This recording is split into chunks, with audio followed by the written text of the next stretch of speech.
Hello guys, what's up? Good morning. Hey girls, hey Frere, hey Gams, hey Huba, hey Lucas, what's up? So, I had my coffee, and it's not noon yet. Oh my god, I'm so early today, unbelievable. So, it is Vault Day, which is great, because I know I'm gonna get an upgrade. I will get a best in slot something. Hey Pink Girl, what's up?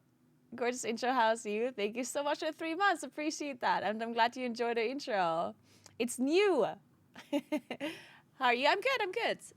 I did go, I did have a Pilates lesson today. I've never done reformer Pilates before. I mean, I've also not done normal Pilates before. I did try it last week for the first time. And it was a little bit, I mean, it's kind of chill. Pilates is kind of chill. It's kind of nice because I'm personally I'm not a yoga type of person. I also don't like meditating. It's not that I don't like meditating. I wish I could do it, but I don't have the patience for it. I'm just like, eh. And this whole like being zen and all, I'm just like, nyeh. But Pilates is not really that, right? It's more about, I mean, it's still kind of, I mean, it's not really strength training, let's be honest here, but it like helps you with the way you breathe, the way your posture is and stuff like that. And I figured, you know what, that might be a good idea. Let's give that a try. And I was thinking I'm going to take a class just because I'm not learning things wrong or that I understand what it's all about.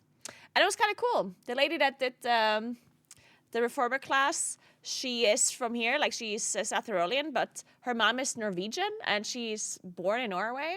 It's kind of cool. She went to elementary school in Norway and then, no wait, she went to elementary school here and then moved back to Norway. And then before COVID, she came back here. And now she's doing like Pilates class here, which is really cool. She's really nice. And you can really tell like the lady that did the Pilates class, you could really tell like how Pilates like worked for her. Like she's all like, you know, straight back, sitting straight, like all of those. And I'm like, it does work. Hey Hannah, what's up? Good morning, Ace. Hey John. Crazy managed to get Flores to sing us a free intro. I know, right, John? I couldn't believe it myself. I messaged her and she was like, yeah, sure. Weird. I have too much anxiety to do yoga, oh, really, but love Pilates. It hurts like hell, though, when you do more intermediate. It definitely, like, I definitely, like, understand now what Pilates, because, like, initially when I was looking at other people doing Pilates, I was like, what is, like, why is this hard? But obviously, you can make any kind of movement difficult if you just, like, using your muscles properly, you know? Because you can just go through the movement, or you can properly go through the movement. And it's good that I did this reformer class, though, because, like, in case you guys don't know what a reformer is, it's just some sort of, like, bed that has different kinds of springs on it. That creates resistance. It's kind of like it's almost like a gym machine with different kinds of settings that creates like some sort of resistance. So you can do different kind of strength exercises on it. You can do Pilates also without this reformer with different kinds of stuff. You can do it just by doing body weight stuff. You can do it with bands, with like dumbbells, with whatever, right? With a ball, all that kind of stuff. But like the purpose of Pilates, I guess, is to like use your core throughout most of the movements and kind of doing everything like very slow, controlled kind of way, rather than just going through the movements. You want to do it like very slow and controlled, which can be very hard for most stuff, right? But I'm glad I did the Pilates thing because I had a reformer class, because now I kind of know what it's about. And I think that I can probably get a pretty good Pilates workout now from like a Met class as well by just following a YouTuber. So I don't need to go to the reformer class. Like reformer classes are definitely different than the Met Pilates thing. Like it's definitely like a different kind of thing. But I basically can do it myself at home if I just get some practice. Obviously, it's very difficult initially to focus on all of those things. It's kind of strange because you have to breathe properly. Apparently, like in Pilates, you like breathe in through your nose and then you breathe out through your mouth, but like not like, but like kind of like blow it, like as if you're blowing out as if you're blowing up a balloon, basically. And you're like breathing through your ribs rather than your stomach. And the main reason for that is that you just want to like engage your core muscles, like your abs, throughout the movements. Which honestly is very beneficial, like to learn that. It's very beneficial for normal like gym strength training as well. And any other strength training, honestly. Because a lot of people that do strength training, they breathe wrong. Myself included. And it's very difficult to learn how to breathe properly. And a lot of people don't engage their core properly when they do strength training, which is honestly really bad. Like, it would be very beneficial for people if they would learn how to engage their core properly. Like, for example, when you do a deadlift, it doesn't matter which one. Like, if you're basically lifting up a barbell from the ground, right? Then obviously the movement mainly goes into your legs. But if you're not like bracing your core properly, then like all kinds of things happen. Like your spine is like in a bad position. Your spine might be taking up some of the movement instead of your legs, and like it's all bad. So I guess by doing Pilates, because like it really teaches you how to breathe properly and how to like engage your core throughout the movements, you're probably gonna get some benefits out of it for like normal strength training as well, which I think is really cool. And it helps you with posture and how you're sitting and how you're like walking and how you like engage your core and blah blah blah, right? So I know I'm a Pilates lady now, I think. I'm not gonna go to like classes and stuff, but I'm gonna do some more Pilates at home. I think some of these mat Pilates things. I'm gonna give it a go. Obviously, I'll still do strength training because I don't think Pilates does have enough hypertrophy going on. Like there's only so much you can do, but I do think, especially for women. I think women that want to like start strength training, honestly, I think Pilates might be like a good thing to start. Because initially, like just the resistance of just small weights and bands and whatever might be good enough, honestly. It does have like a ceiling. Like at some point you can't increase the weight anymore if you're just using bands and like a reformer or whatever. But initially, I think it's good enough. There's some hilarious videos / shorts of gym bros trying reformer classes and realizing how hard it is. It is very difficult because you have to focus on so many things. Because, like, I'm going to be honest, the resistance was not difficult. Like, like, for example, we started with, like, some leg stuff at first, where you have to use your leg muscles. And I go to this gym, and I do a lot of, like, leg stuff, right? So the resistance of these springs was not necessarily like hard for me, but doing the movement on top of also having to engage your core and breathing properly, that's what makes it hard. Because then all of a sudden you're like, oh my god, I have to press this into the floor, and then I have to breathe through the ribs, and then I have to like move this, and I was like, what the fuck? So yeah, that is kind of difficult. Anyway, that was enough about Pilates. I'm gonna give you an update once I do it more often. Once I'm a professional Pilatesologist, I will give you more updates on that one. Hey, elephants, did you open the vault yet? I did not. I will open it very soon. Hey, Rafamar.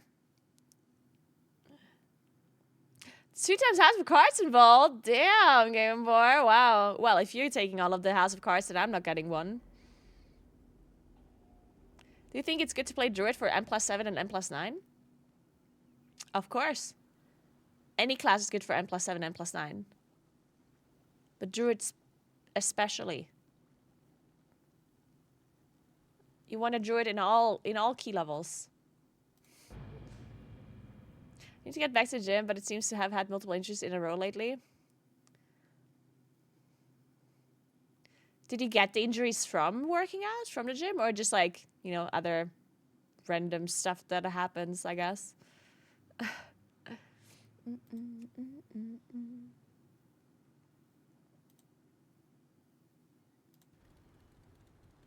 you found any Pilates video you needed to do at home which you enjoyed?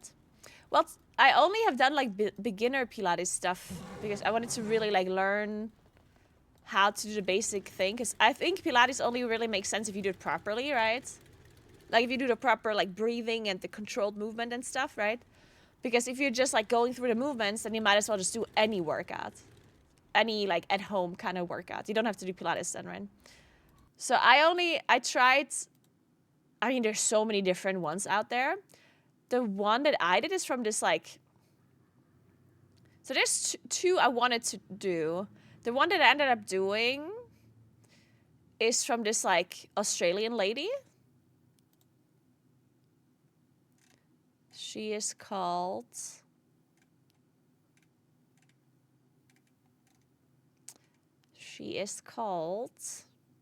Posture Tonic by Jacinta Brown. I know, I looked at her stuff and she seemed to have like nice like beginner stuff. That's why I did her workouts. She does have a lot of views on her videos, but she's doing a really good job, so I liked it a lot. I also wanted to try another one that I ended up not doing. I don't know why I didn't do it anymore. But there was one that was called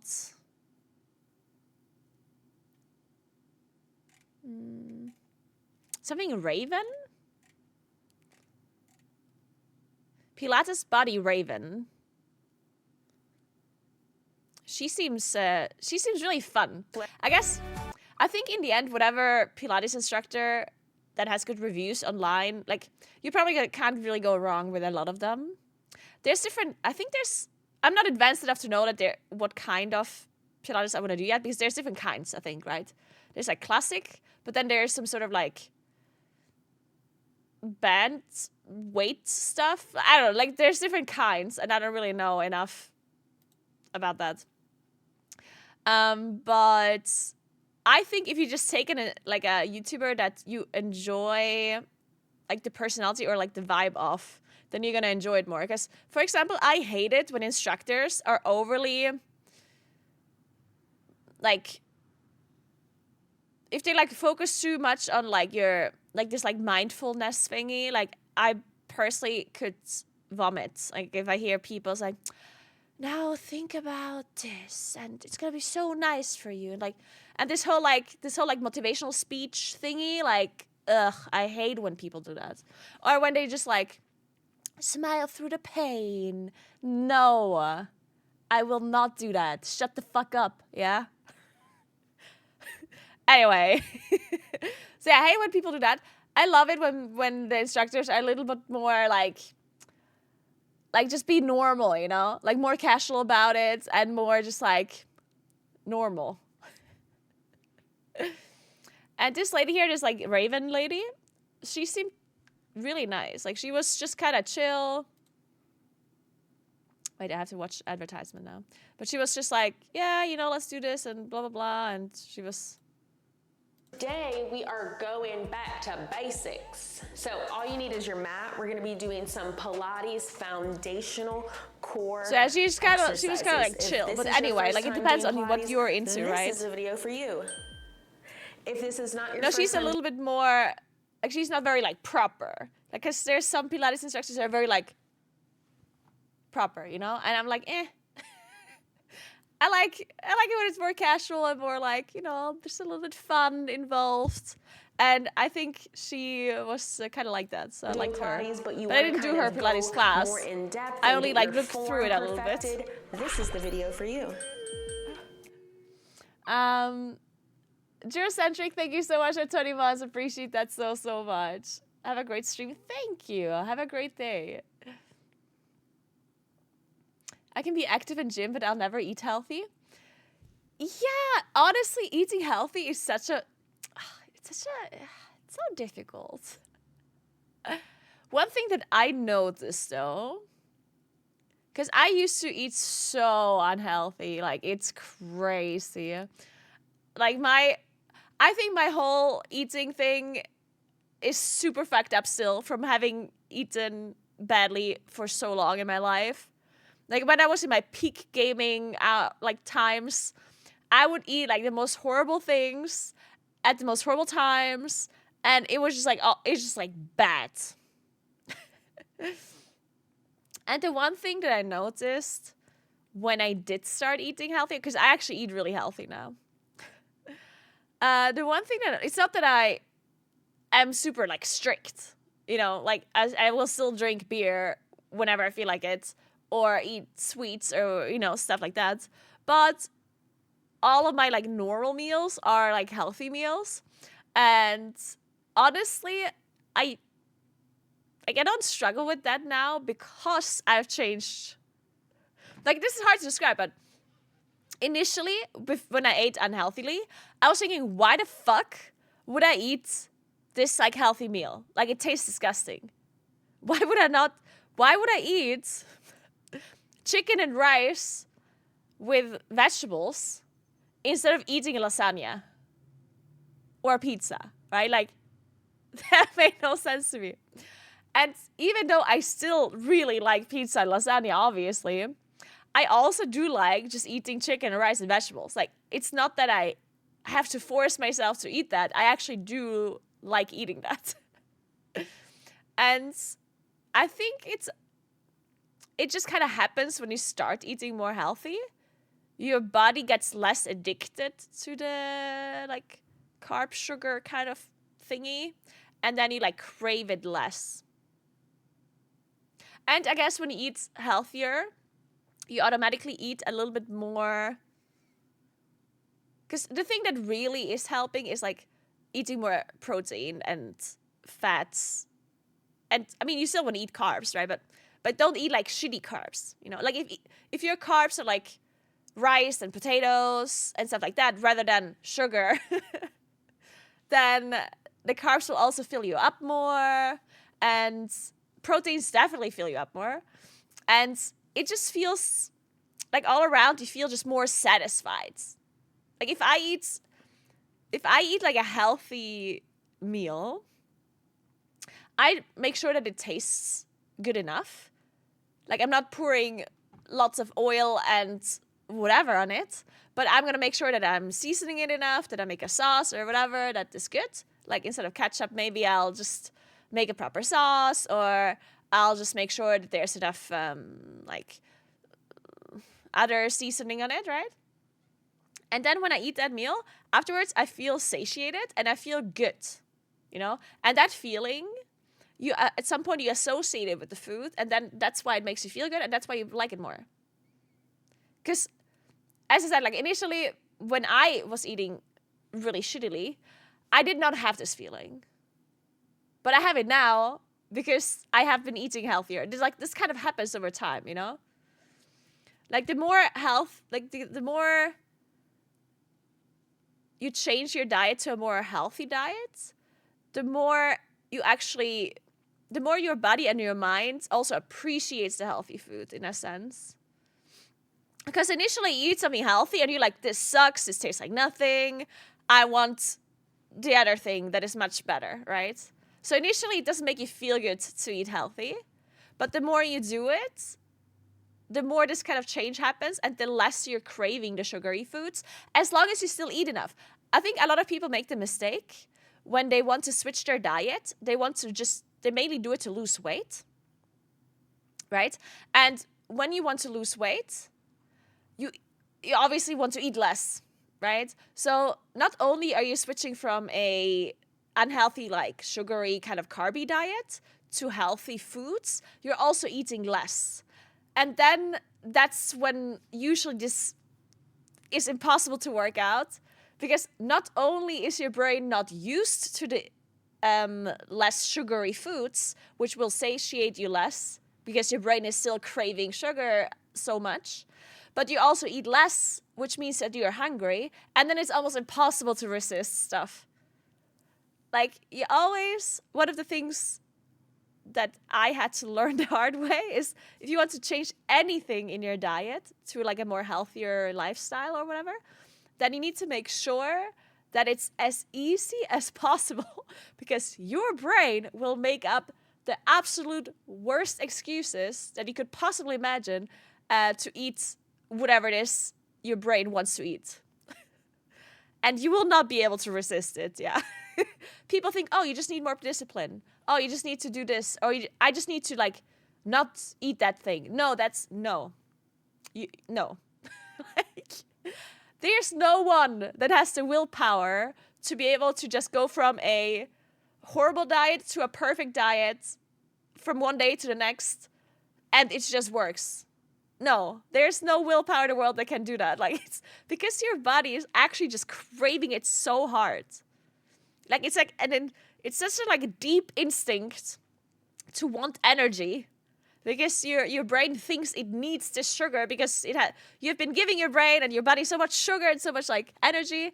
And if you just take all of that away and you're lowering your calories, then your brain is gonna get like insane. On top of that, usually people, when they try to change their diet, they also start exercising as well. So they do it all at once, you know?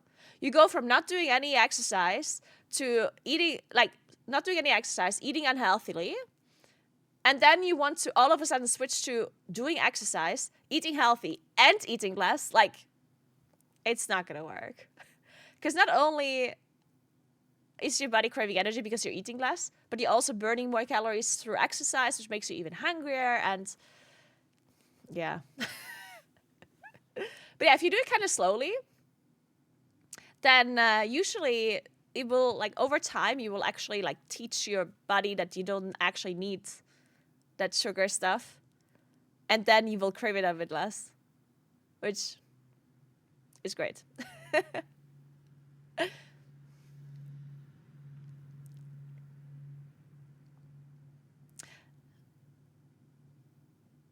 Nothing unhealthy about lasagna, though.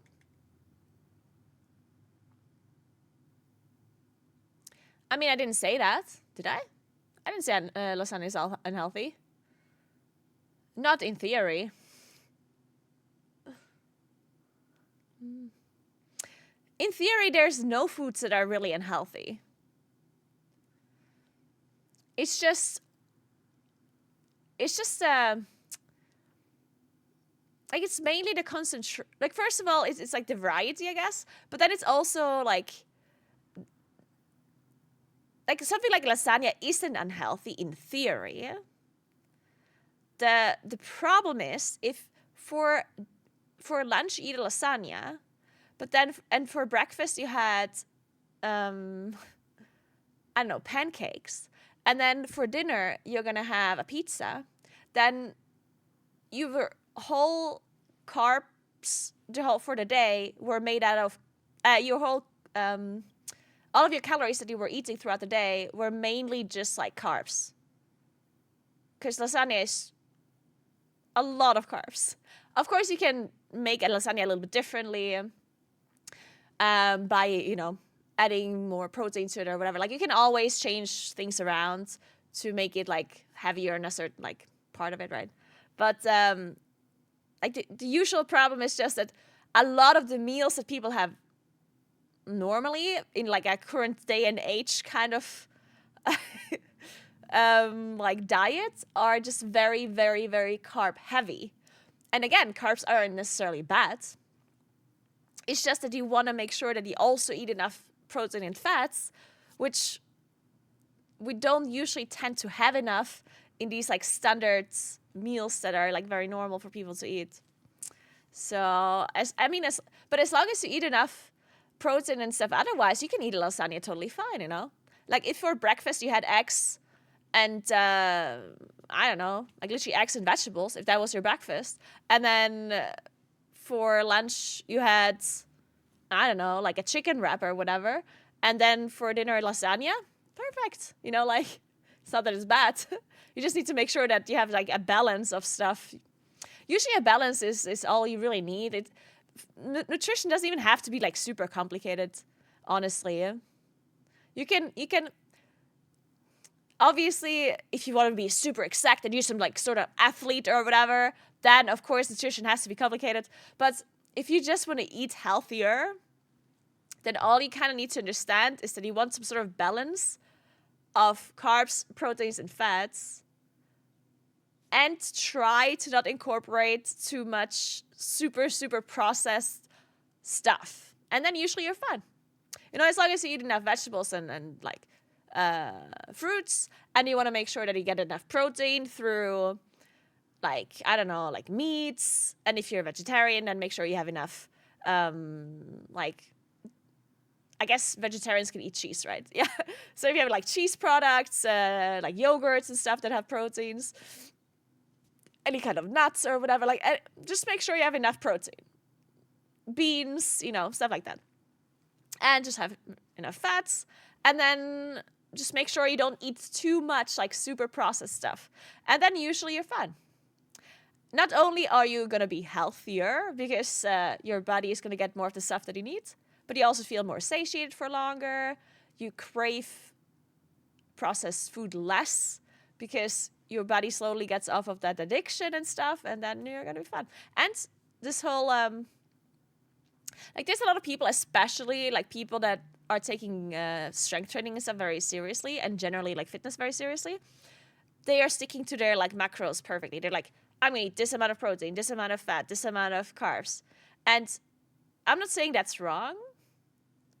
Usually whatever works for you works for you. But those people usually do tend to have a little bit of a problem to not have enough variety in their foods, which is also not great. Like, if honestly, I mean, if that's what you can do, it's better than nothing, right? Like, it's better to make sure you get enough proteins than to like really focusing on variety and stuff, right? But it doesn't have to be that way, you know? Just making sure you eat different things and like focusing on some variety is going to be good for you in the end, right? Because then it helps your digestion, it helps your gut, it helps all sorts of things. Variety is only for the mind? No, absolutely not. Variety is for your body.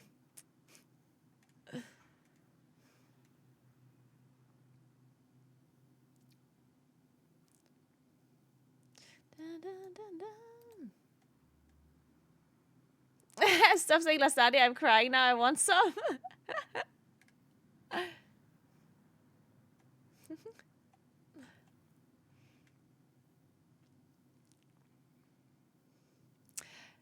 Depends on your goal. If your goal is not to eat too much and stay the same weight,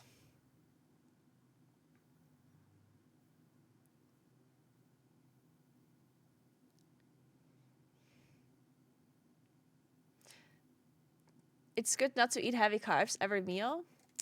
Oh, well, you're basically saying that if you want to build muscles, you will need to eat more. Yeah, obviously. Of course. Of course. But if there's a person out there that wants to gain like muscle or wants to gain weight, then they'll be aware of that, I guess. But yeah, of course, people that want to build muscle will have to also eat enough. I'm addicted to brie, arugula, walnuts, and honey on bread. Oh my god, that sounds so delicious, Noctarian. I mean, that's good, right? Like food like this, for example. I mean, that's just perfect. Why not, right?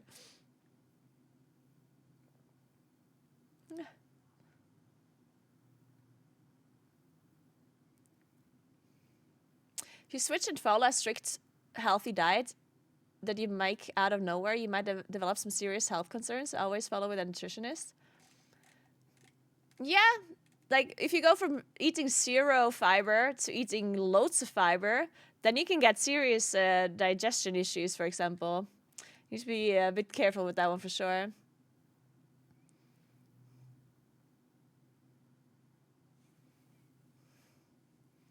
Yeah, I'm not telling you guys what to do.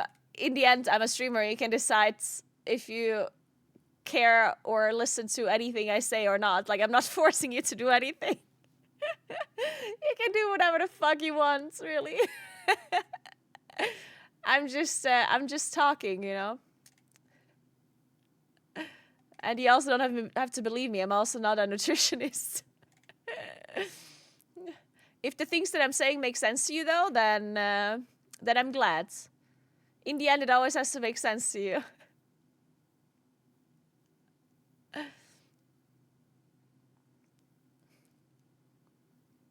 Not eating hyper-processed food is a pretty easy takeaway, though, no matter your dietary preference. Yeah, I mean, that is something that I personally... Because in the end, depending on what your goals are, it's not necessarily... Like, it's not necessary. Like, for example, if there's...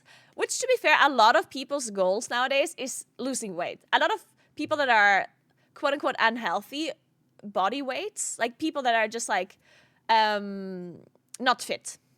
Like, a lot of people that are not fit, their number one goal is to, like, lose weight or, like, look better, right?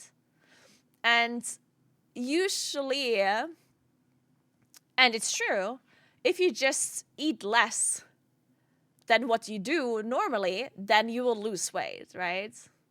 The problem is that a lot of people are not mentioning is it's not just like that. Like, you can't just, like, snap your fingers and eat less.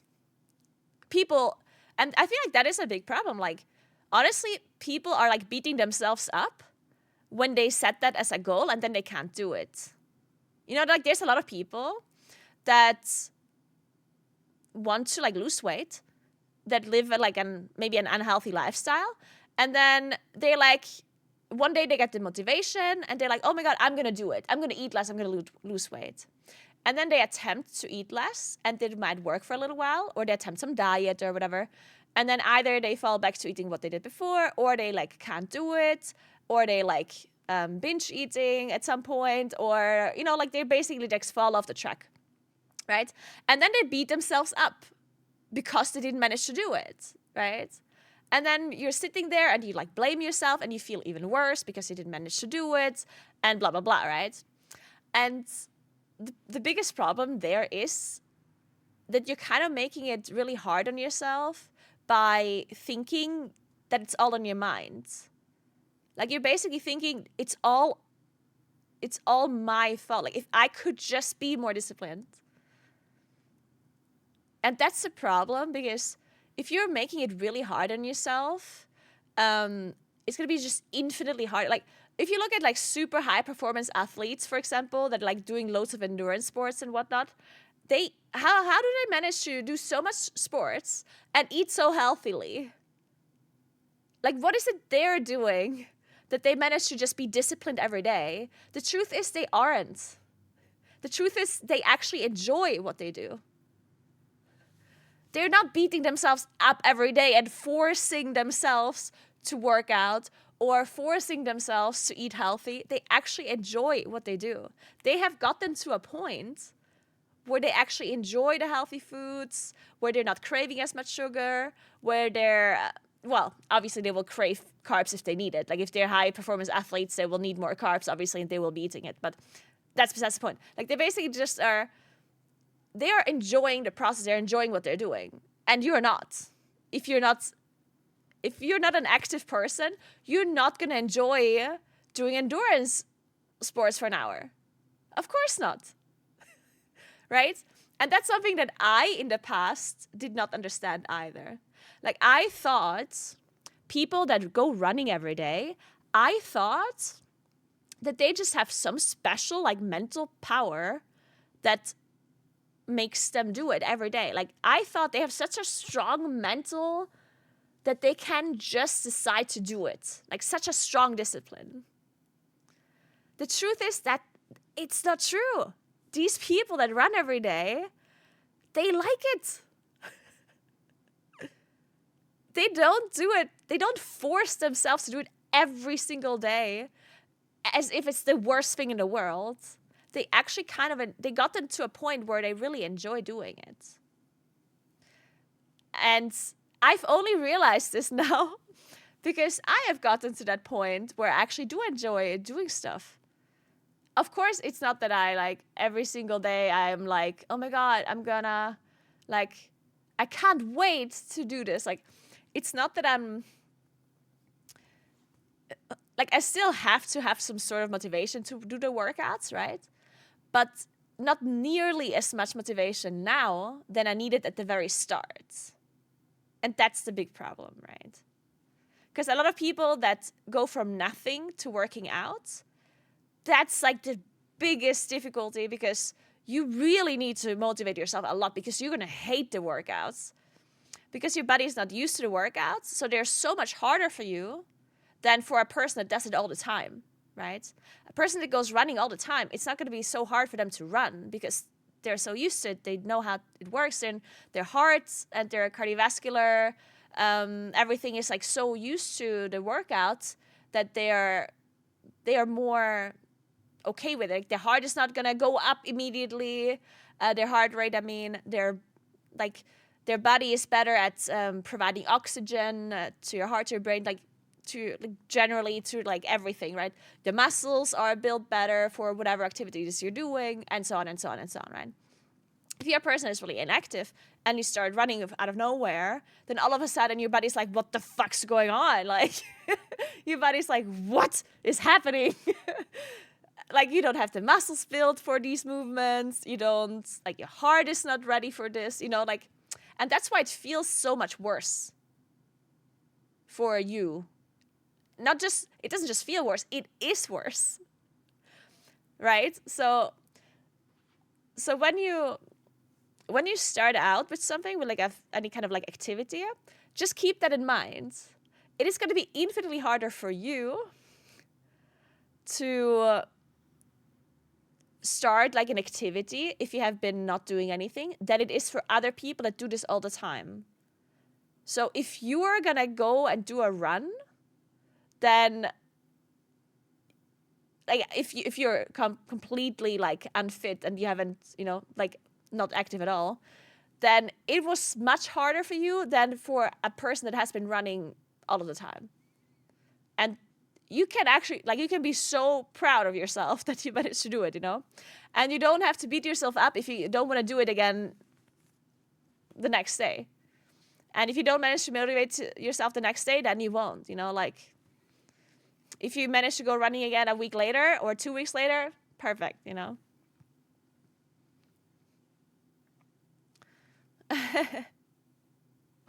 Just now starting to get into the habit of walking 30 minutes a day. That's really cool, Legendary Yoshi. It was difficult, but feels so good when I get it done. Yes. Yeah, and that's all you really need, right? You just need to get started. You need to get over that initial... Which is really hard, by the way. But getting over it initially and just starting some movement and really not overdoing it is also hard. I think a lot of the times when people want to start getting active, they just want to do everything all at once. And you just have to stop yourself and be like, no. I won't be able to do all at once. Just don't. Just start smaller and make sure that you feel accomplished when you do, because honestly that is a big accomplishment.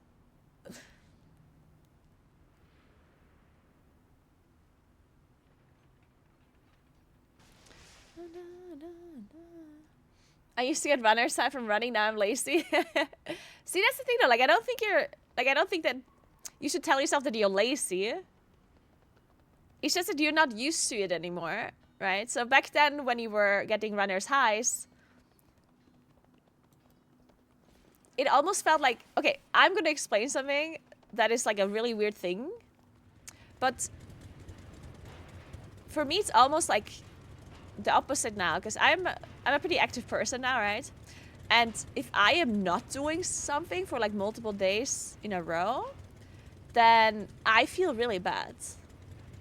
It's almost the opposite of how it was before. Before, when I was really unfit and not did anything, then if I went out running I didn't go running, but if I went out and walked for a little while longer, or I did a small hike, or I did anything that was physically hard on myself, then I would feel so bad and it was so exhausting and I would basically die. And now it's almost the opposite, where if I don't do anything, I feel so bad. I almost have to do something. Which, if I would have felt that way at the start, it of course would have been infinitely easier for me to do those things, right? Like, it's not that I was lacking the willpower back then, or that I was incredibly lazy or something. It's just that for me and my mind and my body back then, it was just so much harder to do these things that I'm doing now regularly. Now that I do them so much, for me, it's not hard to do them anymore. Like, in fact, I actually enjoy it, right? You just need to get to that point, and then it's gonna be easy to get it done and to just do those things. It's just to get to that point that is super hard, right? And I guess there's also a lot of people that, if you don't know that, like if you don't know that at some point you're actually gonna like it, then it's so hard to keep your motivation up. Because let's say you find the motivation one day to go to the gym, or you find the motivation one day to go cycling, or to take a walk, or just generally just do some sort of home workout or whatever, right? And it's incredibly difficult for you to do it. And then the next day you somehow manage to convince yourself again, somehow, right? And then a week later you convince yourself again. But it's going to be, every single time is super difficult for you. If you think that this is going to be the same every time, like if you think that every single time for the rest of your life, you're gonna have to motivate yourself so much to do it, and it's gonna feel so bad, then you will never be able to actually stick to it. At some point, you'll just give up because your brain is gonna be like, "What the fuck? Like I'm not gonna be able to do this forever. Like this is horrible." So I guess you need to make sure that you're aware that eventually you're actually gonna like doing it, and then it's not gonna be that hard anymore. So you just need to get to that point, which is difficult. But you will get there eventually. The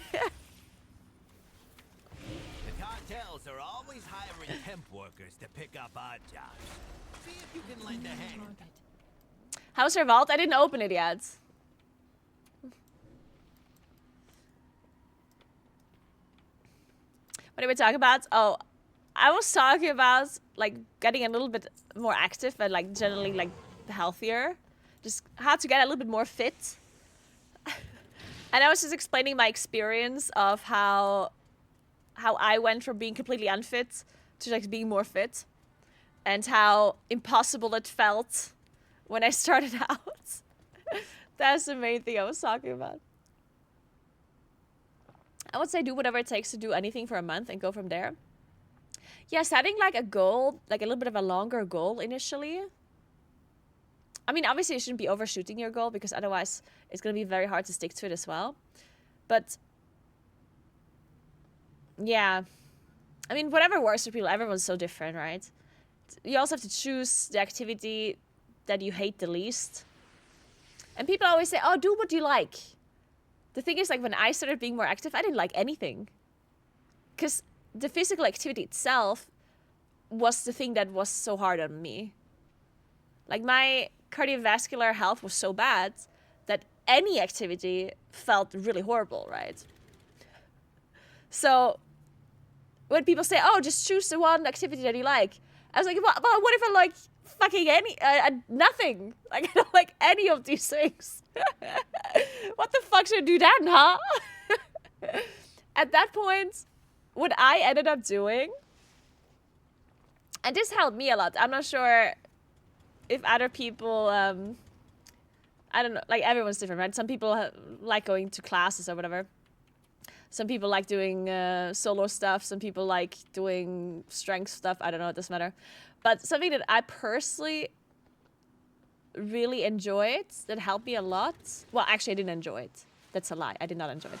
But it helped me a lot to understand that I don't need to go all out to get something out of the workout. Basically, when I went from completely unfit to wanting to be fitter, the first thing I had to do was get my like cardiovascular health up to like a normal level, because I was under normal.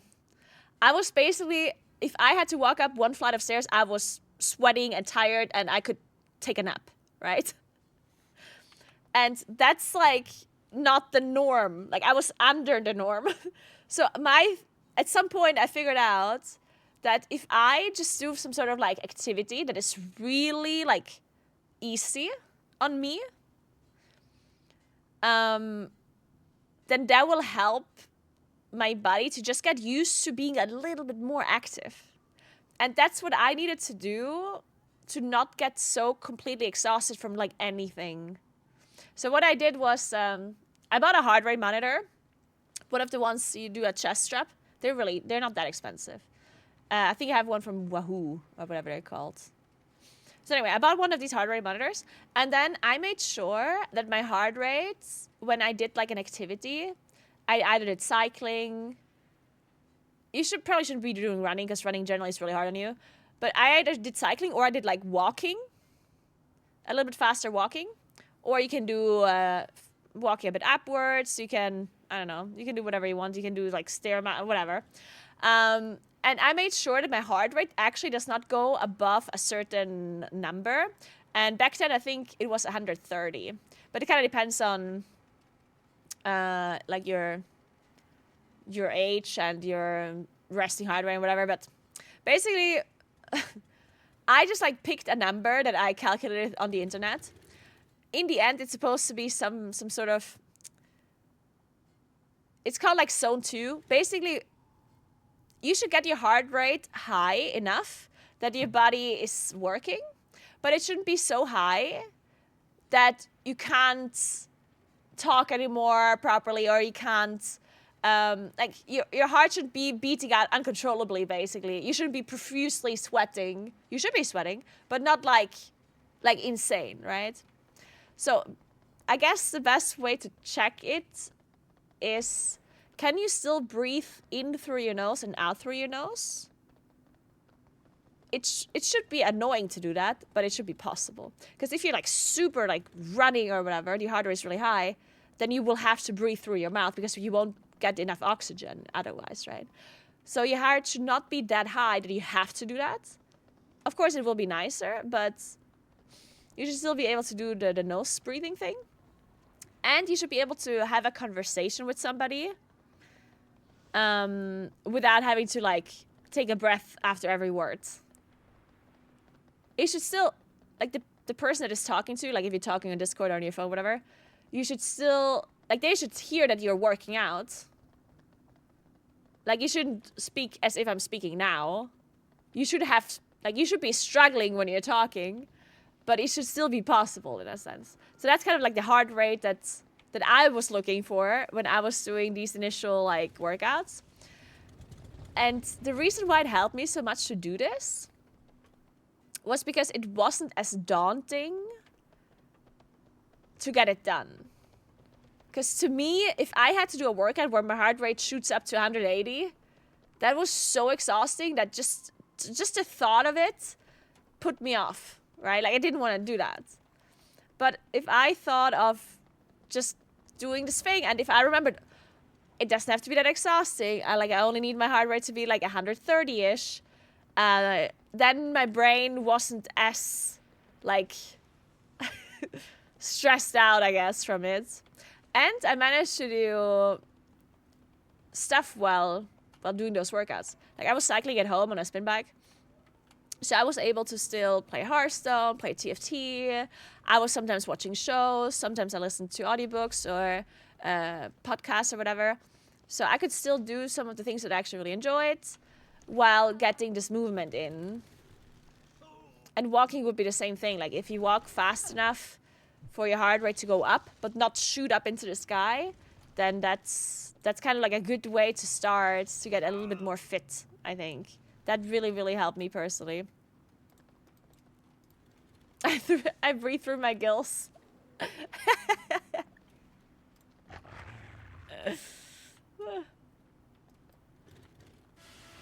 Naps are nice, but running is making naps great again. This is very true. Great advice this morning. Thank you, girl. Well, yeah, again, keep in mind, I'm obviously not some sort of like certified nutritionist or anything for that matter. But I've done like so much research when I started this kind of like health journey, just because I just wanted to be healthier, honestly. Like I really just wanted to be healthier.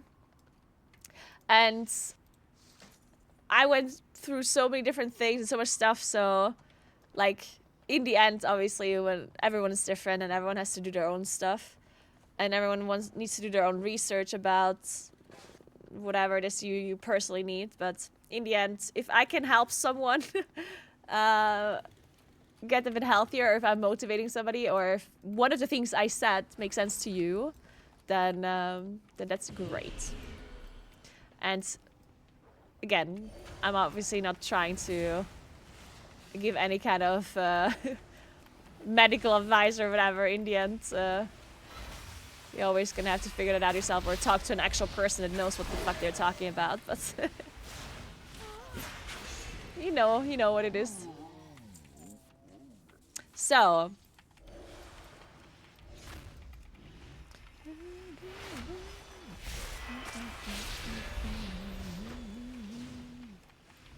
Also, one thing, and I'm not sure if this is actually true. Like, I'm currently listening to this podcast by, oh my god, what's this lady's name? I guess there aren't like that many women watching right now,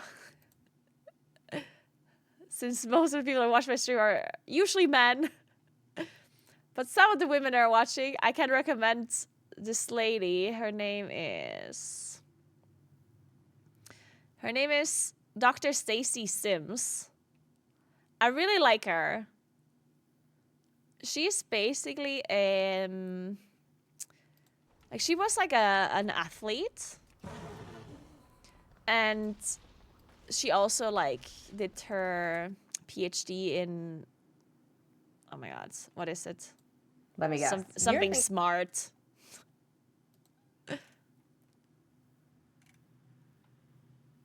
Let me look her up.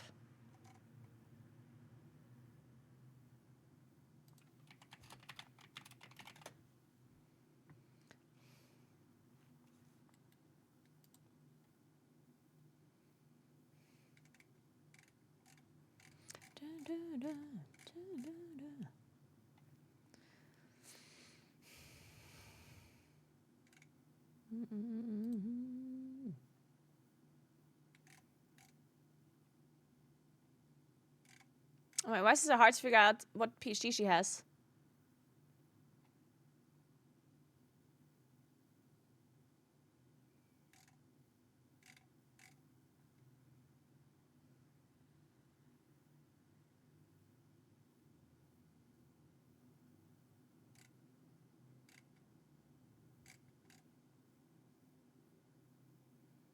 There we go. I'm a forward-thinking international exercise physiologist and nutrition scientist with an MSc and PhD. I've directed research programs at Stanford University and the University of Hokkaido, focusing on female athlete health and performance and pushing the dogma to improve research on all women. Well, anyway, the TLDR is that this lady is a scientist and an athlete, or she used to be an athlete, and basically what had happened to her was that when she was doing her athlete programming, she was working with a trainer, and there's things that the trainer like told her that should help her out, but it didn't. And it helped out the guys, but not her. And then like she didn't understand why this was happening. And then she looked at the research that was basing that coach's information, that the coach based his information on. And apparently the research that he was using to apply a lot of this like knowledge and a lot of this programming onto the athletes was based on guys. Which is true, generally speaking, in a lot of these like areas, right? So a lot of the research that she based her nutrition on and her training style and whatever was based on guy athletes. And she then tried to do the research to see if there's any kind of difference for women. And she couldn't really find enough research. And then she was like, well, what the fuck? So she decided to just do her to just get the research done, right? So she did some of this research herself related to like exercise and nutrition, whatever, which I thought was really cool. And she like speaks on like a lot of this stuff in a bunch of podcasts, and yeah, she has a bunch of books and stuff that she was writing as well, and all that kind of stuff.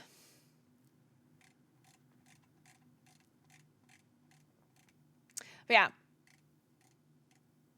So much research based on men only, hugely frustrating. Yeah, it really is. Yeah, yeah. One of the things that I thought was somewhat interesting that she said,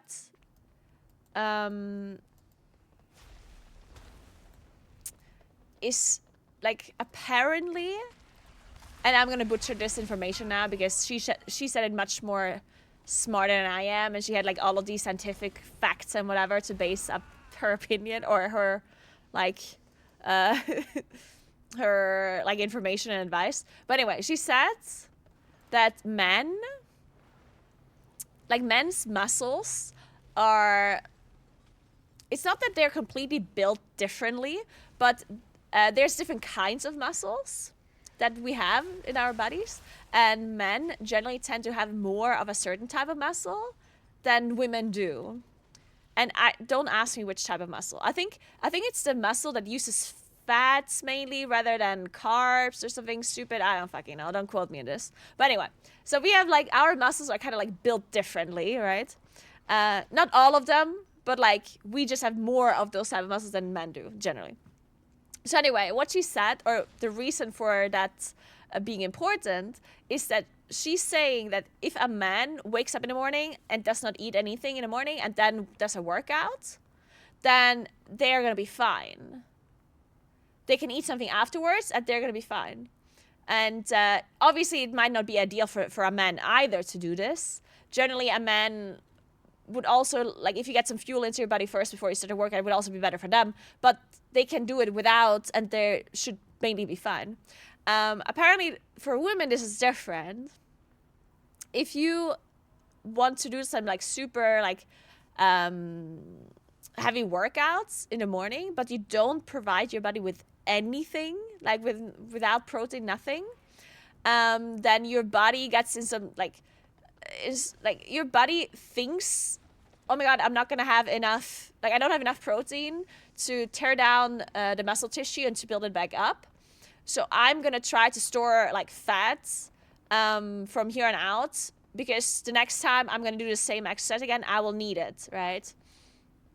So instead of your body building the muscles, which is what the intention is when you're working out, if you're not actually eating enough protein before your workout, or if you're not eating breakfast at all, then your body might, instead of building muscle, might actually just like proceed to store more fat, which is literally the absolute opposite of what you want. And when I heard that, I was like, what? Like, it's not that because I do eat breakfast, but I used to not eat breakfast. In fact, I used to not eat the whole day until dinner, which apparently is really bad.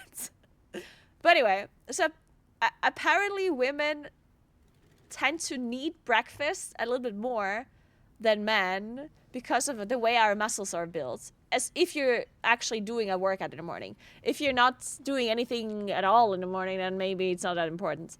But if you're actually doing some sort of physical activity, and it doesn't have to be strength training, it can also just be like, I don't know, going for a longer walk or going for something.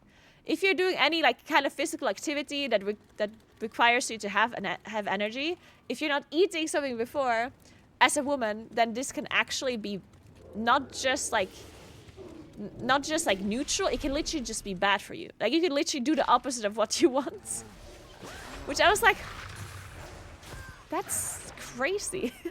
If true. Crazy if true.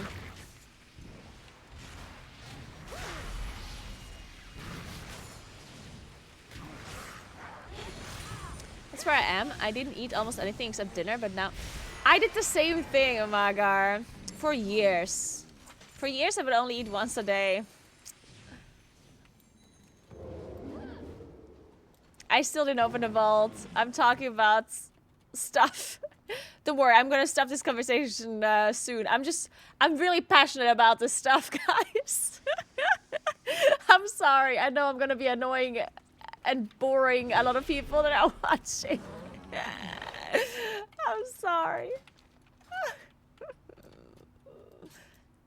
I'm still in shock of how much I have to eat to get enough protein. Honestly, as a woman, especially as a more like petite or smaller woman, especially if you don't have like a super high like maintenance calories, it's actually really hard to get in enough protein. And a lot of people will say like, what do you mean? It's not hard at all. Like, what? It's not hard. There's protein in everything. And the thing is, like, of course, if you're a person that can eat 2,500 calories a day, because that's your maintenance calories, then yeah, it might be easy for you to eat 150 grams of protein per day. Like, yeah, like at that point it would be easy for me too. But if your maintenance calories is like 1,500 or 1,400, and you have to eat 150 grams of protein, like, then you basically just only eat protein, yeah? Like, at that point, it's just protein. And then I'm thinking, how? Like, how are you supposed to? How is this supposed to work?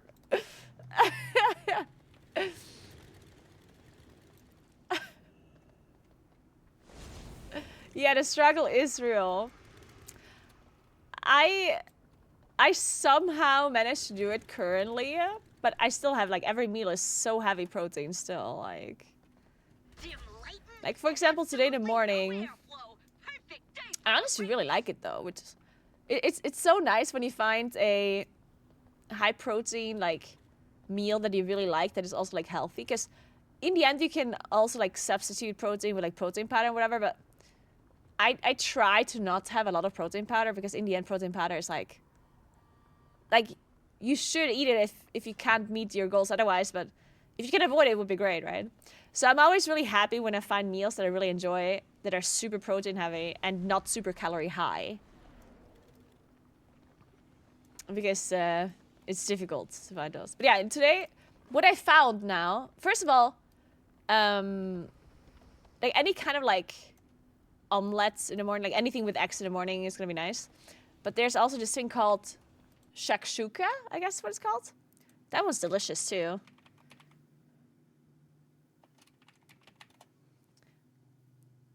But that's not the one that I found for myself, this one here. This one's just like, basically just vegetables with eggs and tomato sauce. It's really good. It's not super protein heavy compared to calories though. I mean, it is pretty protein heavy, but there's better things. The one thing that I make now in the morning, which actually is really delicious, is so I only take egg whites, not because I'm afraid of the egg yolk, but because I just didn't have any eggs at home. I only had egg whites that you can buy in like you know, you can buy egg whites by themselves, right? And I was out of eggs. And then it ended up being really good, so I might actually eat it this way. So I added egg whites with cottage cheese a little bit, and I blended it. And then in a pan, I was like, I have frozen like a greens mixture. It's like spinach and kale or something that is in frozen cubes. So I put a little bit of water in a pan to cook the frozen like spinach. And then once it's like uncooked, and it's not like it's not ground spinach, like it's not spinach. What's it called? Like, it's not sauce. It's like the whole spinach leaves that are frozen, right? So anyway, so I take a pan and I cook the spinach, and then I obviously add salt and whatever, and then I pour in egg whites and cottage cheese that I was mixing a bit. And then I kind of create like it doesn't really create an omelet because it doesn't have any substance for it in it, right? But I'm just kind of using my pan to make it like kind of like a scrambled egg mixture without egg yolks. So like I make that, and then I take tuna. So I put this like spinach, egg white, cottage cheese mixture into a plate, And that one is just basically only egg white, yeah? Like protein. It's pure protein. So it's like egg whites, cottage cheese, and spinach. Like it's pure protein. And then I'm putting tuna on it, which again is also protein and fat. And then I'm adding feta cheese on top for taste. And I'm sometimes putting some other cheese in it as well. Any kind of cheese that melts well. That will add some like nice consistency. So sometimes I add, the cheese doesn't matter. I sometimes use grey cheese because grey cheese is incredible for protein, but you can also use any cheese. So I don't put the cheese in the pan. I put the cheese in the plate. Not the feta cheese, the normal cheese. The melting cheese. That one I put on the plate, and then I put the scrambled egg on top of it, because then the cheese will melt a little bit into the mixture without melting completely.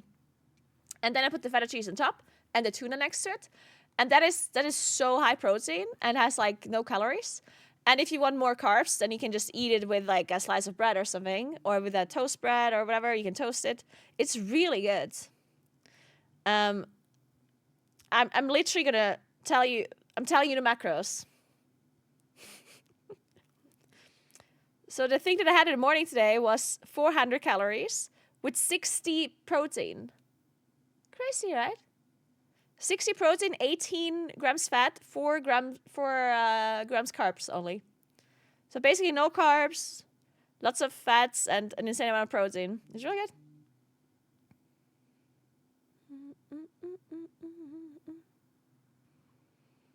And the feta cheese makes it delicious. And it's also really fast. So yeah, if you're looking to make something like this, I can recommend.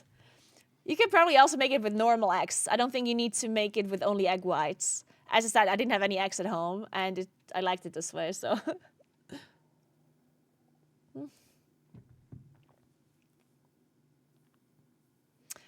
I'm carb loading for a race at the moment, and the amount of carbs I'm supposed to eat is crazy. Man, I wish we could trade. I would like to eat all of your carbs.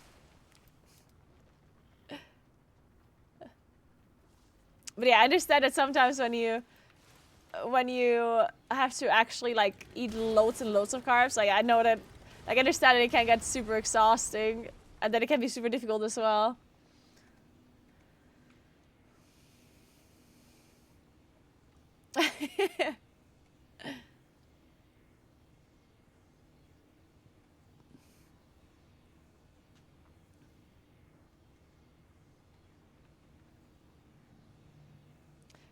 Nice.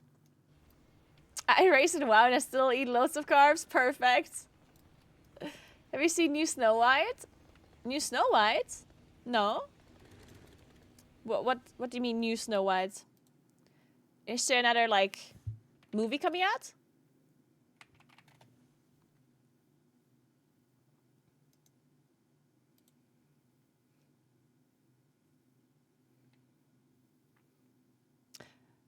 Big drama with actress. Why? Is she black?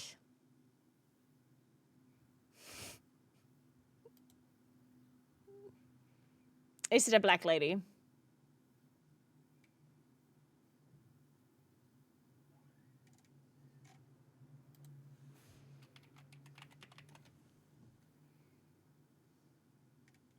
What happened?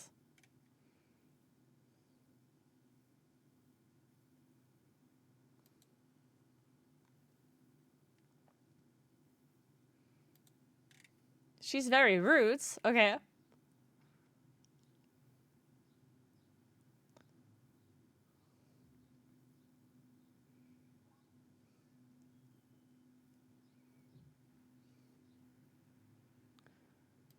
But I mean, what happened? Can somebody just tell him what happened?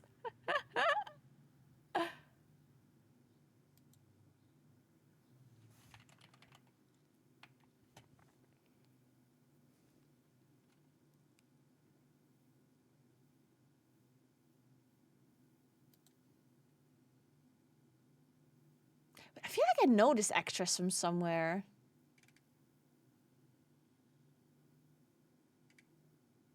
Aside from all the outside stuff, I thought the movie just sucked, to be honest. I always think it's really funny because when I okay, they're called like real life adaptations, right? These movies where they take like cartoons and they turn them into like real life movies with like, real life actors. Like whenever they do something like that, it's almost always bad. Like, have you ever seen one of these like real life adaptations that you actually enjoyed? Because I personally did not. Ever. I think the reason why that is because in your mind, if you've seen the cartoon before or like the cartoony style of it, then in your mind that's just what you see. Like that's what you're thinking about.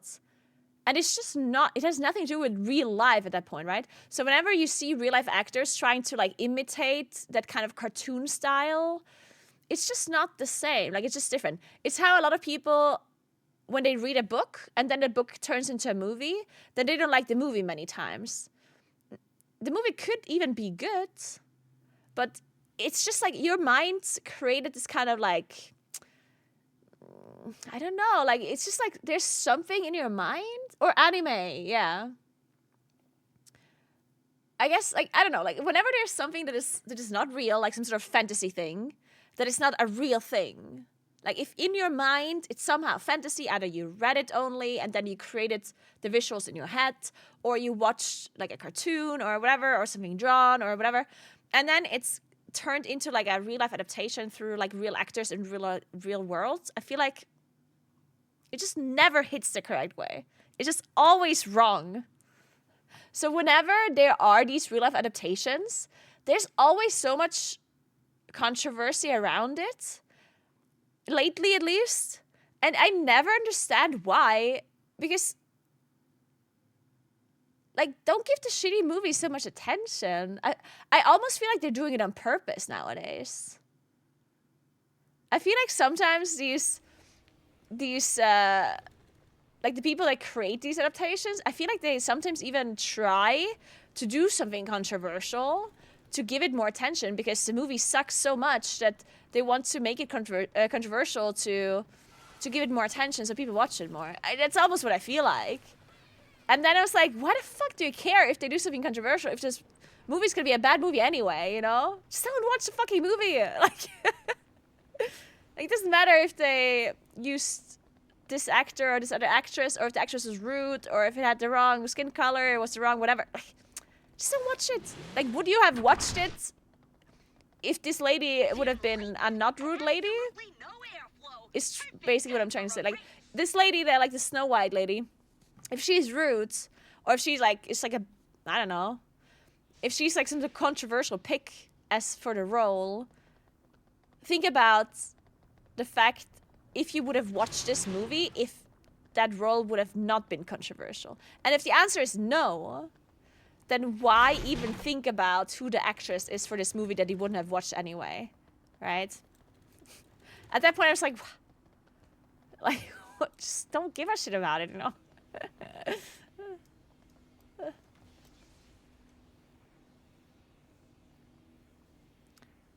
But anyway, I still don't know why it's controversial. Like, I don't know why this lady was rude. But I'm gonna Google it, I guess.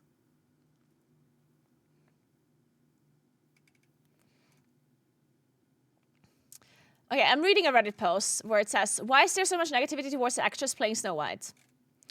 Someone says, the inexperience of youth. Rachel used the movie as a political chess piece, dunked on it in interviews about its previous themes and messages, and made it about her. She's an employee hired to do a job for a company that asks for certain results. She's the perfect example of her generation having zero clue about the world and opening their mouth before understanding it's not about her.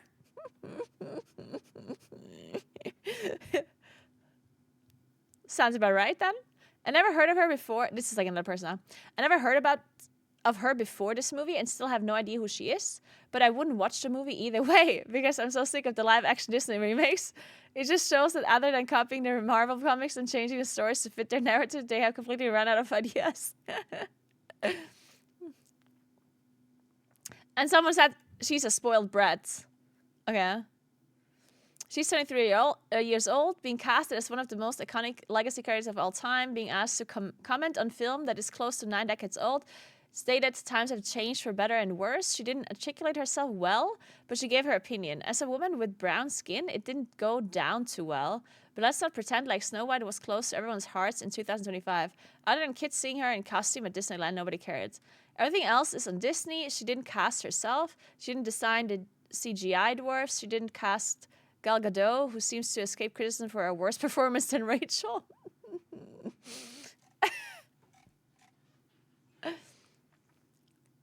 We're talking about this lady who is playing Snow White. The actress. She apparently is like some sort of like spoiled brat or something. To be fair, she's been attacked a lot, so it's a natural reaction from her. I don't think it's that one-sided.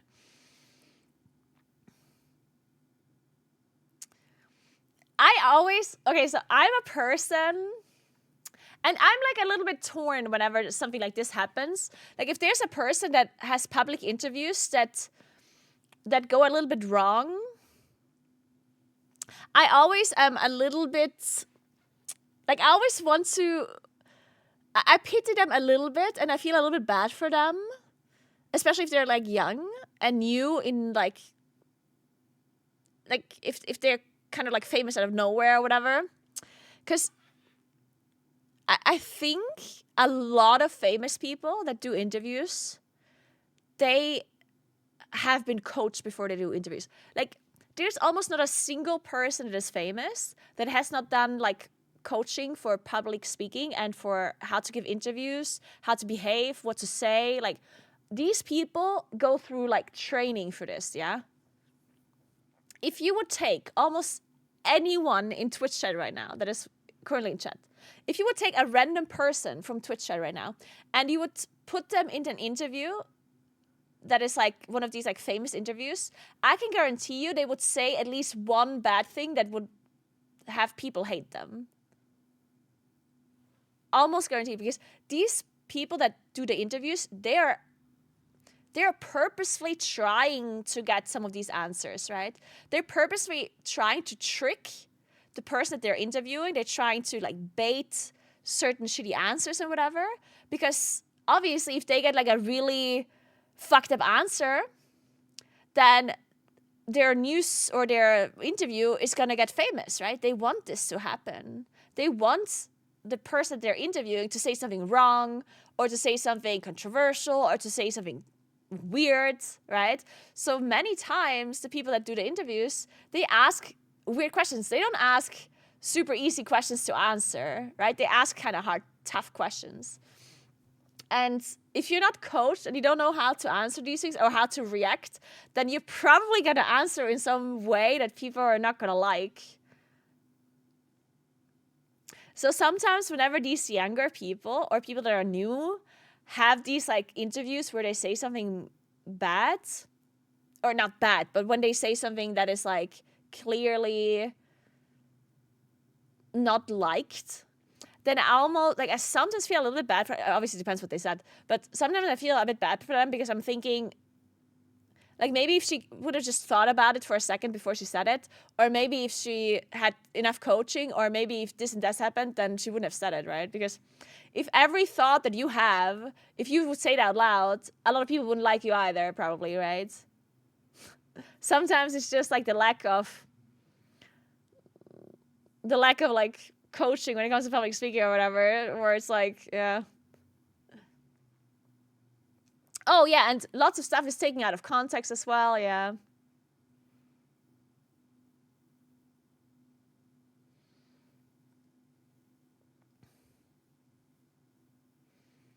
So, yeah, I don't know. Again, like, I don't know what she said. I don't know what happened. I'm just, like, I'm just saying this from, like, the Reddit comments here.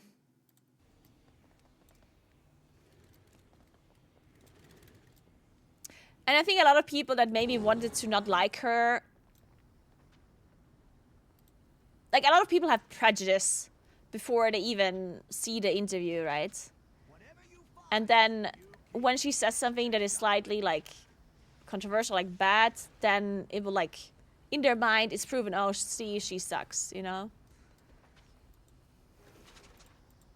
So I'm not trying to say that she's like a great person or whatever, because again, I don't know her and I don't know what she said.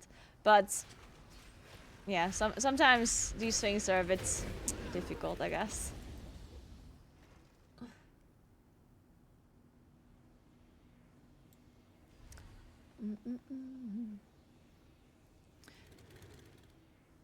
As the weather, the weather's gonna be really good the next 3 days, and then I think from Sunday on, it's gonna be cold again. I think it's like really nice. Like today is super nice. I can show you.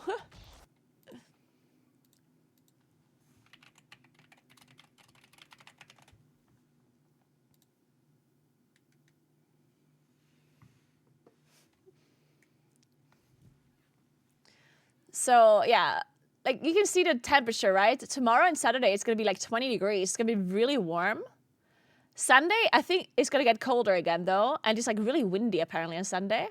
And then it's gonna be somewhat cold again for the next weekend, like kind of cloudy a bit. Cold is good for skiing? Yeah, it's true. For skiing, cold is good. I think skiing generally is not gonna go that well anymore though, Bossy. I don't think skiing is gonna go. I think skiing is gonna be a bit questionable. But I mean, maybe you're in luck still.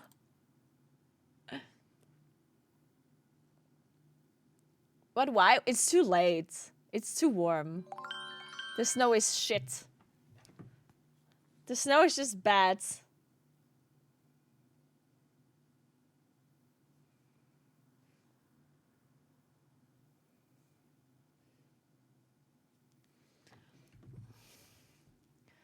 Still till 20th of April, yeah, but sorry, like I don't know what to tell you, but the snow is just bad. Like it's still okay, like you can still ski, but is it good snow? No, definitely not. You wanna, yeah? Can you link this like interview? Somebody linked the interview. I guess it was deleted. Can I see it? Can I see it?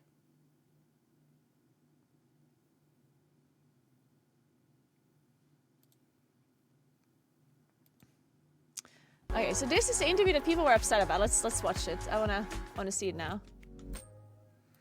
Again, I don't know who this lady is, yeah? I just wanna say, I don't know anything about this lady. I'm gonna give you my neutral opinion about this. It's Snow White herself. Hello. How are you, first of all? I'm and like, well. what was it like out there with everyone watching this this God. first Well, look? hilariously, I do not know what they watched. I did not see it. We were not allowed to watch. We had to stand on our spot backstage. So it sounded like they really liked it, which is really, really exciting. I saw the title card, which looked great. I got really emotional hearing everybody's reactions to it, which was really, really incredible. And so I feel very blessed to be a part of something that seems to be very important to a lot of people, including myself. I know that you've told me before that your version of Snow White is different, and it's more of a 2022 version of Snow White. What did you mean by that?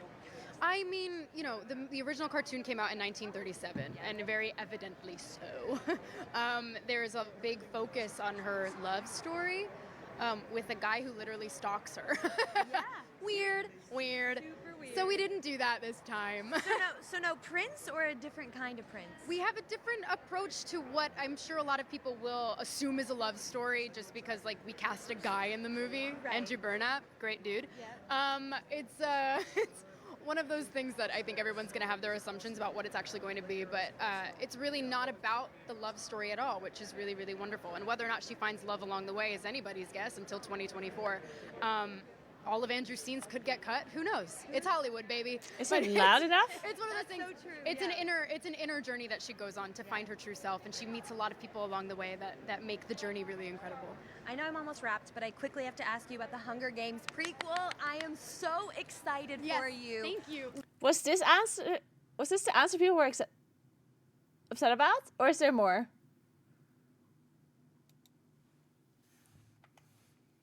That was it. You're kidding. That was it? Really? That's what people are upset about?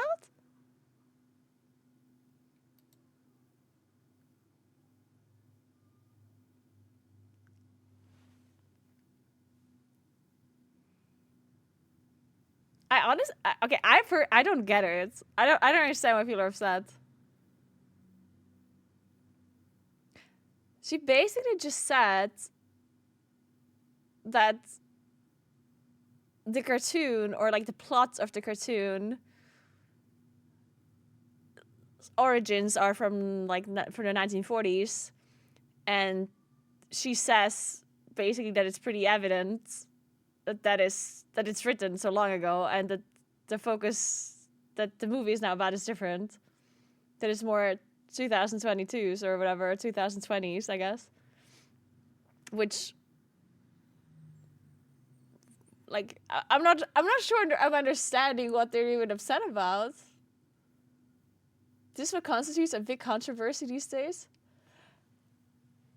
I'm honestly baffled that this is all she said.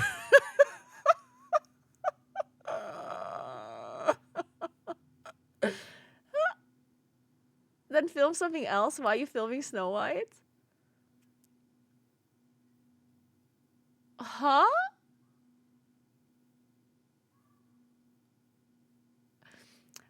Okay. Is it that people are upset? Okay. I'm really trying to understand here. So is it just people that maybe really liked the initial story of Snow White, and they feel attacked when she says that it's not like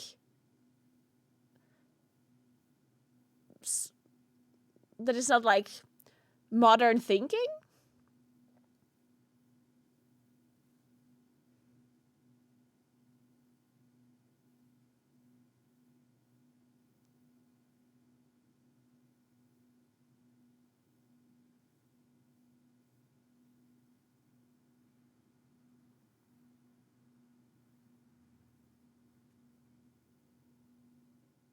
There's a BBC article about it. The argument is that the original Snow White was very focused on the love story, and they're changing it to be centered on different things. Okay, huh?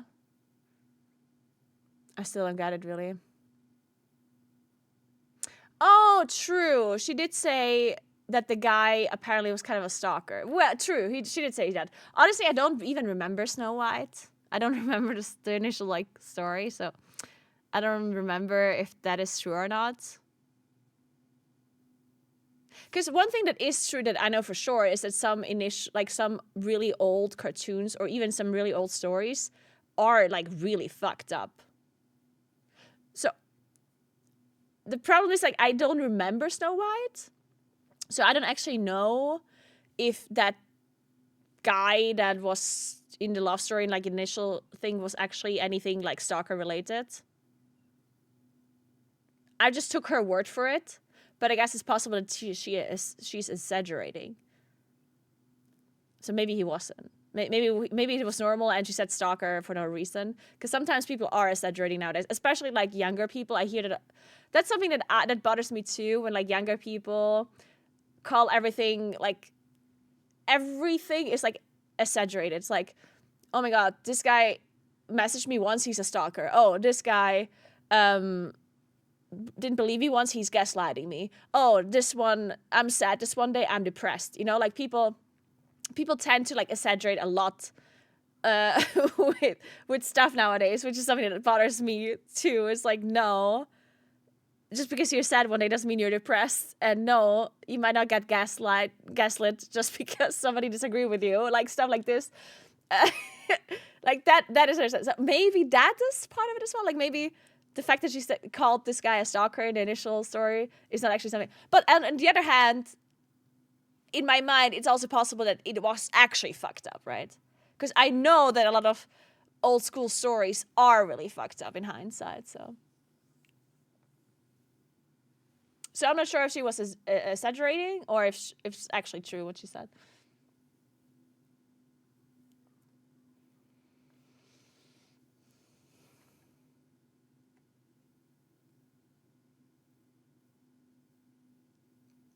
Is it nice to say that your colleagues' whole scenes and hard work just could get cut?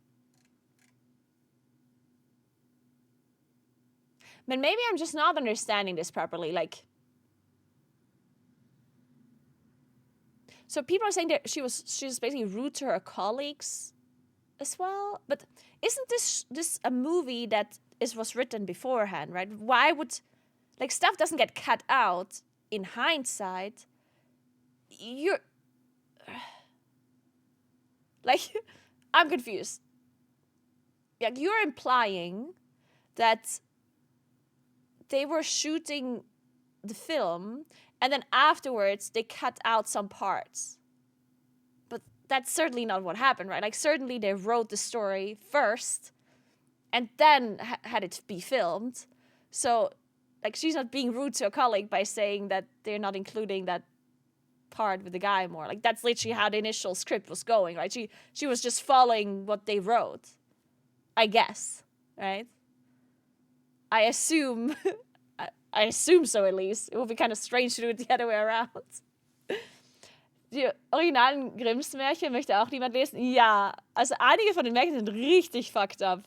Holy shit. Ja.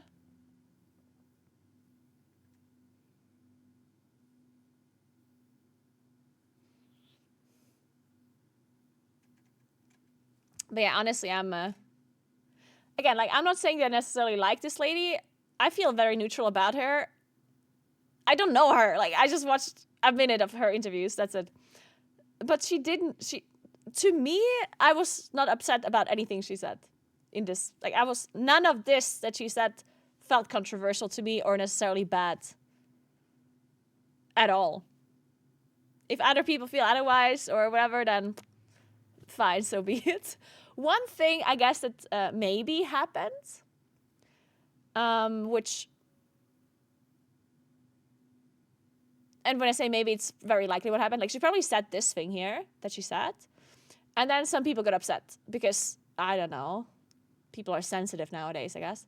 So people got upset about it, and then instead of her either ignoring it or, quote unquote, like, apologizing for it, she just kind of, like, stuck to her guns, I guess. And people don't like when you do that. Especially if it's, like, a big part on the internet. And I guess maybe that's what the problem was.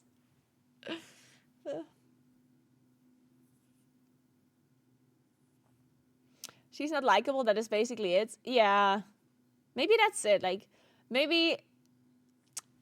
I do think as well that a lot of, like, to be likable, I think you literally just, like, shouldn't be too opinionated, especially as a woman, which kind of sucks, but I think it's true. Like, if you're a pretty looking young woman, you should probably just not be too opinionated. And if you have an opinion and people don't like it, you should probably just move on. Because, yeah. It's difficult to have an opinion nowadays. Because, like, it's funny because, let's say you're in a bar, and I'm sure this has happened to you, like, where, let's say there's, like, somebody in your friend group that you like. Like, they're just, like, maybe it's not, like, your best friend or whatever. But there's somebody in your friend group that, you know, you like hanging out with. But then you talk about this one subject, and this one person just has this weird opinion about it. About this one subject. Instead of, like, harping on the subject and, like, constantly trying to, like, change your mind or whatever, you might just, like, drop it. Where you're like... Okay, I like you, but your opinion on this subject sucks, and I don't want to talk about it, I guess. So you're just like, well, fuck it. I guess I like this person, but I hate their opinion on penguins. So you just let it slide, and you're like, fuck it, whatever. Their opinions on penguins is wrong, but who cares? The thing with these celebrities and interviews, you don't know these people. They're not your friends. You don't know anything about them. But the one thing that you will hear about them is the thing that is getting attention. And if it's a bad thing, like for her, then you will only notice one bad thing about her, like this one opinion that maybe that you don't agree with. And then you end up disliking her, which is just normal, by the way. But, like, I do the same thing. 100%.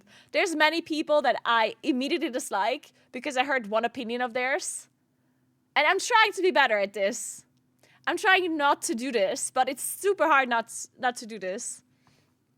Like, if the first thing you hear about a person is like a shitty opinion you disagree with, like, holy shit, it's super hard to like drop it and to try and be like, okay, I don't know this person. Just because they have this one opinion that I disagree with, the rest of their opinions might still be good, in theory, right? Like, you shouldn't, like, I guess, immediately completely start, like, hating a person because of, like, one opinion if you don't actually know them, but sometimes it does stack up, of course, but yeah.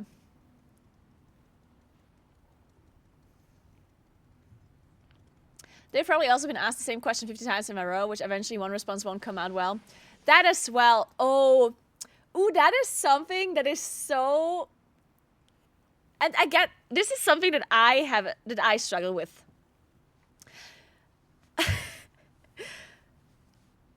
Like, one thing that I really struggle with is when people ask the same question over and over and over and over and over and over and over and over, which happens all the time as a streamer, right? And this happens all the time for these famous people as well. I'm sure they get asked the same thing all the time. And when you get asked the same question for the 100th time, I feel like it's a pretty natural thing to get a little bit annoyed. And when you give like a snappy answer, like if you have given like a perfect nice answer for 99 times, and then you get asked that same question that annoys you so much once more, and you give a little bit of a like sassy answer, like a snappy answer, whatever, and there's people that only hear this one answer. They didn't hear the other 99. They heard only this one.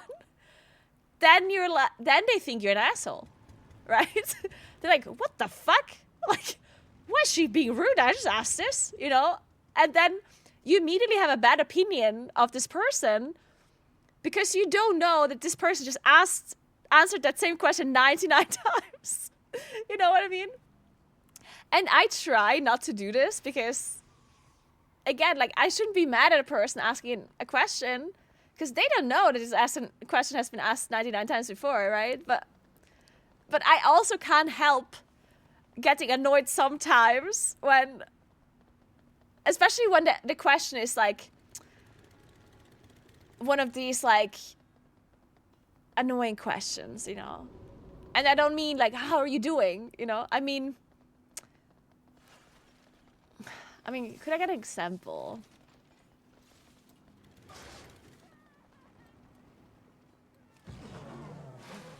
I don't know. Is Booby Mets up?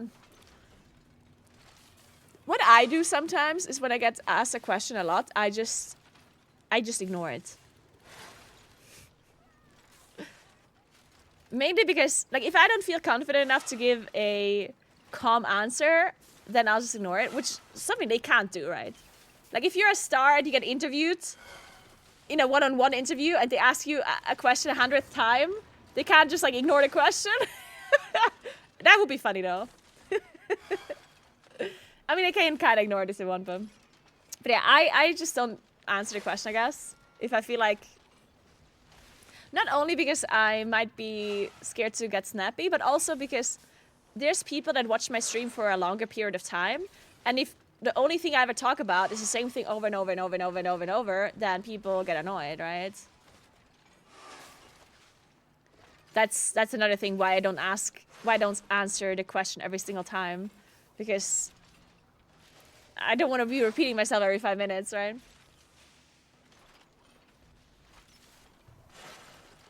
The problem is that a lot of people go with their day looking for issues. That's such a good way of putting it, Steelhammer. That is such a good way of putting it. I think a lot of people just have too much time on their hands to even get bothered about stuff like this. Like, sometimes I see these things that people get upset about, and I'm like, it's like, it's like, how do you have time in your day to get upset about some random person saying this random thing? Like, like, wouldn't you be better off moving on and reading a book instead? Or moving on and, I don't know, just do anything else.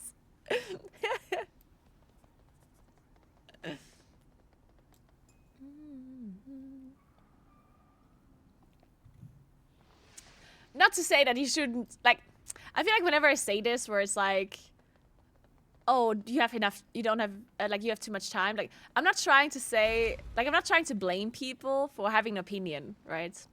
Don't get me wrong. Like, I think you can totally have opinions about whatever the fuck you want. But that doesn't mean that I have to care about it, I guess. And I think that should be respected too, in a sense, you know? But yeah, if you care about somebody saying something, or if you want to talk shit about somebody because of X or Y, go for it.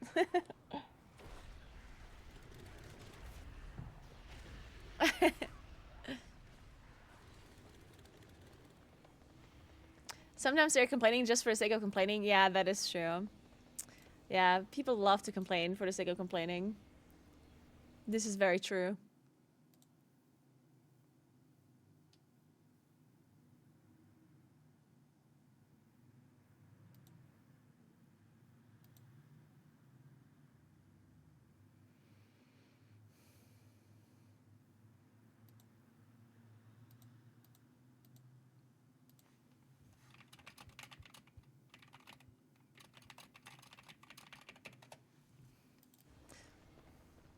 Anyway, let's finally open the vault.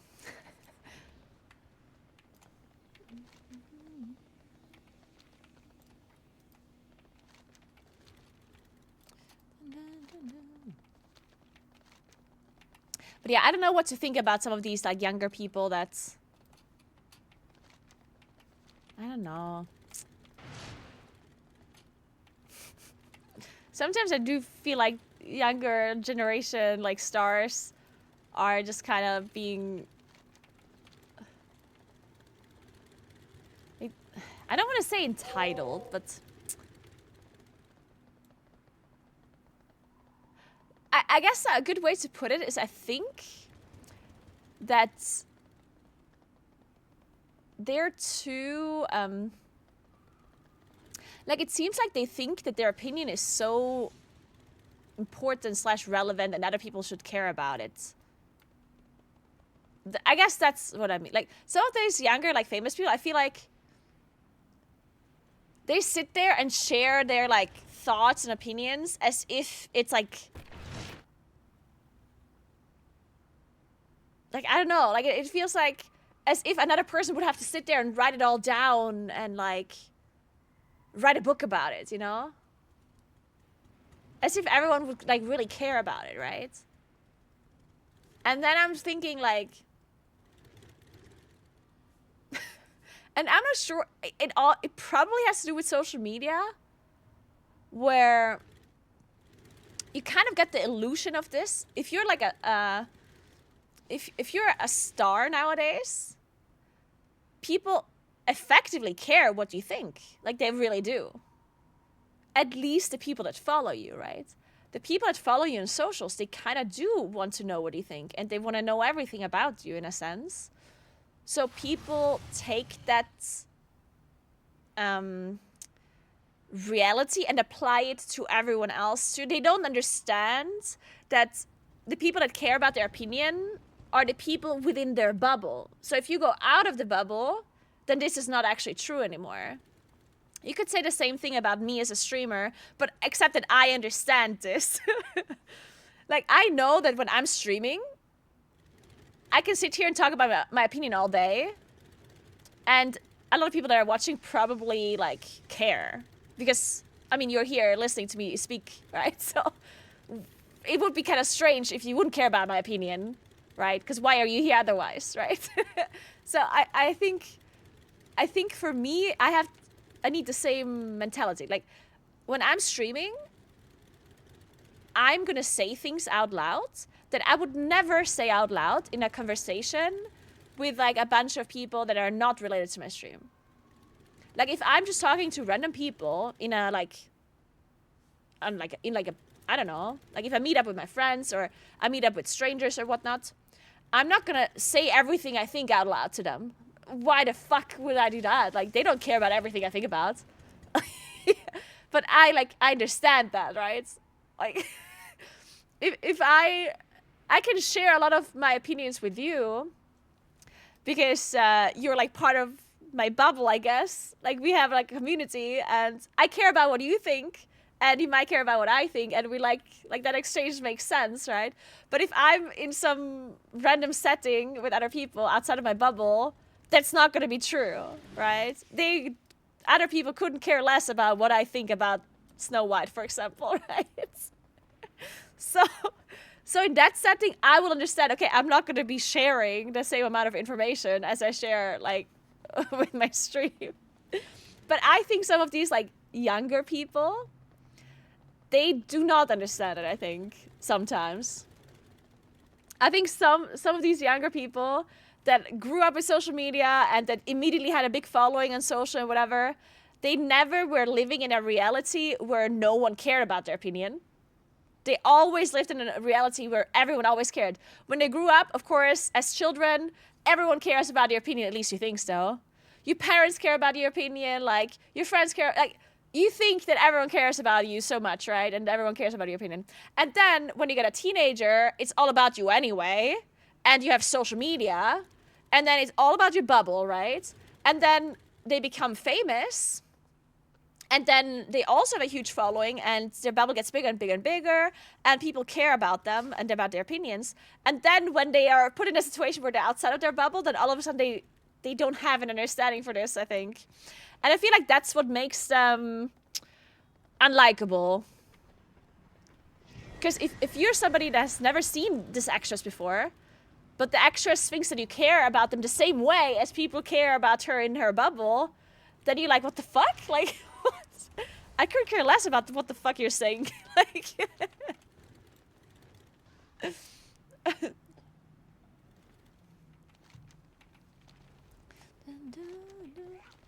and I do think that it's not just famous people that have this, but I think generally a lot of younger people kind of have this, I think. I'm not sure if you think, if you agree or not. Good night, let me agree. Good night, good night. Thanks for hanging out. Like, am I generalizing too much? Or is this, do you generally think the same way about, like, the younger generations? I'm not sure. I don't want to be generalizing this to, like, everyone, but at least I do get the feeling that this is true sometimes. Agree? Okay, good. Yeah, maybe that's a little bit... that might be like a byproduct of social media, right? Being such a... You've done well, my friend. Such an important thing nowadays, especially for the younger people. That bit by bit, we'll get our memories back. I agree, kids need to get off my lawn. I think it's weird when it's also mixed countries. Oh, that is true as well. Like, kids in Sweden wouldn't gain much listening to some actress in the US. I think it definitely is also like... It's for sure also a country thing, like... Because I do think, like, people that are from the US obviously grow up differently and have a different kind of environment compared to somebody that grows up in Greece, for example, right? And usually these different cultures do not clash until a certain time, right? Because people that grow up in Greece, they might not hear anything about other cultures or about other, like, practices or about other opinions or whatever until they're a certain age to even understand English or whatnot, right? Because obviously first you grow up in Greece, everything around you is Greek, people talk Greek, people have Greek culture. You're obviously going to be watching TV and whatever, but you're not going to be watching English stuff or English influencers until you understand English, which might take a while, right? And then once you're a certain age, then you get introduced to these, like, cultures from, like, other countries, I guess. And then, like, the opinions clash a little bit, maybe. So many possibilities. Wait, that's not the vault. Also, I need to upgrade a lot of stuff.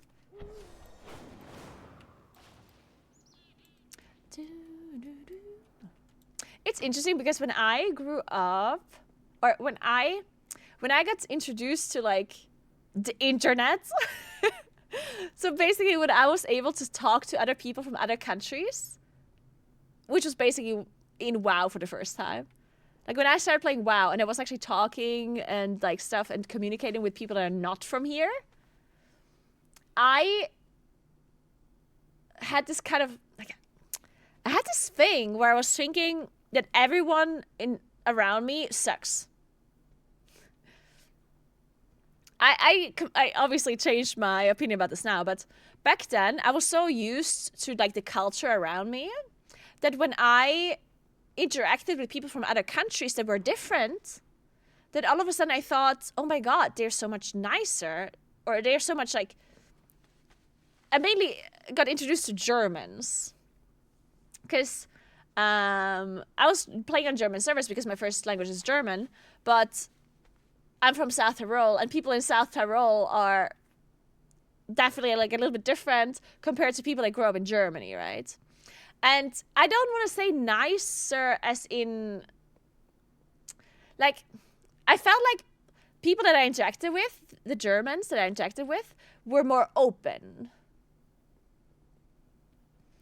I think South Tyroleans are very kind of like known to be like a little bit introverted, a little bit like not very open, not very like talk active, very much like conservative, I guess is what you call it as well. Like, especially like some of, like, I think South Tyrol is still very much very conservative. And the Germans, in my opinion, the ones that I interacted with in the game, were definitely a little bit more open and a little bit less conservative from what I've known. And to me, that was like such a different world. All of a sudden, it's like, oh my god, like you can do these things and people talk about stuff like that. What, you know, like things and subjects that were taboo in my like area. These German people were just talking about it as if it was normal. And I was like, what? Like, you talk about this? Like. And to me, that like it like opened up like this world a little bit where I was like, oh my god, there's other people who are different. And I kind of thought it was nicer initially, but then I also understood like the downsides. Well, the downsides, but like just because something is different, I think initially it just felt nice because it was different. But then I kind of understood that maybe it's not always just nicer. Like different always doesn't always mean better, right? Even if it initially seems this way, in a sense. I don't know.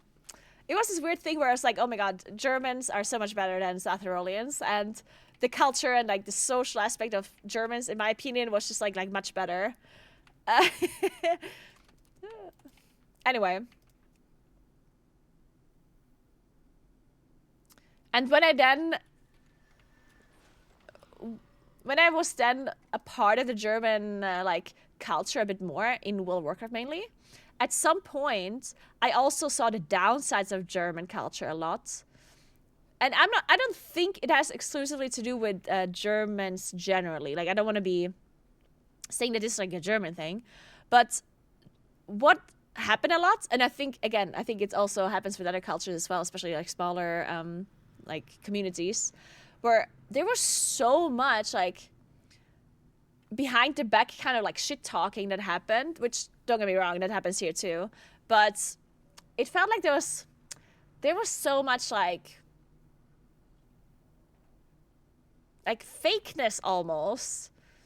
It felt like, oh my god, like in front of you they're like being so nice, and then behind your back they're like talking shit. And I was like, what the fuck? And I felt like there was a lot of like,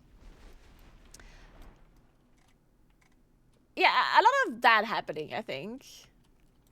A lot of like correctness when it came to like when you talk to another, you were like correct and like nice and whatever, and then behind the back you were just like shit talking everyone. I was like, what the fuck?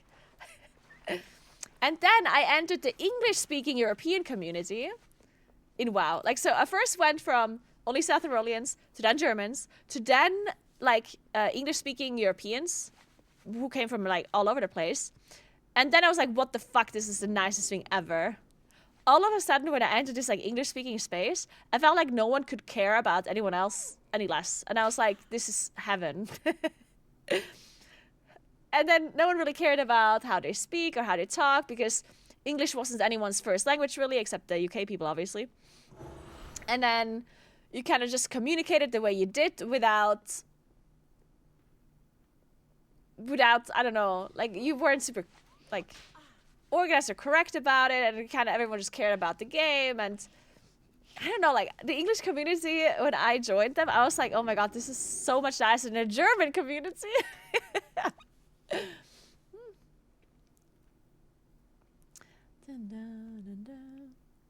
Are we the coolest people in the galaxy? Yes.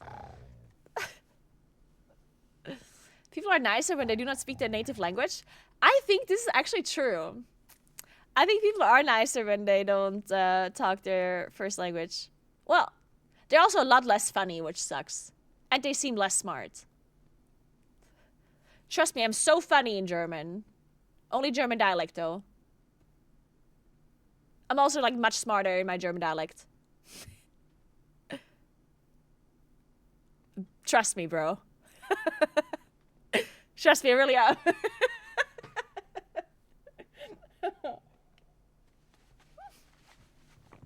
Open it? I don't know. I don't know if I feel like opening the vault today, guys.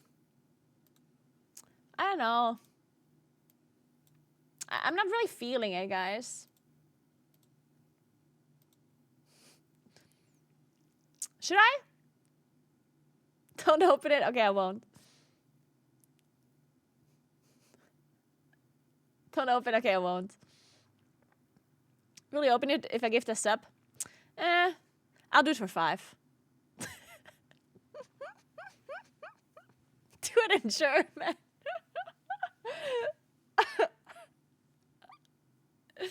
Don't open it? Okay, I'll open it for 5 gifted subs. And I won't open it for 7.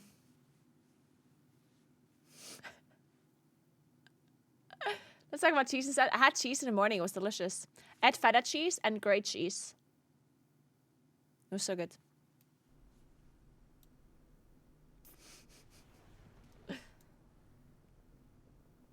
Okay, I'm opening. Okay, I'm clicking, guys. I'm clicking.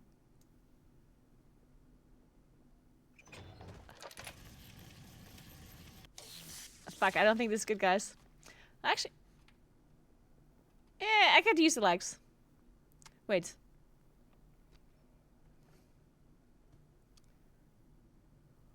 Wait, this is kind of good, I think, right?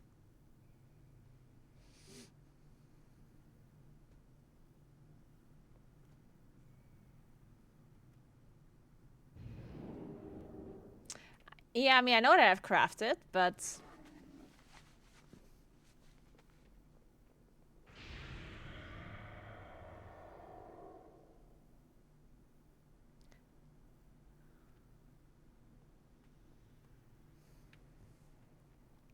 But is this better than crafted?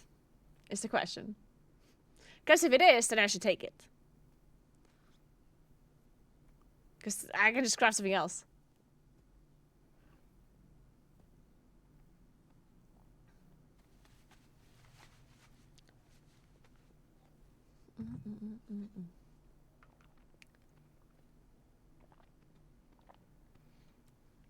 Yeah, that's what I mean. It's 3 item levels more.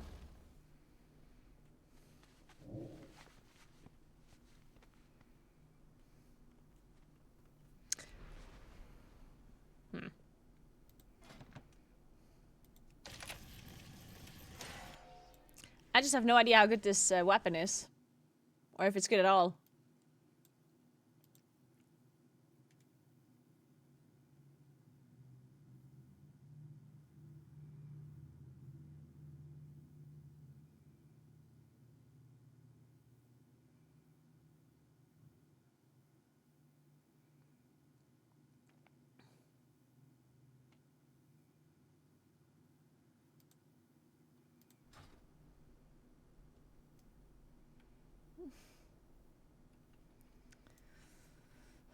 Alright, let's see.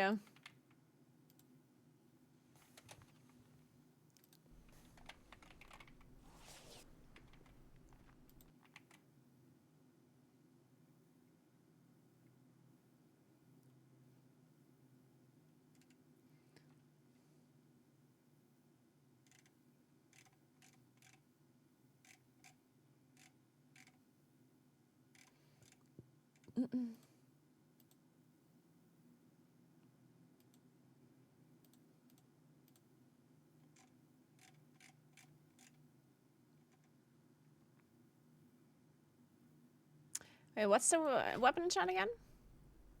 Radiant power.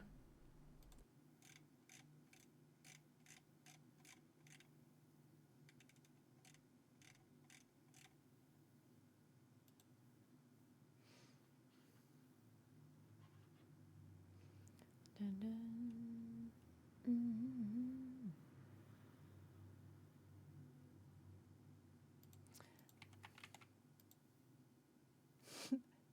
The Dream Grove is just so pretty.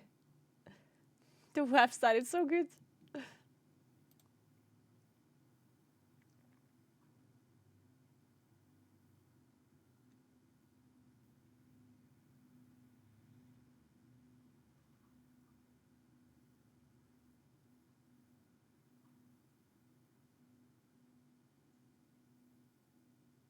Oh, wait. Oh, no, yeah.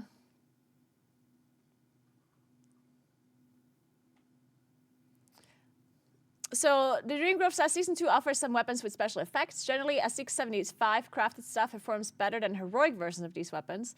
These weapons share cooldown with triggers, blah, blah, blah, blah, blah, blah. You should aim to line up these weapons with blah, blah, blah, blah, blah. Okay, so it basically says that these weapons are better. No.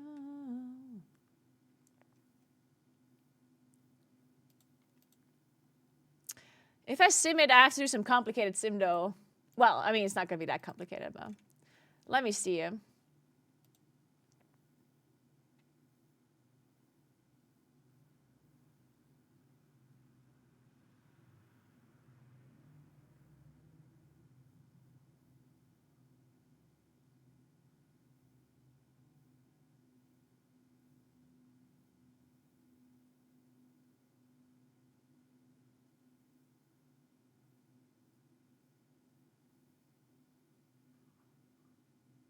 Okay, let's give it a try then. Let's sim this. Okay, so I'm gonna need to... Can I give this like... So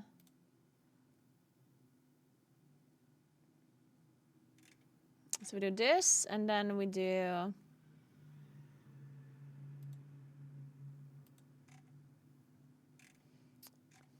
what is... It's just called Life Binder or something, right? Life... Bind... That's not shit.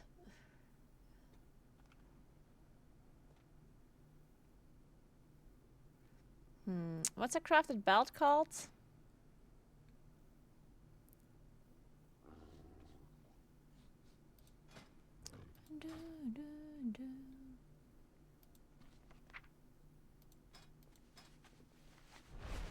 Rune branded.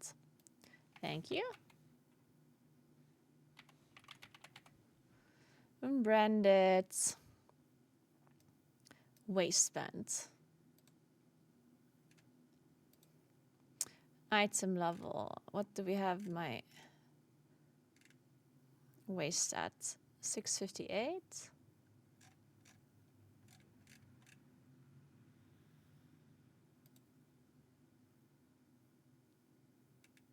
Nah, that's not an option, I guess. Oh, wait.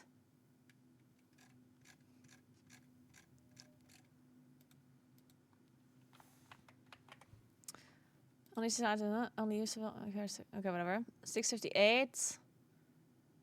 Waist.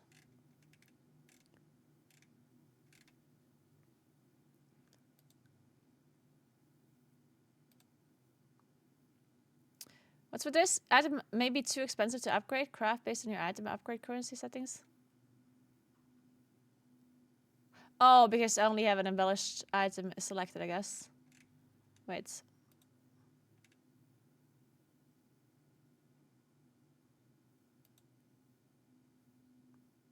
$675. It should be resolved. No, it's not. Fuck. I guess I can select one of these cloaks without anything. Is it resolved now? No. Why not? Should be resolved now.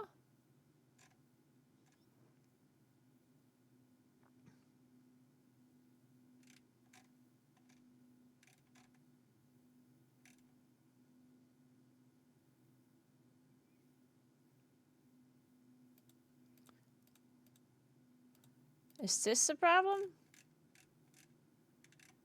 No.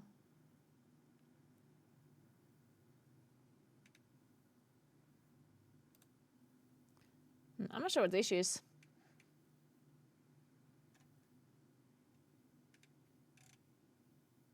I don't get it.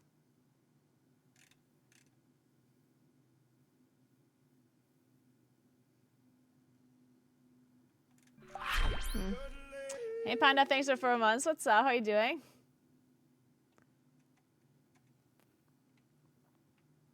So...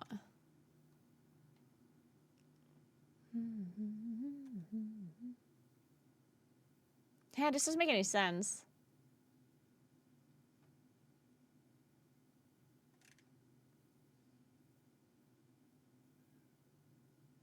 I don't get it.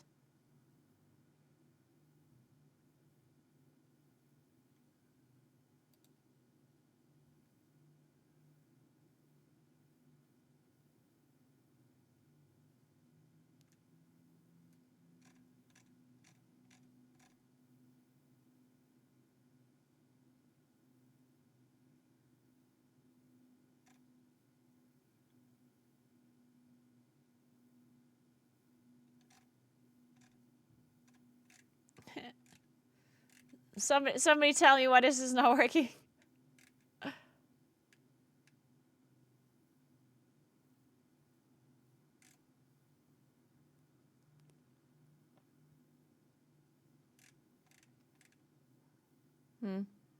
don't get it. Show all checkbox will let you add what you need. Oh, I didn't have sparks. No, wait, these are the old sparks, no? I don't need the old sparks.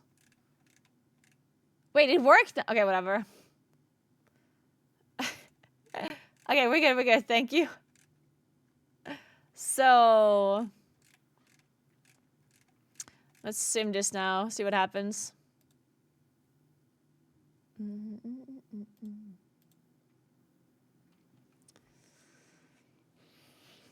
Oh yeah.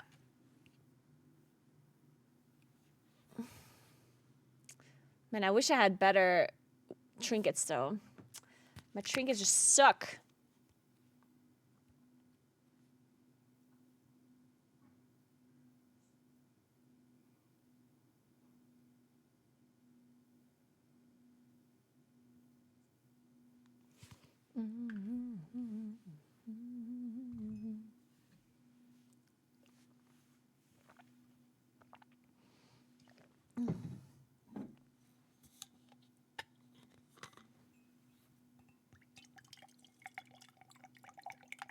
Guys, I had so much coffee today.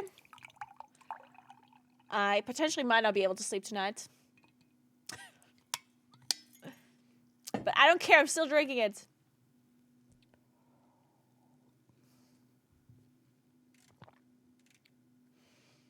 There you go, it tells me to equip...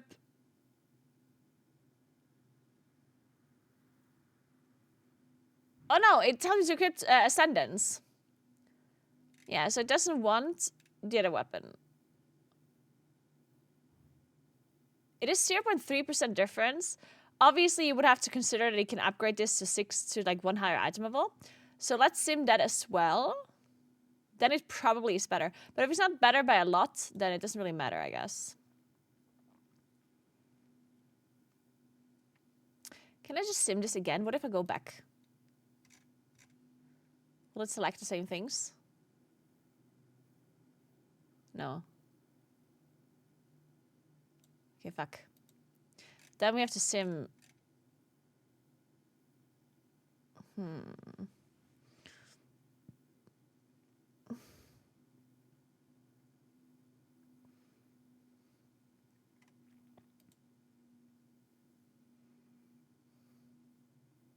Let's take this then.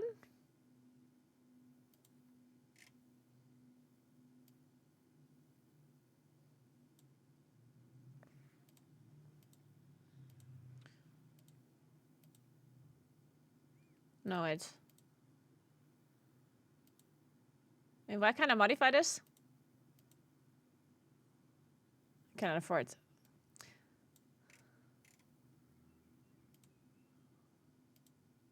Okay.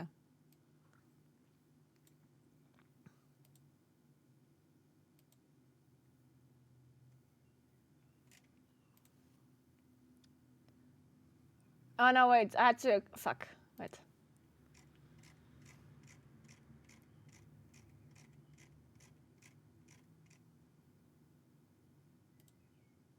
God damn it! Why does it reset this all the time?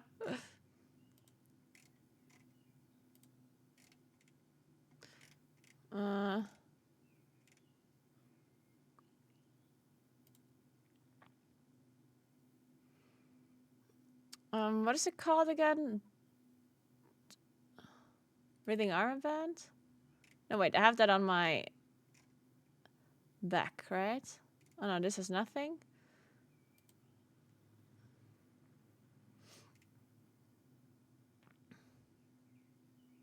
Then let's have this with nothing. Wait. So breathing armband, elemental focusing lens, nothing. And then we have breathing armband, nothing, elemental focusing lens. There we go. And then we have this and that. Now we should be good. Yeah.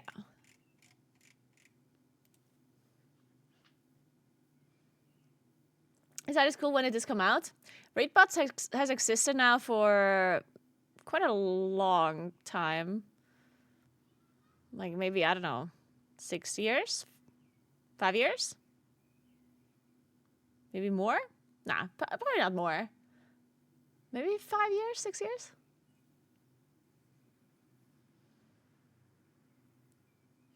What time is tomorrow's irrelevant? I'm probably gonna start as early as I can. Probably around, I'm gonna say 10 a.m., but maybe a bit later. I'm gonna try my best though.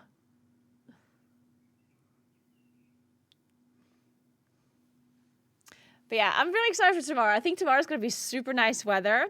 And I'm gonna bring my drone. I'm super excited for it.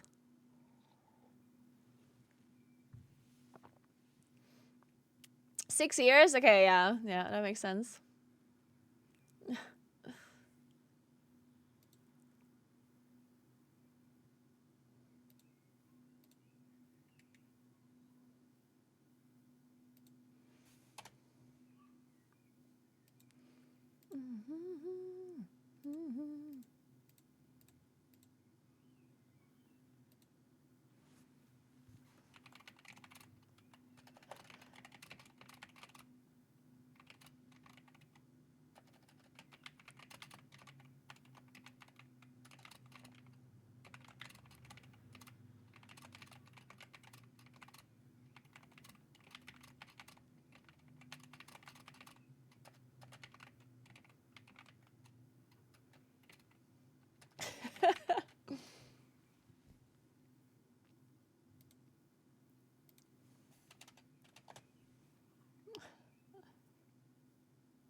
All right, so now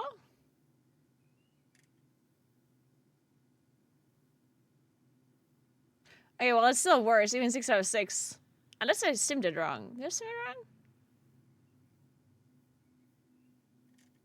I don't know why it tells me that. Oh no, breathing armband is still better. Second best option would be. Okay. Well, I guess we're not taking a weapon. We have figured it out. I think droning go this weekend. Yeah, I tried droning the weekend and it honestly worked out. It's really not that hard.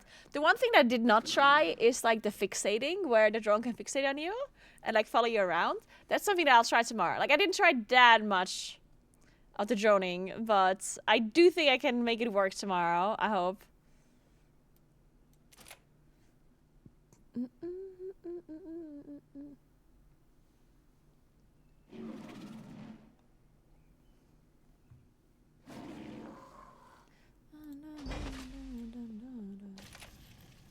So, man, I'm gonna be fucked when I'm out of sparks. The only thing I ever do with my sparks is take items I can then catalyze. Once I'm out of catalyzed charges, or once I have all of my set, I'm gonna be fucked.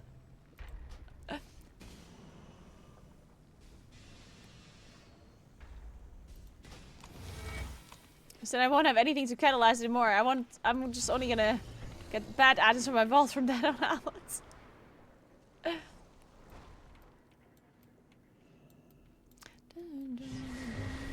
My directive is to serve you.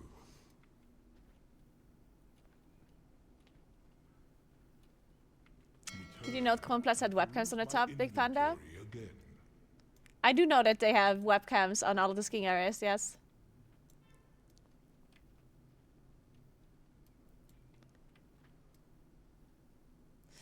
I have calibrated my So- prices to be reasonable.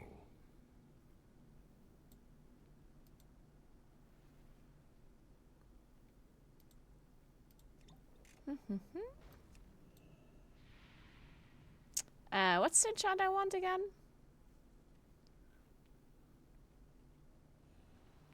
It's so cold. I need to start walking.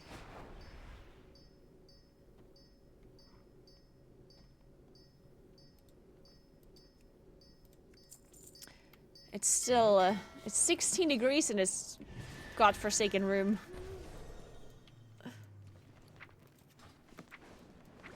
Breaks like a heart.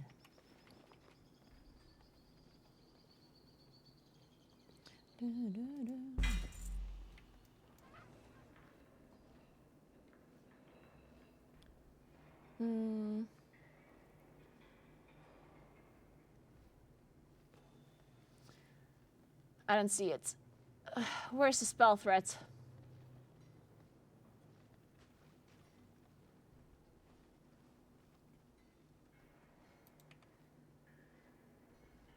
Oh.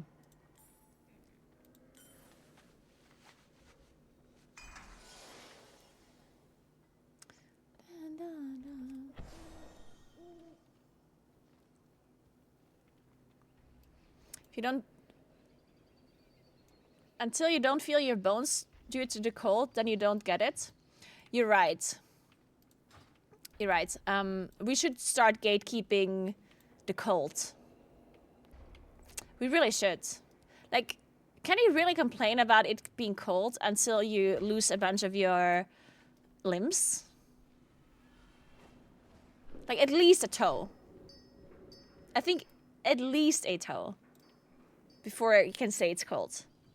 One toe. At least a pinky toe.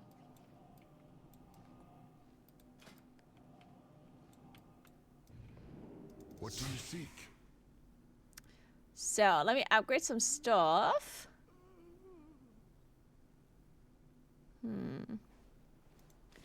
Let's go with this first. Beautiful. Upgrading items using Valor Stones. Incredible. I'm an achievement hunter. Ah, fuck. I forgot that I needed to keep some crests to craft a cloak, so I don't have a 629 cloak equipped. But whatever.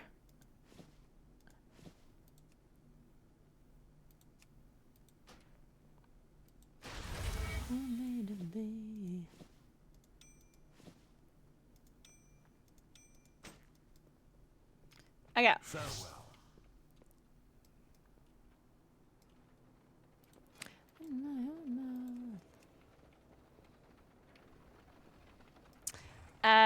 It's usually not very humid here at all, no, which is very nice.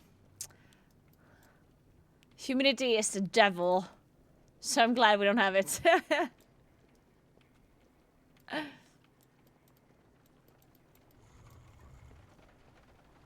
So, what key did I have Floodgate. Okay, before we start doing a key, I'm going to eat a snack. All right, because I'm hungry. And while I eat a snack, we're gonna watch a video. Which one?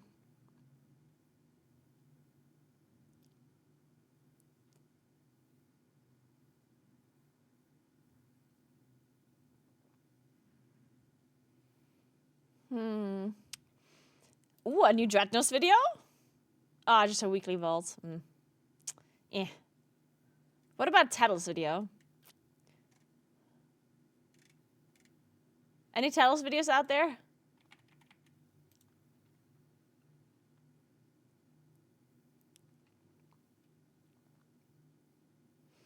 It's a fucking clean.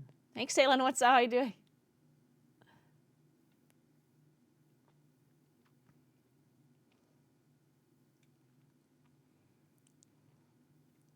Let's watch the tech thingy again. First, let's watch an advertisement about toilet cleaner. Per un'esplosione di profumo, prova le nuove vicinette Limited Edition. Want to know how to create awesome videos? Check out motionarray.com. You can do it too. Motionarray.com. Easy, intros easy, kittens, God, this is so horrible. That. beats, lightning, jazz, or pop. Fast and simple, drag and drop. I'm in love, it feels so cheesy. Video creation, can't believe it's so easy. Music, colors, templates too. Every day there's something new. Music clip ads, easy. Social stories, so easy. Play it rough, play it cool. Dive into the motion pool. So go to Motion Array now to get everything you need to create stunning videos.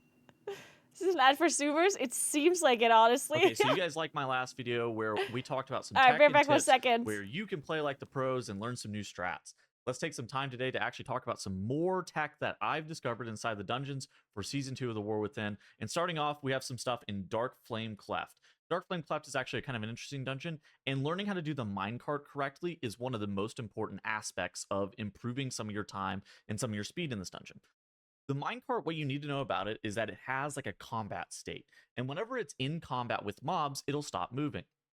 There are also specific checkpoints that the minecart can be pushed to as well, and it will kind of stop to make sure that you have all the mobs that are killed off, and those checkpoints are like, you know, pretty far into the dungeon. How most players, in my experience, have been doing Dark Flame Cleft is they've been pulling one pack at a time and just kind of killing off the mobs that are on top of the minecart. The best way that you can actually deal with this dungeon, though, is you can gather mobs like you see on screen here and run ahead of the minecart as the tank. Then, once the minecart stops in the location, or say it gets combated by a mob, you then drag all the corridor creepers and a bunch of the darkness mobs back on top of the minecart, you AoE them down, and then you rinse and repeat. And this will change your minecart section from around, 5 pulls to, let's say, 2 pulls. Now, another thing is the Candle King, and similar to what we're going to say about the coin-operated crowd pummeler in a little bit, is you can actually tank the Candle King up against the wall, and if all 5 players are stacked up against the wall, like almost on top of one another, it reduces the radius of which these candles can actually spawn. That will actually increase your melee uptime by a substantial amount. Now, you do get knocked whenever one of the candles spawns underneath you, but it doesn't really matter. As long as you're not getting stunned by the candle and continuing to stand in it, it's not going to be that big of a deal. Getting knocked doesn't even do any damage to you. It's not really relevant. The most important thing, though, is that the candles are going to be more adequately stacked, increasing or decreasing the amount of people that actually have to put the circles on top of the candles and increasing your melee DPS uptime. Moving over to Cinderbrew Meadery, if you watched the video that I made at the very beginning of the season talking about everything you need to know about the dungeon, I kind of glossed over the fact that there was an engineering buff. It has an ability called Flame On. And what this does is it says it strikes enemies in front of the caster, inflicting 1% of their maximum health as fire damage every 1 second for 4 seconds, and disorients them for 5 seconds. This is actually a pretty huge deal, and not something that I actually see commonly used in Cinderbrew Meadery in general. If you're a healer, in my opinion, with an open profession slot, now I know this requires you to have an open profession slot, but if you are a healer with an open profession slot, grabbing this engineering flamethrower is actually a pretty sizable amount of damage on a couple of the pulls that they are used on. Whenever you pick it up, though, it does have a limited amount of time that you can take to use it. So obviously if you use it on a hobgoblin or something like that, it's like super optimal, and so it just kind of depends on where you're using it. But this is something that, at least in high-level keys, you're going to see people having access to 100% of the time. Additionally, in Cinderbrew Meadery, the Bee Wranglers have a cast called Bee Zuka. This Bee Zuka puts a line on the ground. If you outrange or at 30 yards away from the Bazooka or the Bee Wrangler mob itself, it actually dodges the Bazooka cast, making you take substantially less damage because the Bazookas actually hurt a lot. Moving on over to Priory of the Sacred Flame, we have a couple of mobs that you can actually dodge just by running fast. Chainmail and the Lynx are these two mobs that I'm going to be talking about today. Chainmail is the mini boss that is spawned after you end up killing off Guard Captain Suleiman. All right, Tattles, tell me more. Chainmail does an ability called Lunging Strike, pancake and if you are, let's say, around 20 yards away from like anything the because mob, I didn't you put can sugar in actually it. just like start pre-moving right before the Lunging Strike happens and be able to dodge it. A similar thing happens with the Lynx Pounce. So notably for Chainmail can actually be cast on melee, which makes it a little bit more tricky. But the Lynx, their Pounce can only be cast onto ranged targets. Now the Lynx can also be stunned while they're in the midair. So things like Chaos Nova from a Demon Hunter, if you see that going off, or just like pushing them with effects like Typhoon, gripping them back with Ursul's Vortex, dropping a Ring of Peace or a Freezing Trap in front of you. Those are all effective strategies to be able to dodge and remove damage that's going to be on your entire party. There are also some mobs at the end of Priory called the Risen Footmen, and whenever they die, they have a cast called Light Expulsion, which you don't actually see it's a cast. It's just like an invisible thing, and they blow up and do radiant damage to your entire party.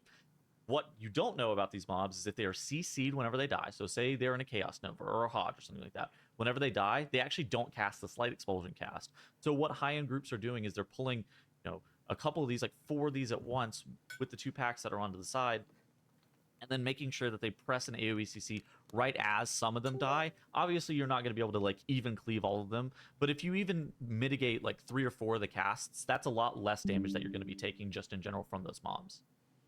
In Rookery, those big mobs that kind of like pull you in and they cast that chain lightning effect on them? Yeah, the Void Diffusers. Well, they have an ability called Arcing Void. That's what that chain lightning not be a effect coincidence. is. There's and no the way Arcing it can Void be. can actually be line of sighted and So force maybe the Void Diffuser somehow, to start recasting. Now, what's actually notable about this is the Arcing Void is actually a 3-second long cast. Maybe and so for some whenever reason it you're gets making me hungry. forced to recast over and over and over again, it's not actually going to be doing too much. It's just going to be standing there and no longer casting that suck because the Arcing Void is higher priority. So standing there, forcing that mob to recast, or say you're potentially in a dangerous situation, you need to line of sight that ability. Those are some of the things that you kind of need to be looking out for, especially whenever you're in the Rookery. Additionally, after Stormguard Gorin, there is a pack that has an Ascendant and 2 Crushers. After you kill this Void Ascendant, you can actually jump down into the final boss area, and the Crushers will eventually snap to you. This, it can create a little bit of a tricky situation. I've seen some wild stuff go on with their snapping where it can potentially evade reset a pack as they're snapping. So if you take it a little bit slower and allow those Crushers to snap down to you, that's probably the preferred strategy. Just to make sure that they're going to be consistently snapping and not like evade resetting a bunch of mobs. But that is a way that you can actually increase your speed in Sabla. Thank you so much for 75 months. What's up? Floodgate has some new tech that some players have actually been utilizing. I don't see it used all too commonly yet. I'm glad you like but I Tattles think it's so much. something that players are going to be starting to look to use in the future. Bubbles is probably the most dangerous mini boss in all of Mythic Plus this season. With an ability called Backwash, it just does a lot of damage to your entire group. You can actually skip around the side and go into the water against Bubbles. Now, there are fish in the water, but players have determined that using an invisibility potion or using Shroud and being able to walk around Bubbles is probably the most effective strategy. You can also skip it with, Shroud, and say you have water walking from like a Shaman or a DK in your group. You can easily walk around this mob, but like you see on screen right here, invisibility potions and just not even having the water walking is also effective for skipping Bubbles if you say don't need his count. He does have True Sight though, and so that's why you have to hug the far side wall. Motherload has a couple of tips that we can kind of talk about here. First and foremost, the coin-operated Crowd Pummeler, the first boss in this dungeon, if you actually tank the boss against the wall, it can actually decrease the radius of which the bombs are going to be spawned out away from the boss. And this is actually very valuable because then it's going to make it a lot easier for you to actually be able to kick the bombs into the boss. There's none that are going to be like 60 yards away from other bombs, and so this is just a pretty good strategy. Now you do have to watch out because the coin magnet, if your tank isn't going to move the boss correctly, the coin magnet can suck up a bunch of the coins, but tanking it against the wall is totally an effective strategy to make sure the bombs are a little bit more stacked. Additionally, in the final area of Motherload, you can actually send your tank ahead to get all of the bombs to fixate onto them. What we've been doing is actually bloodlusting this pull with like a double war machine. Realistically, you don't have to bloodlust this pull if you just want to do like a single war machine and send your tank ahead to get like 60 mines on them and then pop all of your offensive CDs from your DPS to be able to kill all those mines off adequately, and your tank just kind of kites out the mines. I hate these That's mines. also They're a so great way of annoying. dealing with it. Now, what you need to know about this is you're going to have a lot of specialists, so there's going to be a lot of ground effects from the specialists. But, this is something that can actually save you a lot of time because now all all of your DPS aren't getting chased around by a mine, and you can kill off 20 mines in one fatal swoop.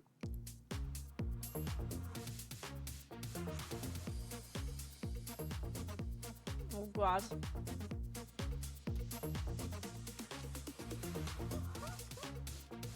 We love advertisements, guys.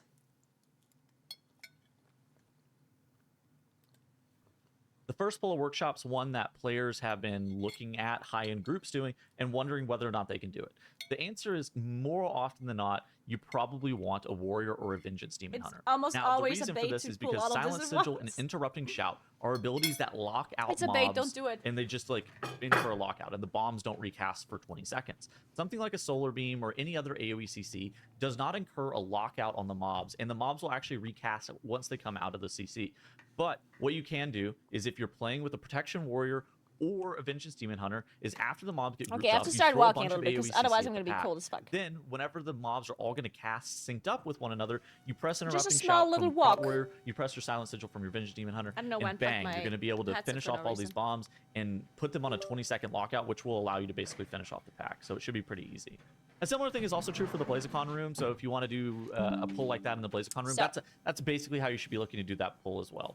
Now, you might see some high-end groups actually being able to DPS Cujo through the box. How do you do that, you might ask? Now, what you need to do is your tank has to How get do you do Cujo that, you might ask? up against the corner of the box. I love titles. And then you, as the DPS player, you walk around the far side, the long side of the box, and then you're going to be able to kind of like shim yourself into position. And if you have a weak aura, it'll say safe. Firefox on Alive. it. And I used that's to use telling you that you're gonna be Firefox safe. You're for going to be so putting yourself long, up against up the until other a far side point corner, where and then you'll be able to DPS there's some Cujo period of time where ideally through Firefox the kinda box. This sucked. works for melee or ranged players. Sometimes I think there's just a it's period of time it's a where bit they more just didn't advantageous update it for ranged properly or something players. was weird For about melee it. I don't DPS, your tank remember. is going to have to be really good to get the. All right, sorry, Tuddles, but there's only so much information I can absorb. By the way, guys, like, can I get your opinion on this? I know we haven't been in this season for that long now, but like, are you? I guess this is only a question I could ask people that do more than higher than 12s. If you're a person that does mainly do higher than 12s, or like generally like a keep pushing person, are you getting bored of like there not being any affixes? Like, are you kind of feeling like every week's the same? Because I mean, I don't know why I'm saying that, because obviously every week is the same. Like, I don't know, like, I feel like I'm getting bored so fast now.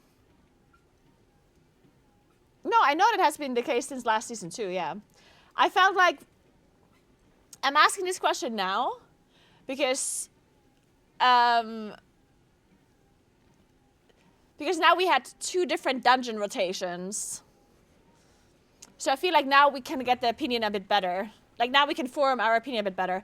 Because once we only looked at season 1, it was possible that people were just bored of the dungeons because, I don't know, because they hated season 1 dungeons.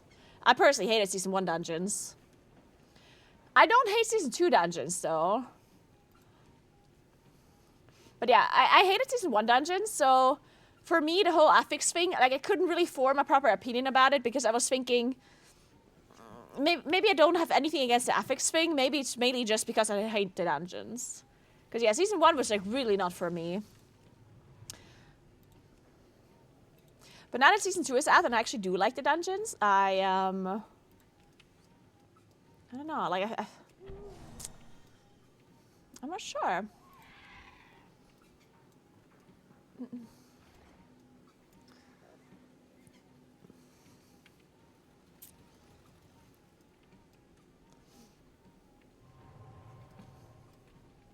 I do not like season 1. You didn't like season 1 either? Yeah, I don't know, season 1. And I feel like this season is not really long enough for me yet to form like a super good opinion about it either. But yeah, season 1 I definitely hated. And this season I like the dungeons, but I mean, there's still something about it that I'm not like, that I'm not really feeling. I'm not sure what it is though. It could be the lack of like the Could be the lack of variance, you know? It could be just like, oh, everything's the same every time, but I'm not sure. It could also be something else. It's hard to tell.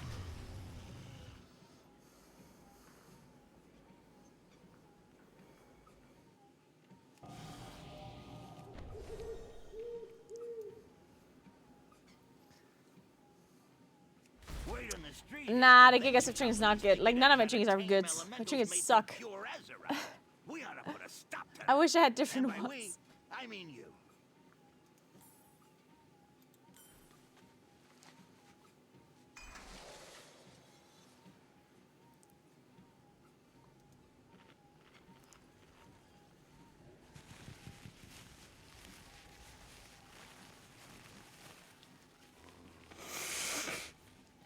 I like the roll affixes. Wait, what are roll affixes?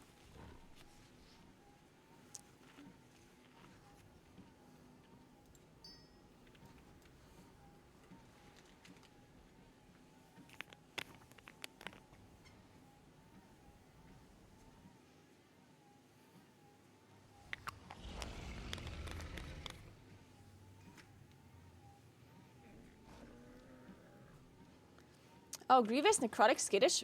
Really? You like those? It's very interesting. That's affixes. A lot of people hate it.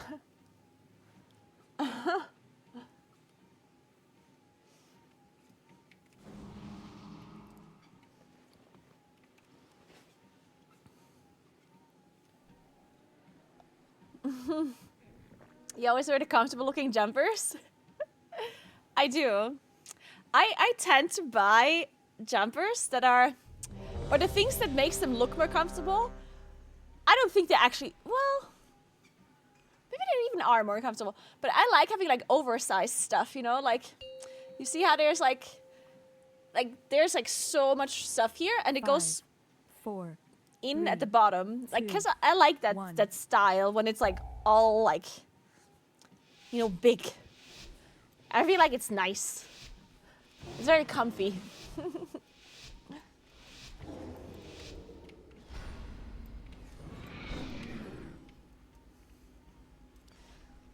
I feel like when you have like super like heavy, like baggy kind of clothes on, I feel like you don't necessarily have to worry about anything ever. It's like super, first of all, it's comfortable just from the feeling of it.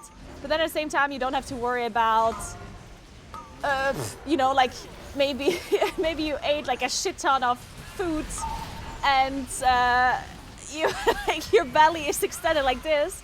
But you don't have to worry about stuff like that if your clothes are baggy as fuck. Like, you know what I mean? Sometimes when you wear something that's a little bit like tighter, like or whatever, then you're like, uh-oh. So when you wear baggy, super comfy clothes, you don't have to worry about any of that. And you're just comfy, and it's great.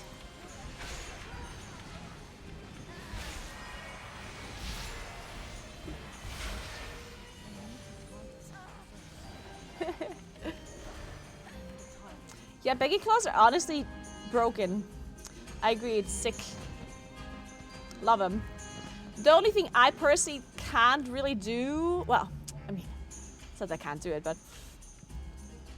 if I wear baggy, like if I wear something like a white top and white pants, then it looks like I'm like, you know, I look like a potato. I look like the Michelin Man. So I just need to choose one or the other. Like either wear like baggy pants and something that's like a little bit tighter at the top.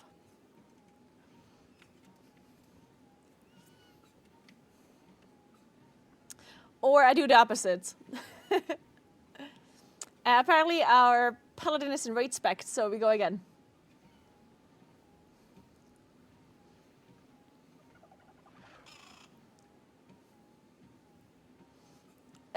Potatoes, sun glitters, yeah. Yeah, if I wear a baggy top and a baggy bottom, so I look like sun glitters, yeah. Yep.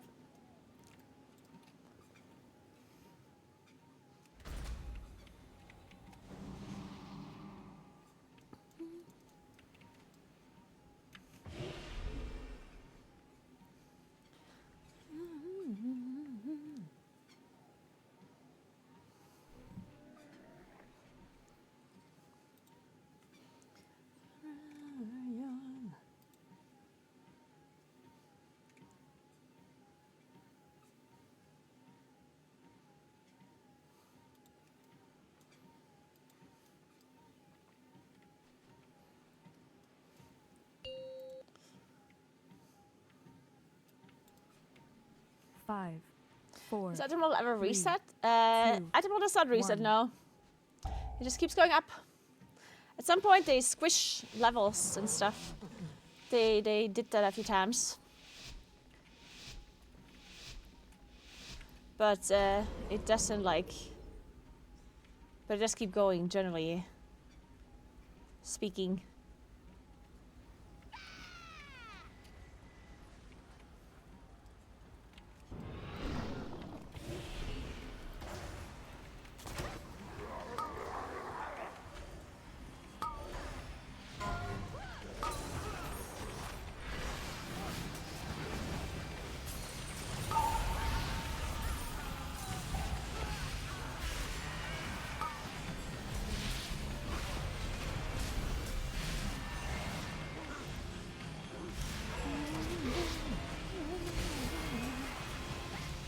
So, Prot Paladin, huh? Apparently they do 10 million DPS. Sounds reasonable. I mean, why not? Right? I mean, nah, that seems fine.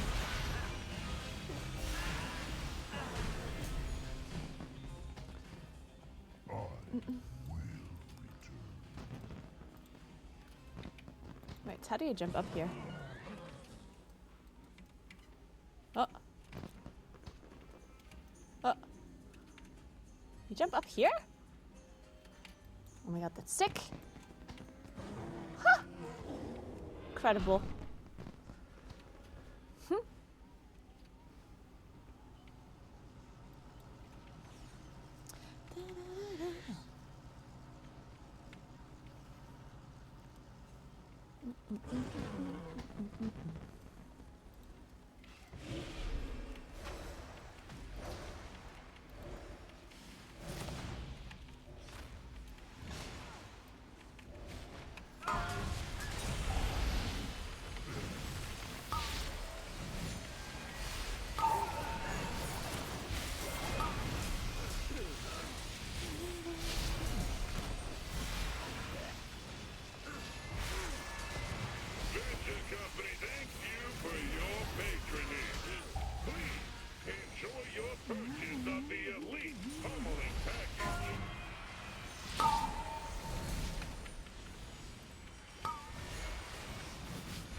I hate these knees.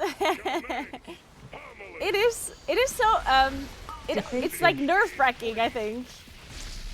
You know, when there's like a skip where you have to do some like jump that is slightly difficult, then like it's so stressful because then you walk up and everyone is like making you first try and you're like, oh, everyone's looking at me.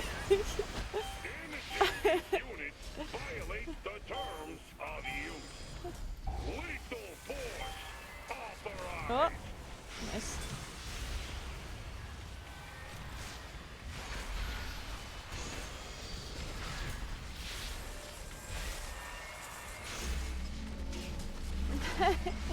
Hey, Helena.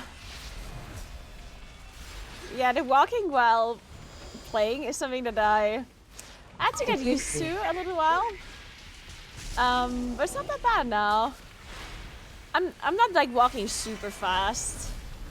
I'm making sure I'm walking somewhat slower if I have to do things that are a little bit more difficult.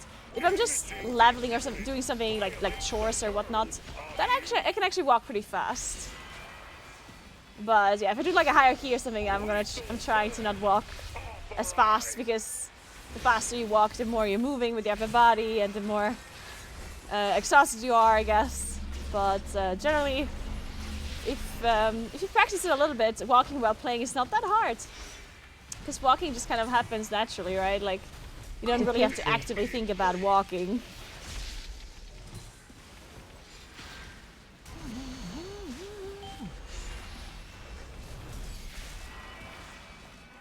Bombs. Damaging this unit violates the terms of use. Lethal force authorized.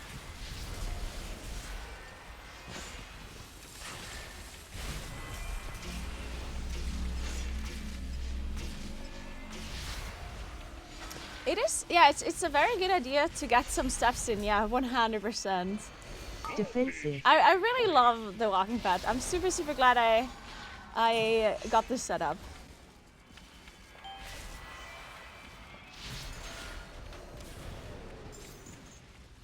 Bombs. Damaging this unit violates the terms. It's really nice because even if you like, because a lot of people that have to that are sitting on their PC all day for work. Shit, wasn't necessary. we had a bomb exploding. Like if you have to sit on your PC all day for work and then you're also a gamer as a hobby, then it's kind of hard to get enough movement in throughout the day, right? So walking a little bit while playing, at least you get some steps in. Of course, it's never going to be replacing like proper exercise or like proper fresh air and whatnot. Like obviously you should still be able to still do that, but wait, did that just spawn at the entrance? Oh no. Ah, I see, okay. But if you're gonna be like, instead of sitting, it's just nicer, right?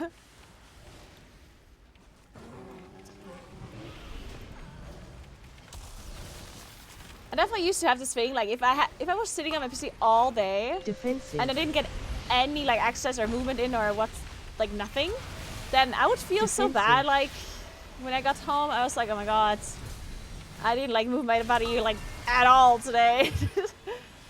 And now that I'm like walking a little bit once in a while, it feels like I did something at least, you know? If I'm sitting on my PC all day, at least I get some steps in. So the mental effect of it is also kind of nice for me, at least.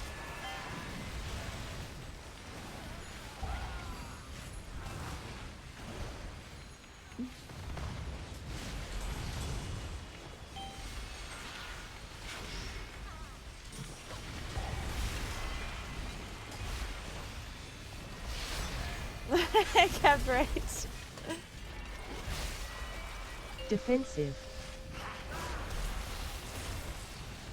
I recently started my new setup. My husband started it because he said he'd never need a better one. So next in line would be a new desk and chair. And now I'm thinking of a treadmill too. Yeah, why not? Go for it. There's also an alternative. I personally like the walking more. But there is like an alternative that I recently was linked by somebody. So basically, do you remember what it was called? Kuros, by any chance? Like this, like kind of like this like small machine that you have under your desk that you can like use to cycle. It's not really cycling, but defensive.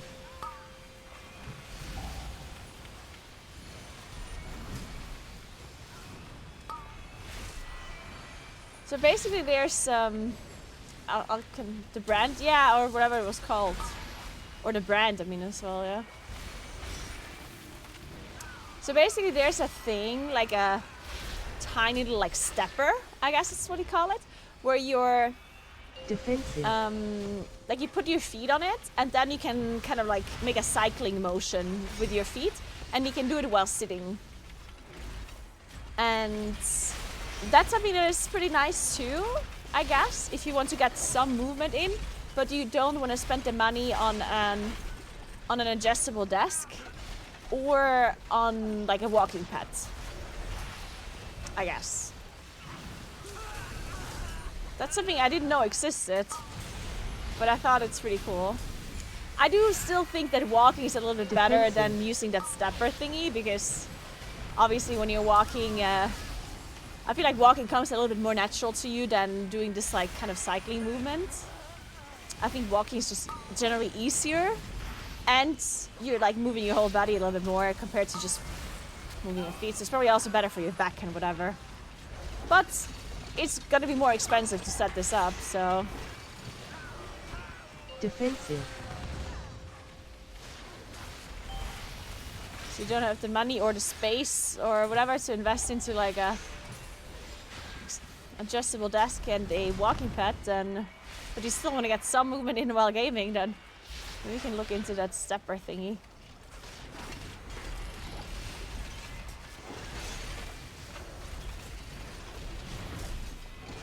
Getting a row machine to the home gym, nice.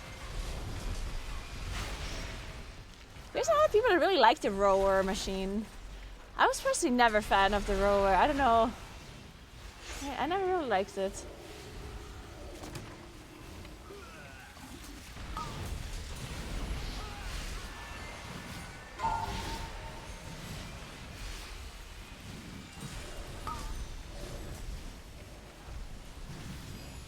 To be fair, I don't really like any cardio machine outside of a spin bike though.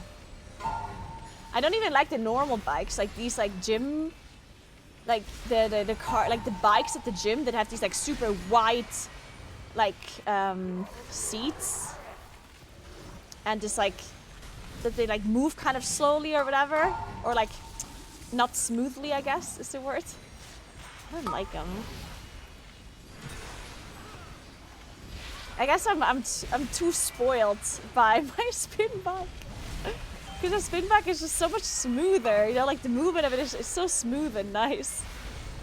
So now that when I'm sitting on these normal like bikes that are at the gym, they feel so like, ugh.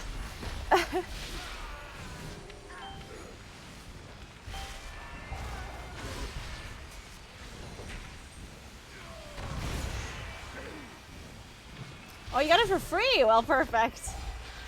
Well, then I wouldn't say no either. Hey, Vagin, what's up? How you doing today?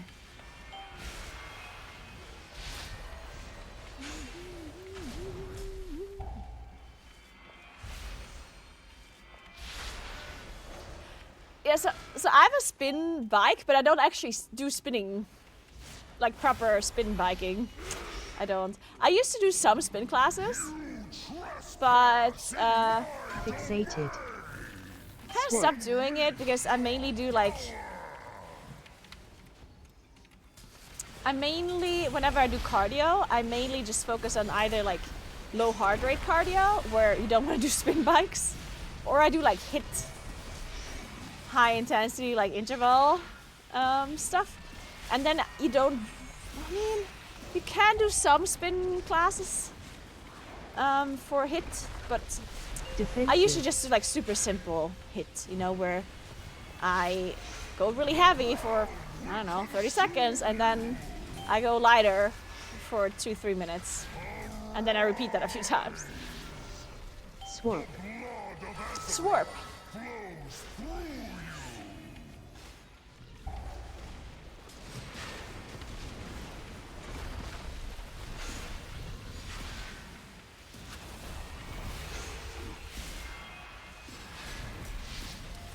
So the spin biking doesn't really fit into my into my routine anymore, but I kind of liked it.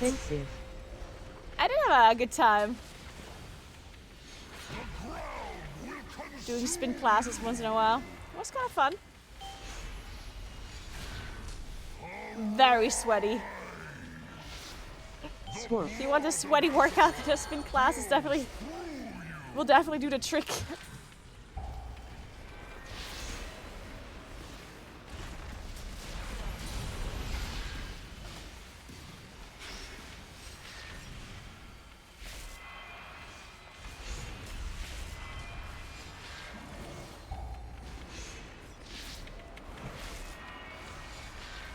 Defensive.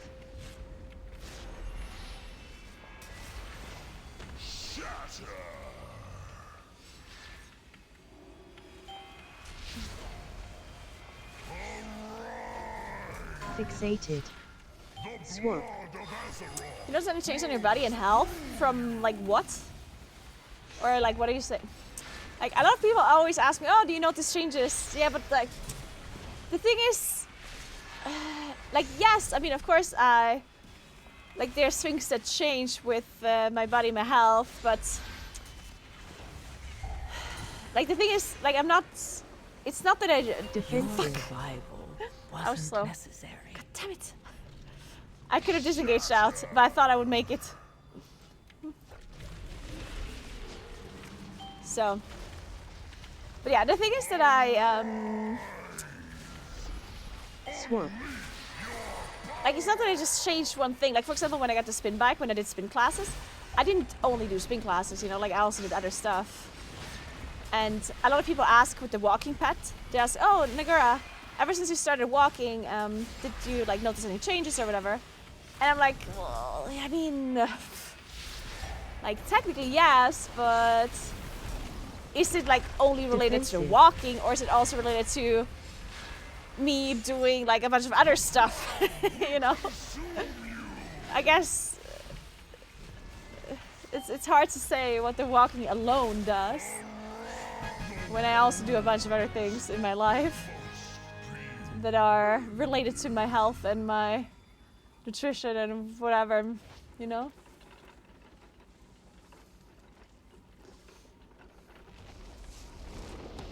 The walking pad I have is from To Do. One tip, if you're buying a walking pad, no matter which one, make sure you do not plug it in to the same extended and like, what's it called, cable extension or whatever, than your PC. This is very important. If you have a walking pad, like if you have this setup that I have, definitely make sure that your walking pad is plugged into like a separate plug. Me and Hannah had the same issue where the walking pad would like sometimes start overheating and would have these like weird issues, and it was almost always in those two cases. And we had different walking pads. Like Hannah has a different walking pad than I have, but we have the same issue. So it's possible that walking pads in general just interfere, or just maybe they just need a lot of power, and if a PC is plugged in as well, then it's just like maybe it's about the steady amount of power that a walking pad needs, because a walking pad always needs to be constantly supplied with power, while a PC maybe takes different kinds and then it like interferes with it a little bit. I don't know. Either way, plugging it into a different plug has been solving all of my problems. Huge shout out to David who suggested this, by the way. David saving the day one more time.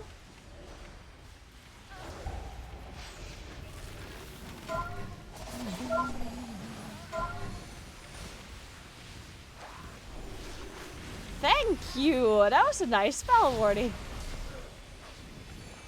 Appreciate that.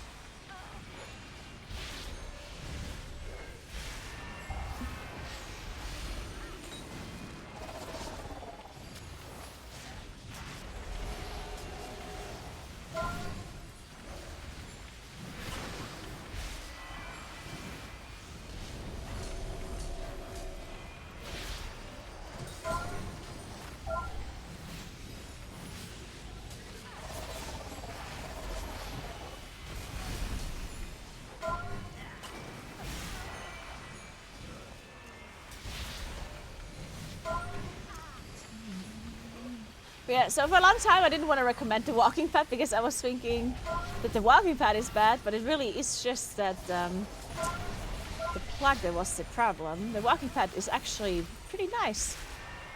I mean, it's a very simple walking pad. It's like one of the cheaper ones. But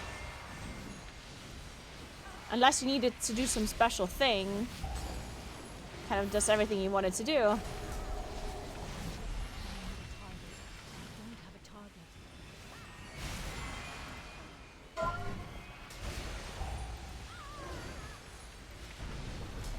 Feet.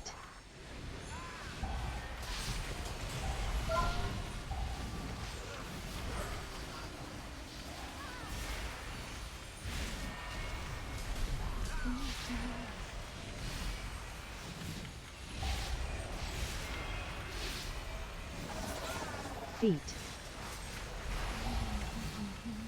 Feet.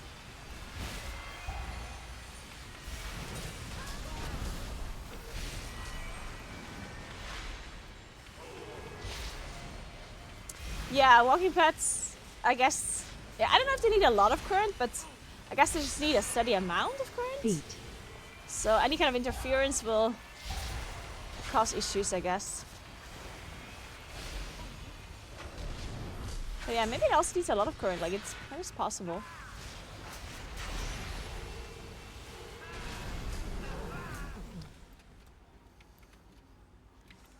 If you want a job done right, use Mega Explosive!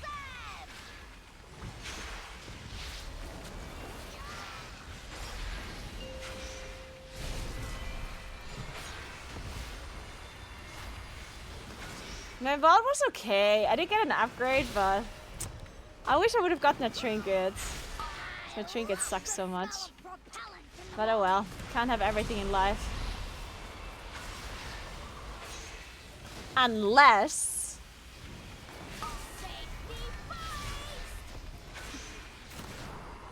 What do we have to do to get everything in life?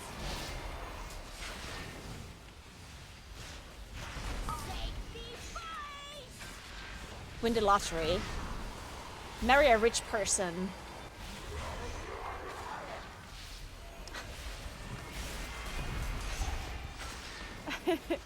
Shit, I went to the wrong side. Come here. Any rich people in chat who want to marry as poor people? Any Oilers?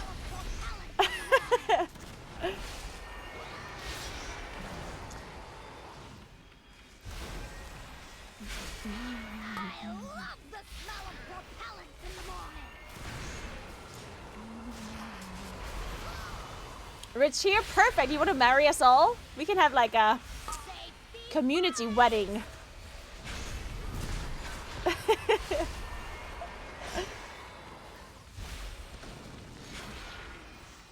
How rich?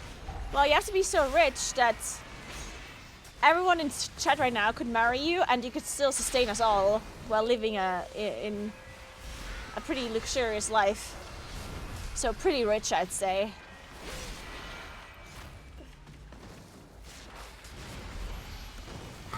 I think you need fuck you money.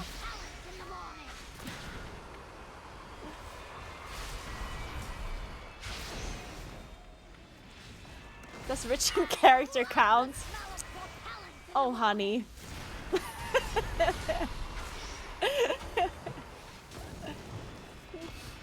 Of course it does.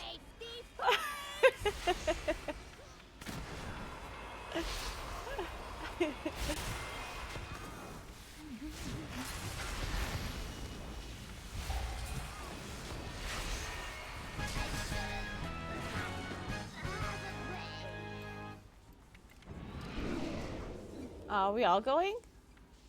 I don't want to. Oh, we're skipping. I see.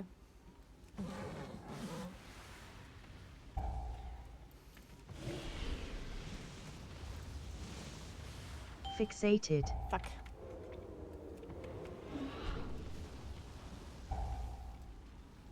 Fixated.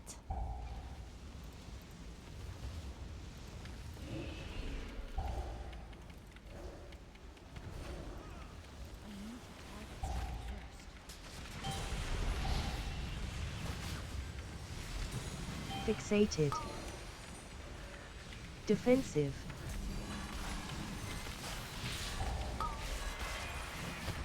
Defensive.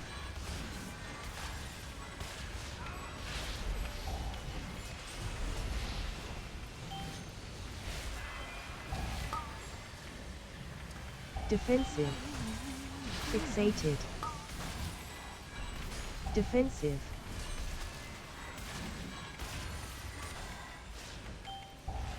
Oh!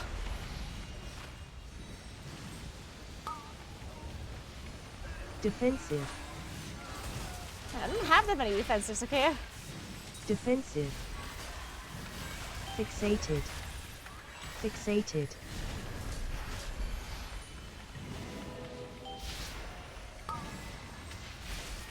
Defensive. Defensive. Understood. Okay, I'm alive. Defensive. Defensive. Ah! Help me. No, please. Fixated. Guys, I made it, I made it. Defensive. Not once did I think I would die throughout this pool. I had a rock steady mental throughout this whole pool.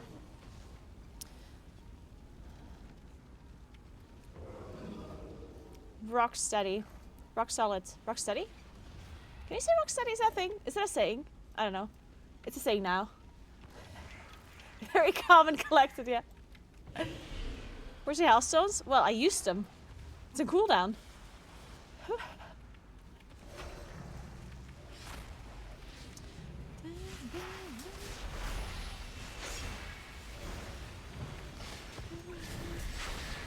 Was that supposed to be like a, oh gotcha, oh she didn't use her Healthstone, but then I did it anyway and you just didn't see? Huh. Well, I guess you thought I'm bad. Turns out I wasn't.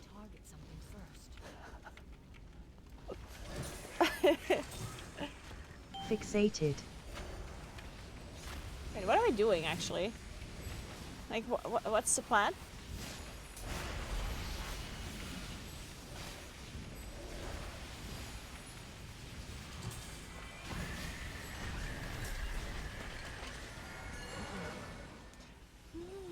We're missing 6 count. I guess that is problematic. Do you bums realize how much property damage you've done?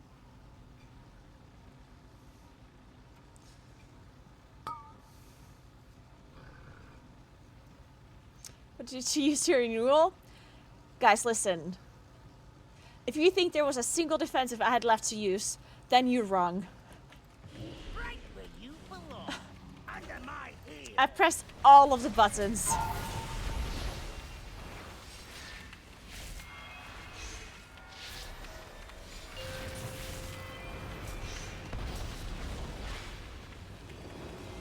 Whoa! Oh no! Fuck!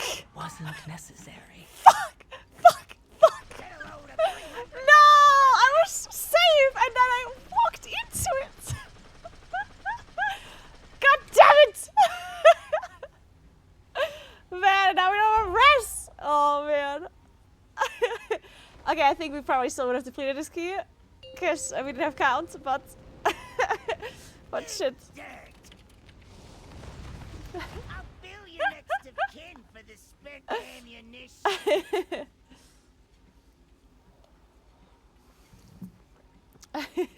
Man, that he threw that missile so far away though. That was so messed up. Like I saw where the guys were. This one that killed me was off the line. He was out to get me. This guy was out to get me. He aimed it at me. This guy's fucking AI. Telling you.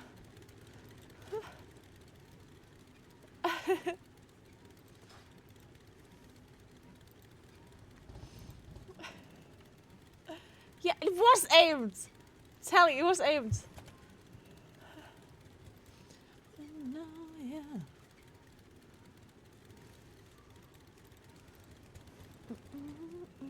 Someone else. Okay, we don't do top.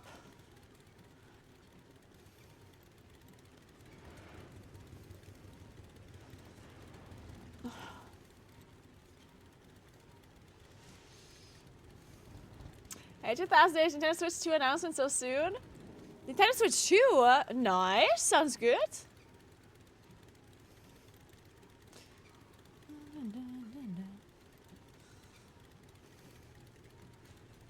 I never got really... honestly, like, I love Nintendo 64, and Nintendo Switch is basically Nintendo 64, just in modern, right? And I wish it came out a little bit earlier, because I kind of stopped playing consoles, because I feel like the Nintendo 64 was such a, like, good console for me, and then there was never another one that came out that was as good. Because I wasn't really like a PlayStation kind of gamer, not as much at least. So I never really liked like PlayStation stuff that much. I was more into like cute games, like Mario games stuff. So I was always into Nintendo. And then the GameCube is something that we had as well, but that one was like eh. And then Wii came out, and Wii was also not really my thing. Like, it was okay, but it wasn't like the greatest. And then when the Switch came out, I was already like not really playing console games anymore, so I was kind of like meh. But I kind of wish I was into Switch more. I don't know, like I like the idea of a Switch. Maybe I should get one and play it while cycling.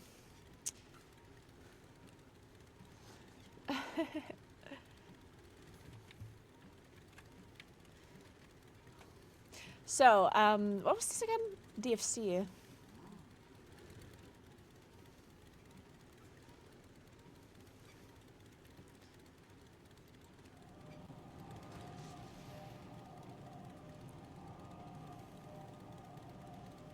Yeah, portability is just so nice.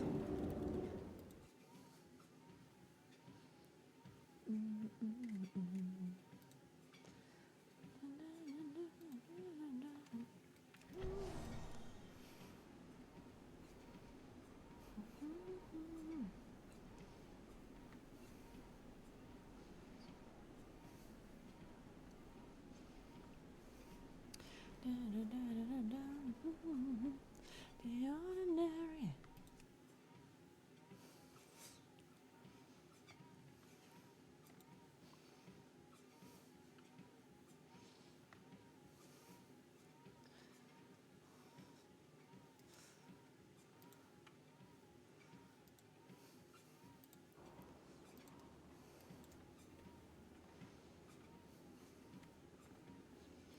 When a content farm Nintendo announcement in 2 minutes? I mean, kinda.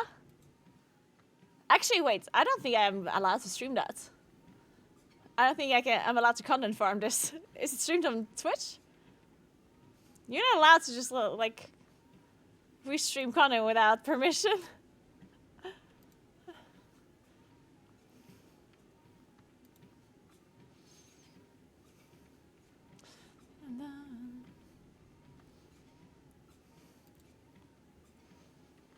Sticking to the bed. I can't believe you're trying to get me banned, Sirkin. Yeah, I don't think I'm allowed to restream this. I don't think so.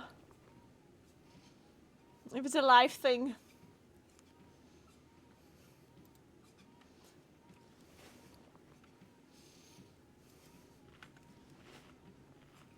Restream someone else who's restreaming it? Oh, so I'm getting in trouble twice. We should just have a chain reaction, like... We should have as long of a chain as possible. At that point, they can't get us anymore. They don't know who started. I'm not gonna do something just because Makes is doing it.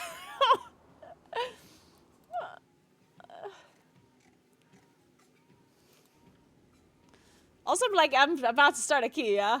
Like...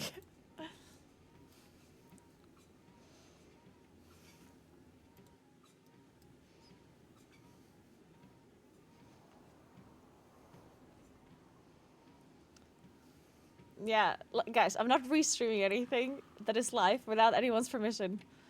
I'm not doing it.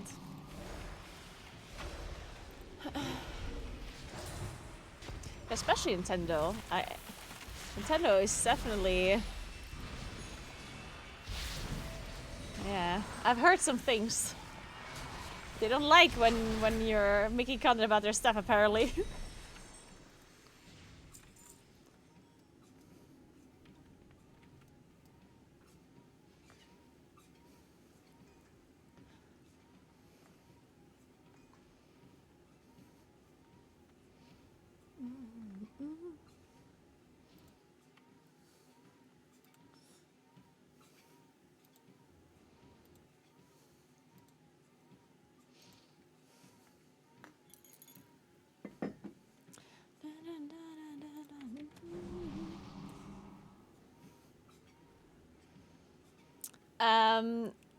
If you do a plus 10 in a dungeon, then you're unlocking a portal basically towards that dungeon. And the cooldown of the portal resets if you do a key in time. So if you start a dungeon and you don't do the dungeon, you don't finish it, then the portals will be on cooldown, like all of them. But like for example, right now it's on cooldown. I'll show you. See, all of my portals are on an 8-hour cooldown. But if I finish the dungeon, it doesn't have to be in time. Then the cooldown resets, and then I can port again. So I can technically endlessly port to all the dungeons, as long as I just finish the dungeon that I'm doing.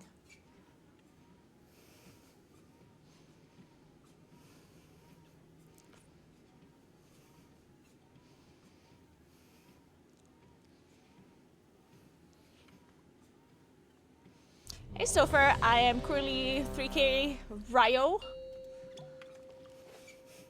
You want to grind for the 3k mount this season? Yeah, you should, Stoffer. I believe in you. You got this. 3, 2. Go for it. Go for it.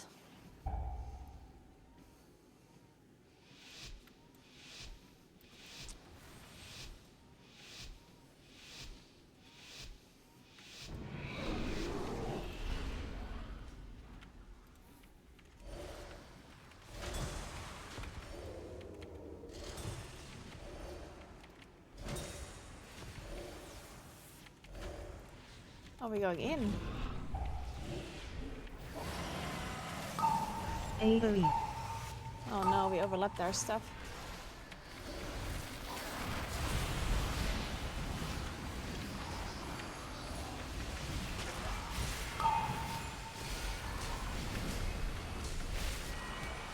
Okay, it's fine though. We're good. Nice. AoE. Beautiful.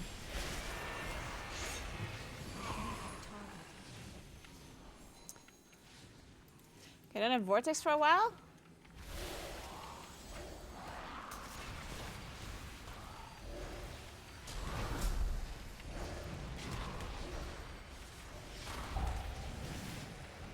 No Vortex. AoE. AoE.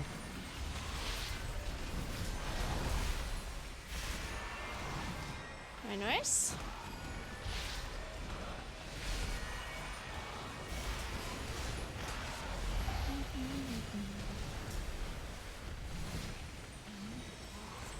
AoE.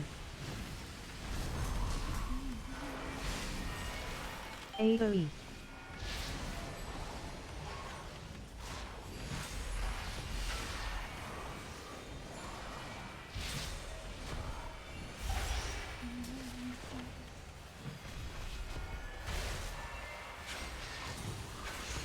AoE.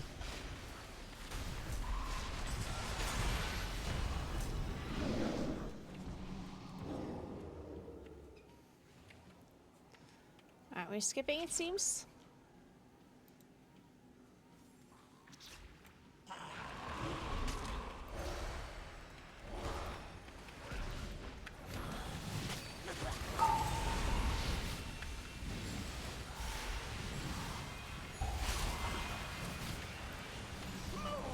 AoE.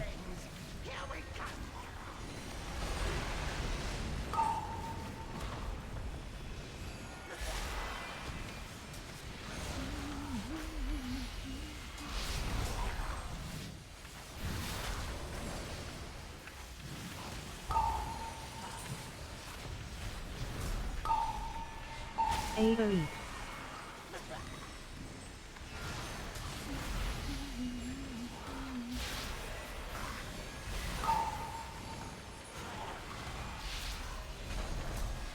Oh shit, I just star searched the barrel.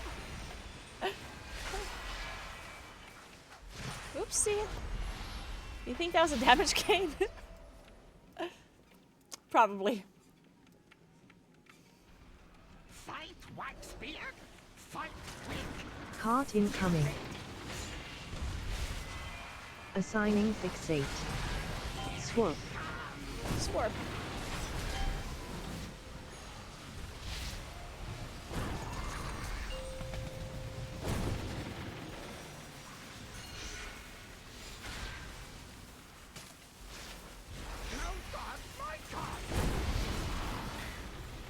Charge.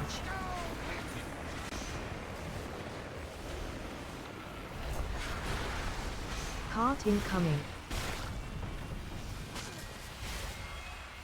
Swarp. Swarping. Assigning fixate.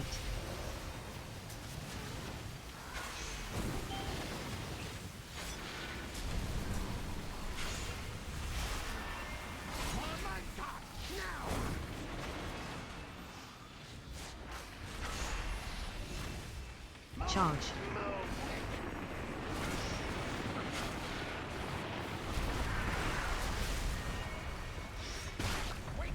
Oh, the stone skill that adds 2. I didn't know that.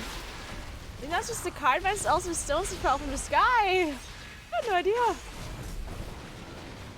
Cart incoming. Assigning fixate. Swarp.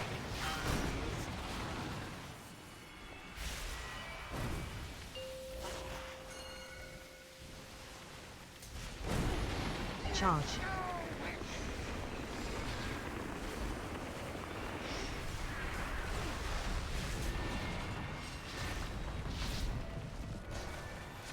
Go away. Cart incoming. Swarp. Assigning fixate. Fixated.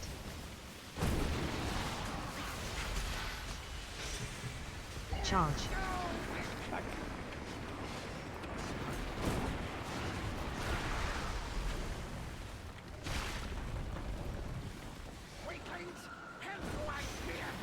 Oh, I got a reset, thank God. That was close.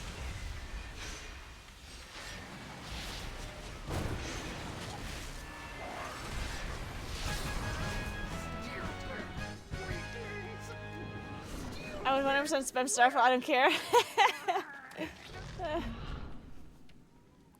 know this place. Old Wakespirit's been here forever. Didn't trust nobody. A little bit of petting never hurt no one. Quick, faster, faster. I'll catch up.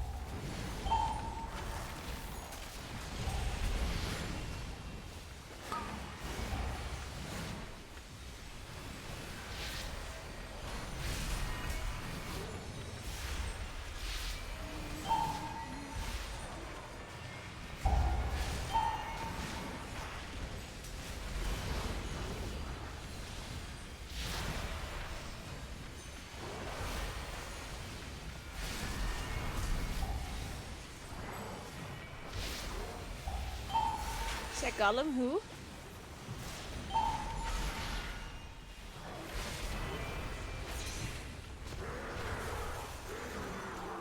Hey Fractal, what's up? How are you?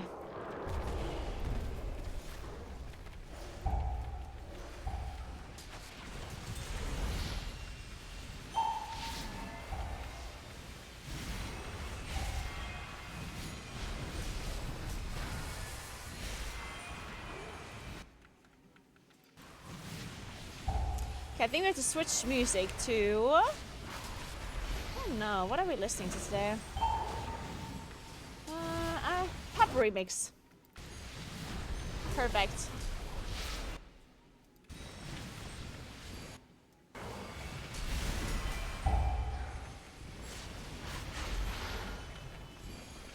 Sometimes this remix, this playlist also has some sad songs going on though.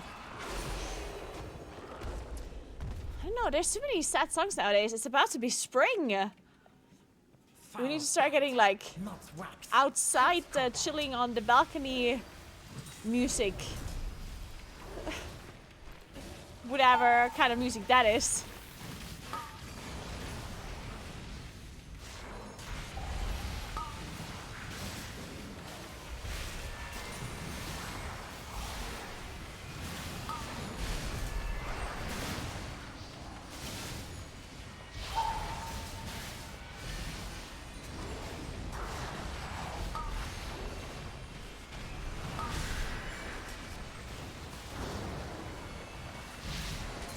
Hey Tangyton, I'm good, how are you doing? I love the spring is coming. Me too. I'm super into spring mood already, which is funny because I'm gonna go skiing tomorrow. I'm gonna walk up a snowy mountain tomorrow on my skis. But I'm in spring mood. I ordered a bike, a gravel bike. I'm so ready for this winter to be over. Bait candles. Defensive. Wow.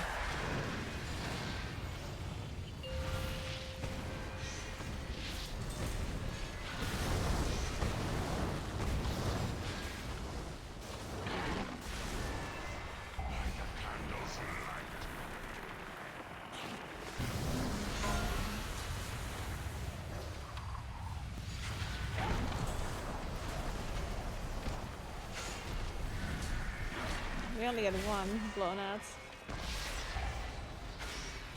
It's fine though, I guess.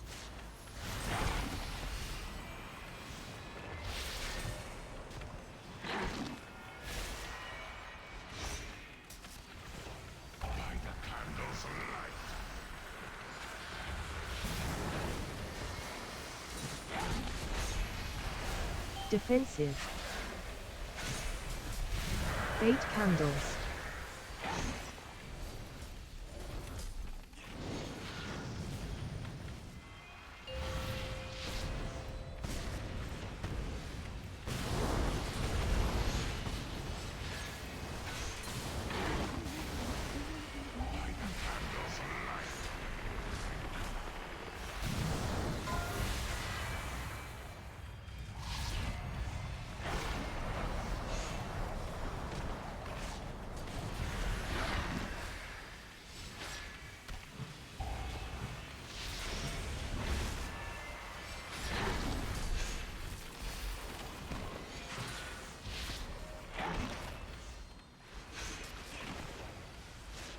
Exactly, kept right. Spring is still a good part of winter for me. Wait a second. Defensive. Bait candles. I booked maintenance on motorcycle for May 6th, so hopefully we should have proper riding weather by then, but so far we've always had that. Right, well then I hope you do have that nice riding weather. And yeah, I know a lot of people, a lot of bikers are ready to cycle, but also like motorcycling as well, right? Like people are definitely ready to jump on their bikes, whichever type of bike it may be.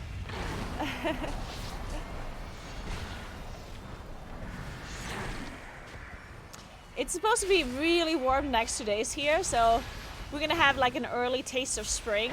It's gonna get cold again afterwards, so it's a bit unfortunate. But the next 2 or 3 days, we're gonna have a really, really nice weather apparently. All the way up to like 22 degrees or something. With like all sunshine, which is very cool. I'm really excited for the real live stream tomorrow. I think we're gonna have really, really nice weather. I think the drone shots are gonna be sick as fuck. I hope, if I manage to get the drone to work. Me and to technology, you know how easy it is for me to break stuff. Intentionally or unintentionally. This is it. Court of Candor King. Teach him a lesson.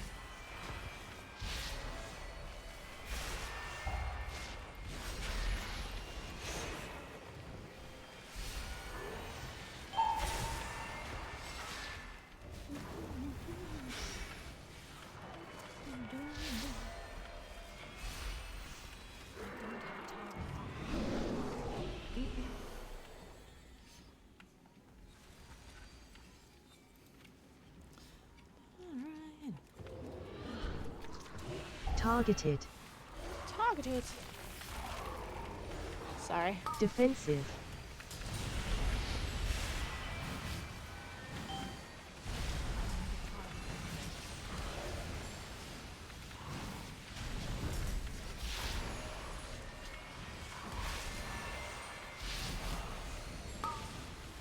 Defensive.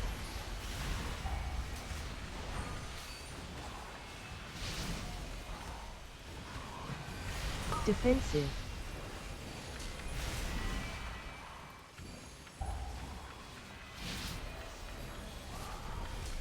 Frontal. Frontal. Oh, in 7th student they're already riding? Yeah, that makes sense, I guess. Defensive. Yeah, I guess it would be a bit warmer there. I went cycling for the first time last weekend, but it definitely felt a little bit too cold still. I guess it was mainly because it was a bit windy though. Like the wind was unfortunately blowing quite a lot. And whenever you're cycling and it's windy, it's defensive. Yeah, it's not nice. And I was so not used to cycling. I honestly felt like I'm dying. It felt so hard. Defensive. And then the air is also like not that warm yet. So you know when you like really high heart rate and you like you need to breathe in a lot because obviously you're trying to get some oxygen. But then the air is kind of cold still. So you're hot because your heart rate is elevated, but the air is cold, and then the air kind of like hurts your lungs, you know?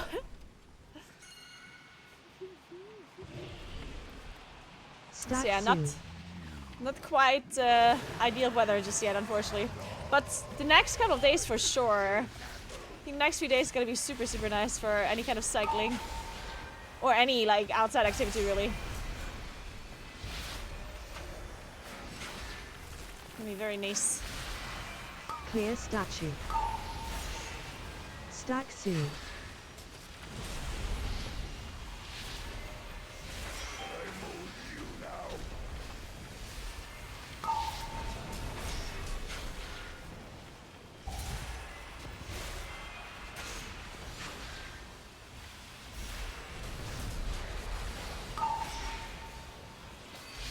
Clear statue.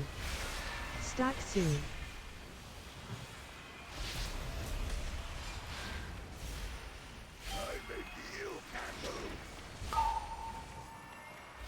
Oh, we got the one in the back.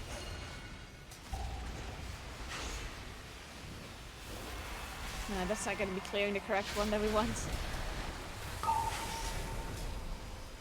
Stack soon. Nice.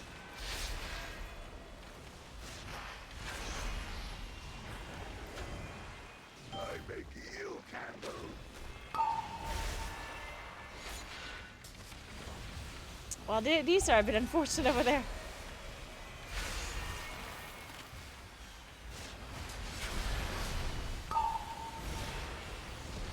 Stack soon.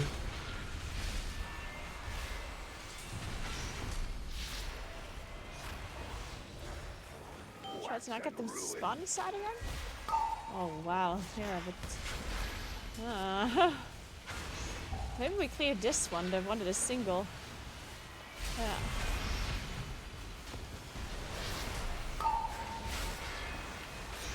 Clear statue. Stack soon. Nice.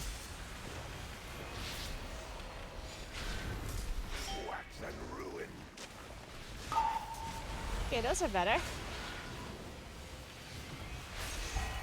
I already missed the walking streams. Can we go back?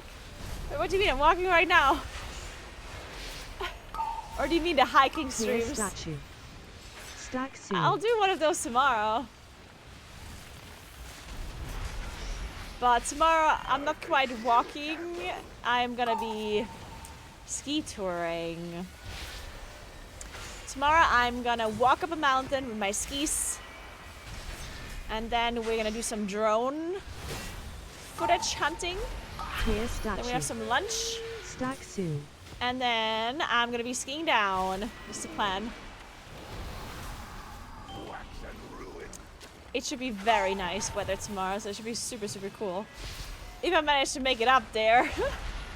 if I'm not gonna die halfway. Hey Theo, thank you so much for the 1 year. I appreciate that. Thank you so much. Stack soon.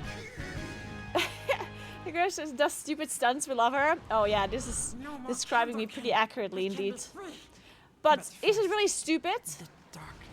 If it's fun, think about it. Dark times you flee. Flee to freedom. We can use big powder cart to escape.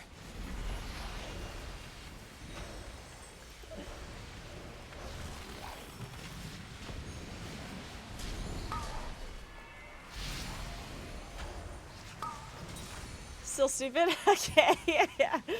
Fine. What time does the ski touring adventure start? I'm gonna probably try to be online at latest 11 a.m., but I'll try to be a bit earlier. Because ski touring right now is a little bit dangerous if you're still around in the afternoon. You don't necessarily want to do that. Now, I'm on a skiing area, so it's not going to be dangerous generally, but still shouldn't necessarily be out too late. Oh, fuck. Only That's the my bad. strongest Now, let me just release. I don't think we have to rest. Hey, lovely, what's up? Thank you so much for 66 months. Appreciate that so much. How is life? How have you been?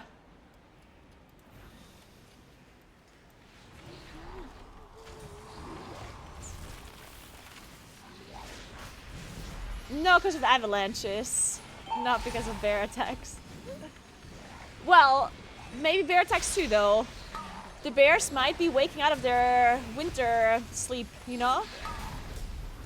They were hibernating.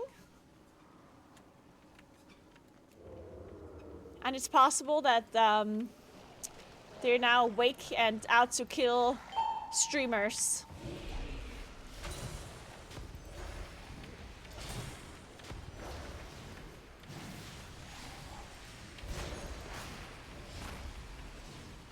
You know how it is.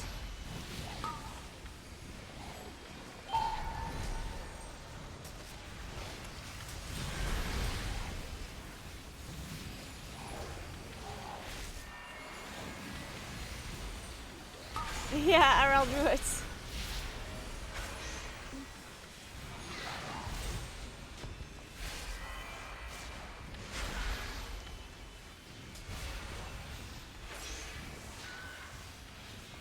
Everything comes out when Naguura tries to yodel. Yup.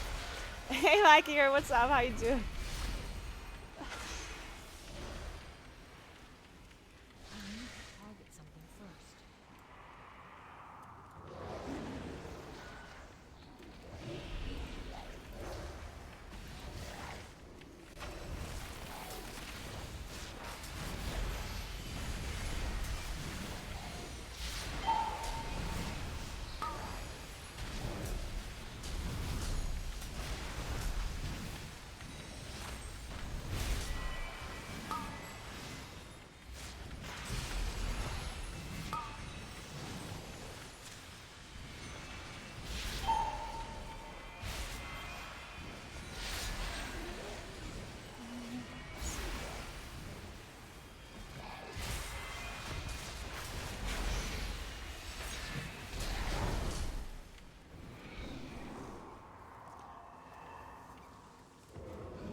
Me too, Loki. Thank you so much for asking.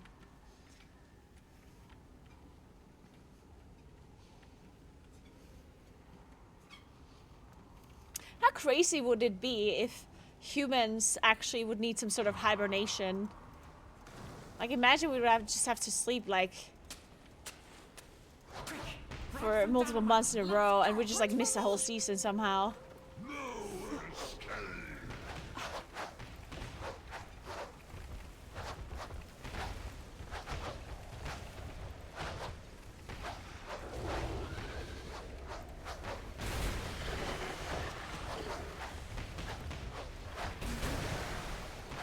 Which season would you like to sleep through if you could choose?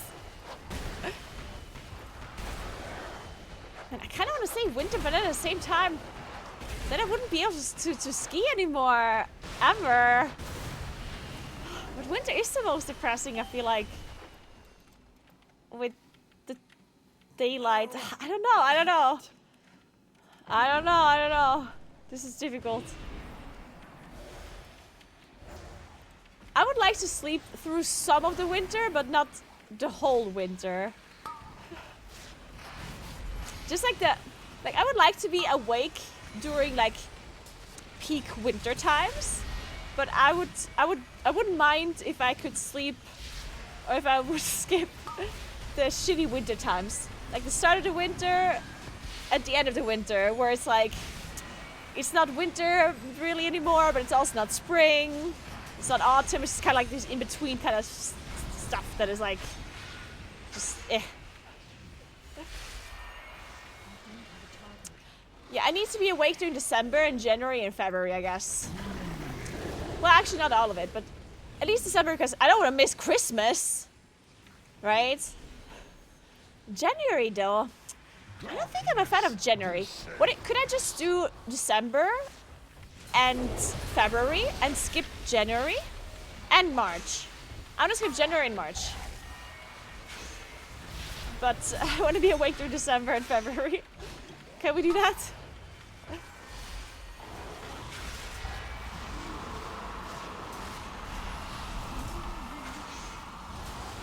Ads. Defensive.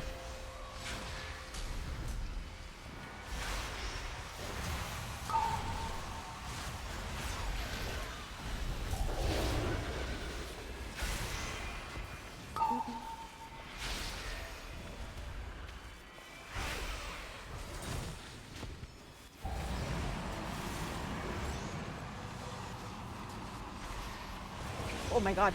Dude, I almost just stepped off the treadmill. Woo! It's okay though. Nothing happened, guys. False alarm. I wanted to walk in game at the same time as I wanted to walk in real life. Ads.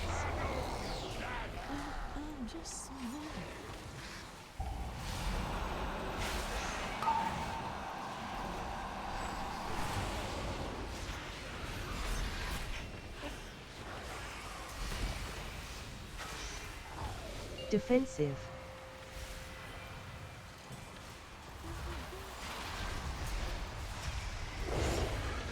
Move.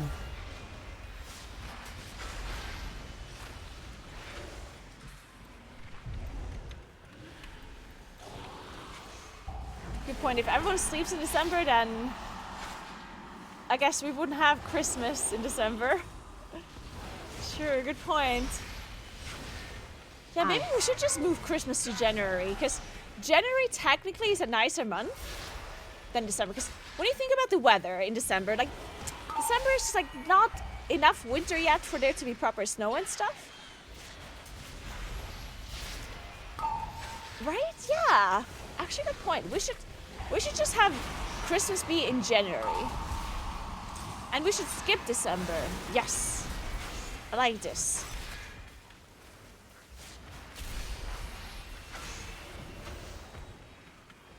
Defensive.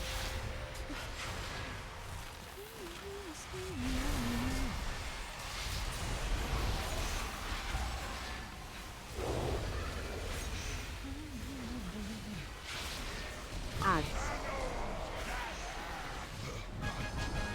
Beautiful. Plus 10. I like it.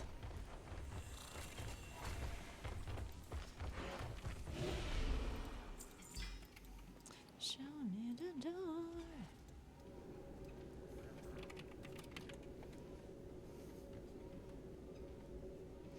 Yeah, the winter here has been really shitty too. We barely got any snow. It was almost never snowing.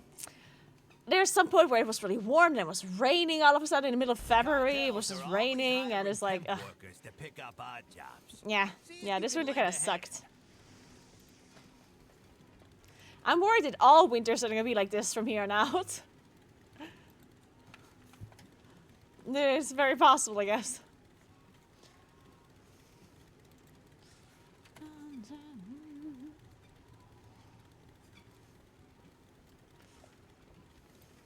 Yeah, and if it's, yeah, the worst when it's not snowy, but icy instead. It's like the worst combo. So like not enough snow for skiing, but then icy enough for everything to be slippery.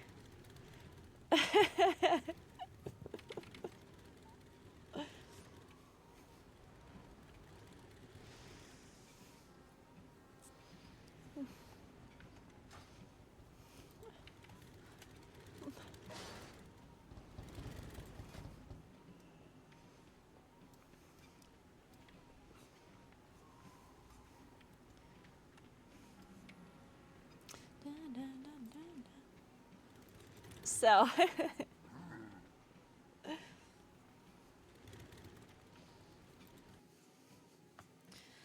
right, what key do we want to do now?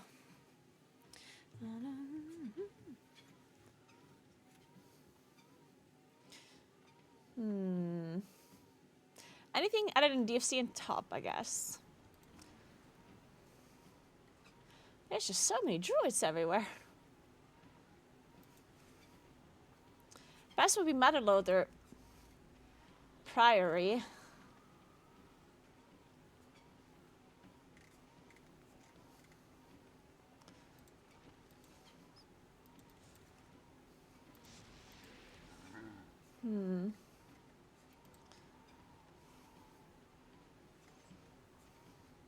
Dude, there's way too many moonkins in every group. Where did all these moonkins come from? Stop, go away. Every group has a moonkin. Oh my god.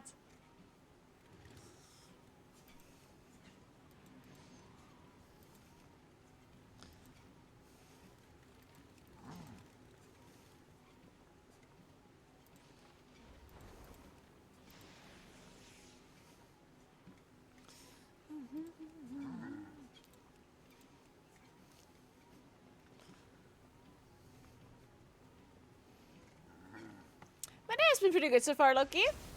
I woke up early enough. I didn't sleep. I mean, it's not that I slept badly. I just didn't sleep enough, I guess. So I woke up a bit early. Like the waking up part wasn't the greatest today. I was like, oh, I'm dead. But then I had some nice breakfast. I had a Pilates session today, which was kind of cool. And the lady that did the Pilates was really nice. I had a really nice convo with her after our class. And then came here and playing video games, which of course is also great. Therefore, how could my day be bad? Was it funny? Yeah, it was a lot of fun. Time just kind of flew by. It was kind of cool.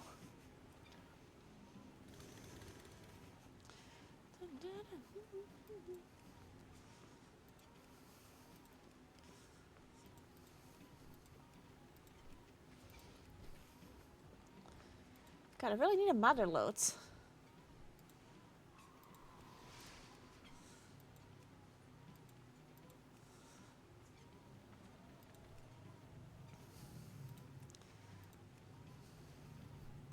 Okay, you know what? I'm gonna be right back 1 second. And then we're gonna continue trying to get invited. Okay, 1 second. Be right back. How was your day, Loki? Oh.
So no one's inviting me. Anyone, please just have mercy.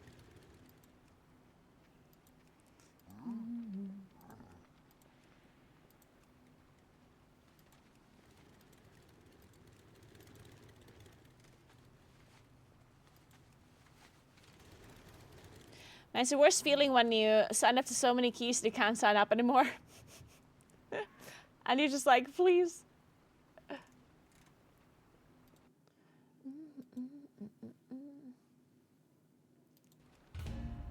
Oh my god, we did it, guys. We got invited to a priory. Let's go. Incredible. I'm sitting down for this one. Actually, I won't sit down for this one. I'm almost done walking for today. Actually, wait, I will sit down, actually, because otherwise I'm gonna be cold again. Yeah. I'm gonna sit down a little bit, and when I'm cold, I'm gonna start walking again. Because, yeah, the heating still doesn't work here. I hope she turns on the heating again for next week at least, because next week apparently it's gonna be really cold again.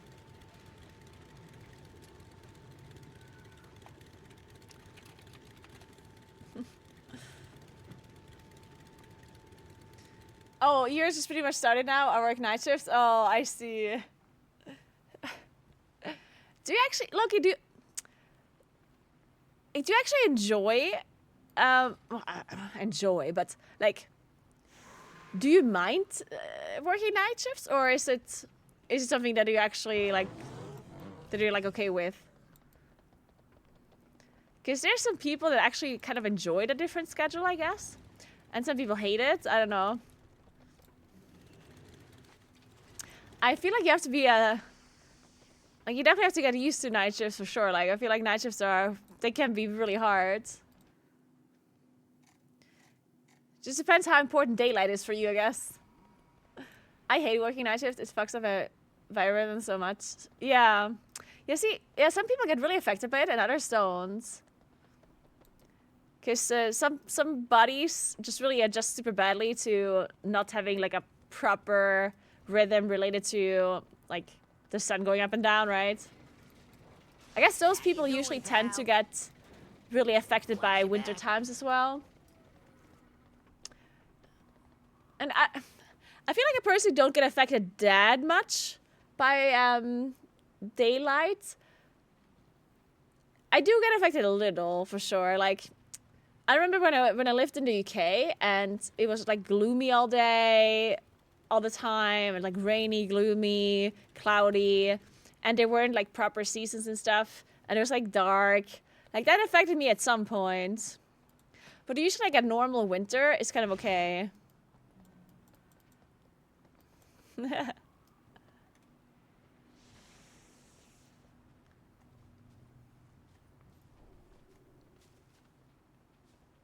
I'm a night owl by default, so waking up at 5:30 in the morning is more annoying. Oh, yeah. Yeah, I can see that too, right? Like, there's some people who just love being awake at night, and other people just love waking up really early. I was always a person, honestly, like even when I was at my peak gaming hours, because I used to be awake until like 3, 4 a.m. in the morning almost every day. Because the thing is with gaming that a lot of people game at night. And in the evenings, right? So I was really used to staying up for a long time, but like I feel like I never really got used to sleeping through the morning, because there was like for literal years I woke up at like 11 a.m., noon, 1 p.m. Like I just slept through the morning basically because I was awake at night. But I always kind of felt bad about it. Like I was never really happy with that sleeping schedule. It's not that I wasn't happy to be awake at night, I was. But I always kind of felt bad for not being awake in the morning. I don't know, like I don't know, it didn't sit right with me. I guess my body was just like, not super happy with it. Hey Villain, thank you so much for the 4 months. Welcome back, thank you so much. Love your stream. Hey Lara, what's up? How are you doing today? It works, I guess. As long as you keep your sleeping schedule, it's pretty okay. But I do have to say that I feel more energized when I'm up during the day times. It's a very noticeable difference. Oh, really, Loki? Okay. We're not nocturnal by nature, so it makes sense, I believe. Yeah. I think most people get affected by being awake during, like, nighttime and sleeping through the daytime. Yeah. I guess a lot of people get affected by it. It's some sort of, like, I don't know, some natural kind of instinct that we have, I guess, that we want to be awake or that we need daylight for something. I don't know what it is, but do you always walk when you play? No, I don't always walk when I play. I mean, I'm not walking right now, but I do sometimes walk when I play. I mean, I try to walk every day. If I play a game that allows me to walk, like some games I can't really walk. But if I can walk, then I try to walk every day. I'm not walking all the time. Like I'm not walking like 6 hours straight or whatnot. Unless I'm doing a 100-kilometer marathon, walkathon thing. But I try to walk as much as I can, whenever I feel like it.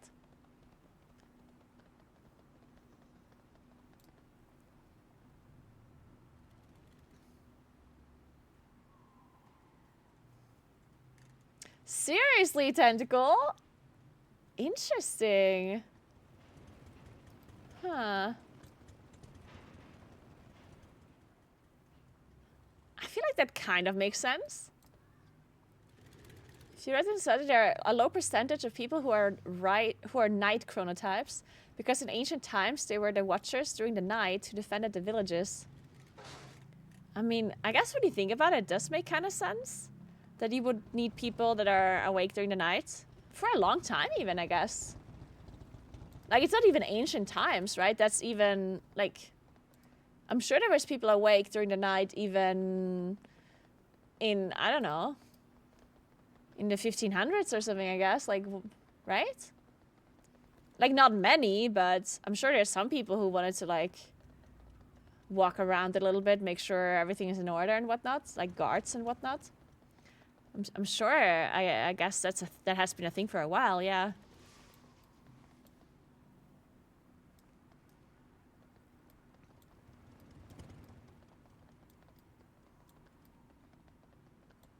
There was a good podcast about it, pretty crazy. I think it was in Diary of a CEO.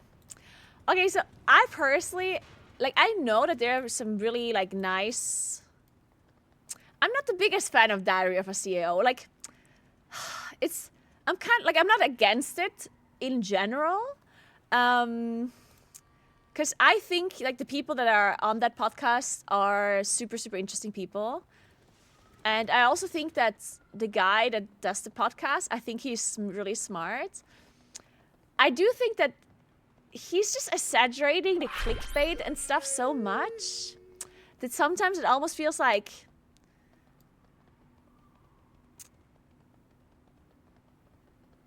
he's trying so hard to get views by clickbaity things that sometimes it feels like he's even like distorting the information a little. And I feel like I just don't like it that much. Like sometimes the headline and the thumbnail are like, I definitely like very like clickbaity and misleading almost.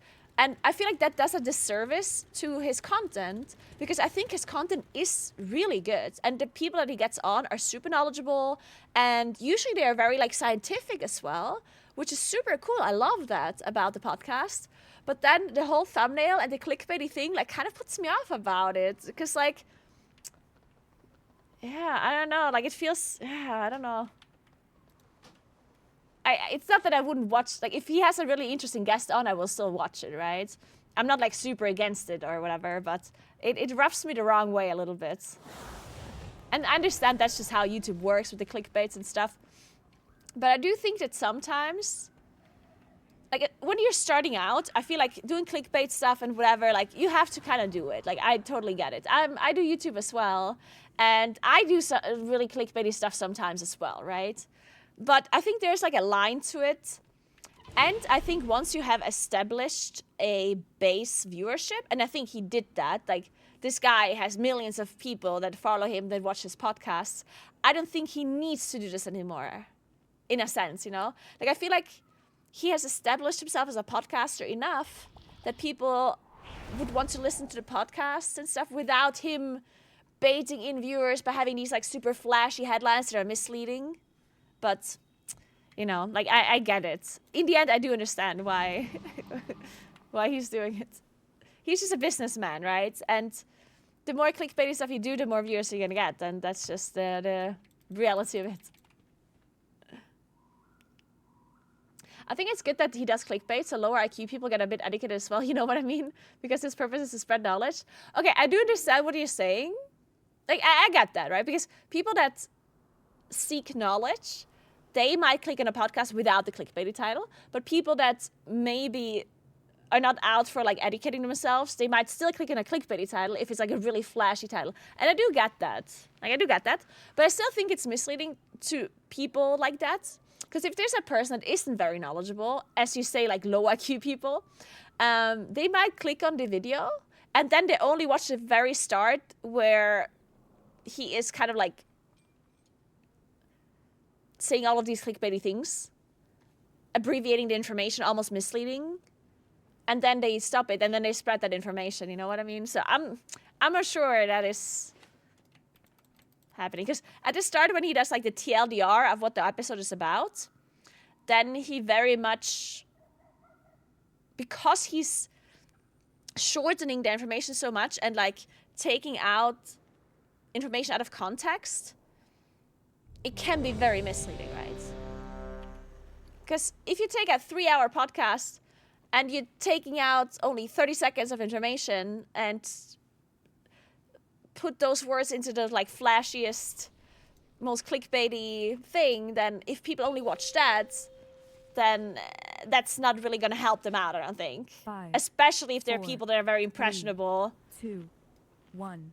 But yeah, I don't know. I'm not that bothered, but I'm just saying. It's not the end of the world. Like, I still think it's a good podcast. The expedition built the Priory as a place to contemplate. Hante, thank you so much for 8 months, by the way. I appreciate that so much. Thank you. Welcome back.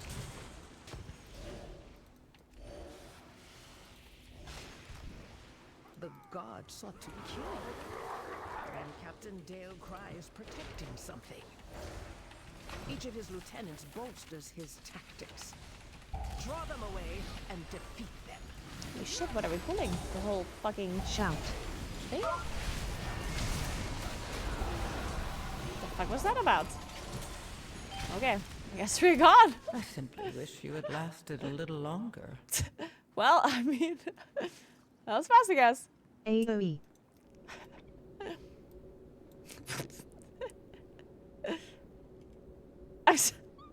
That was very interesting. We were talking about the podcast called Diary of a CEO. The cartels are always hiring temp workers to pick up odd jobs. See if you can lend a hand.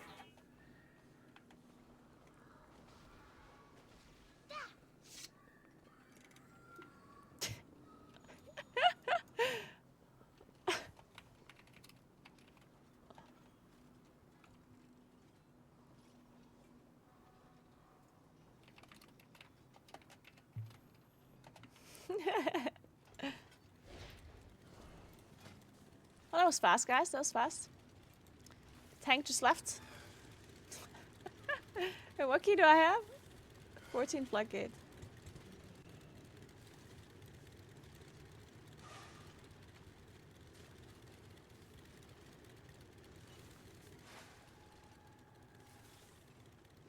That reminds me a little bit, like, there's this other podcaster.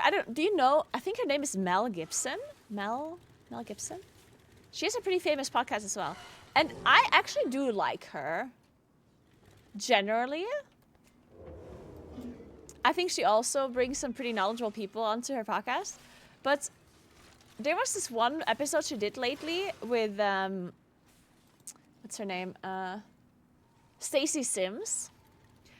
And she did the weirdest thing. No, not Mel. Oh shit, what's her name? Honestly, I forgot. Mel Gibson. I think wasn't it not that? Maybe I'm wrong.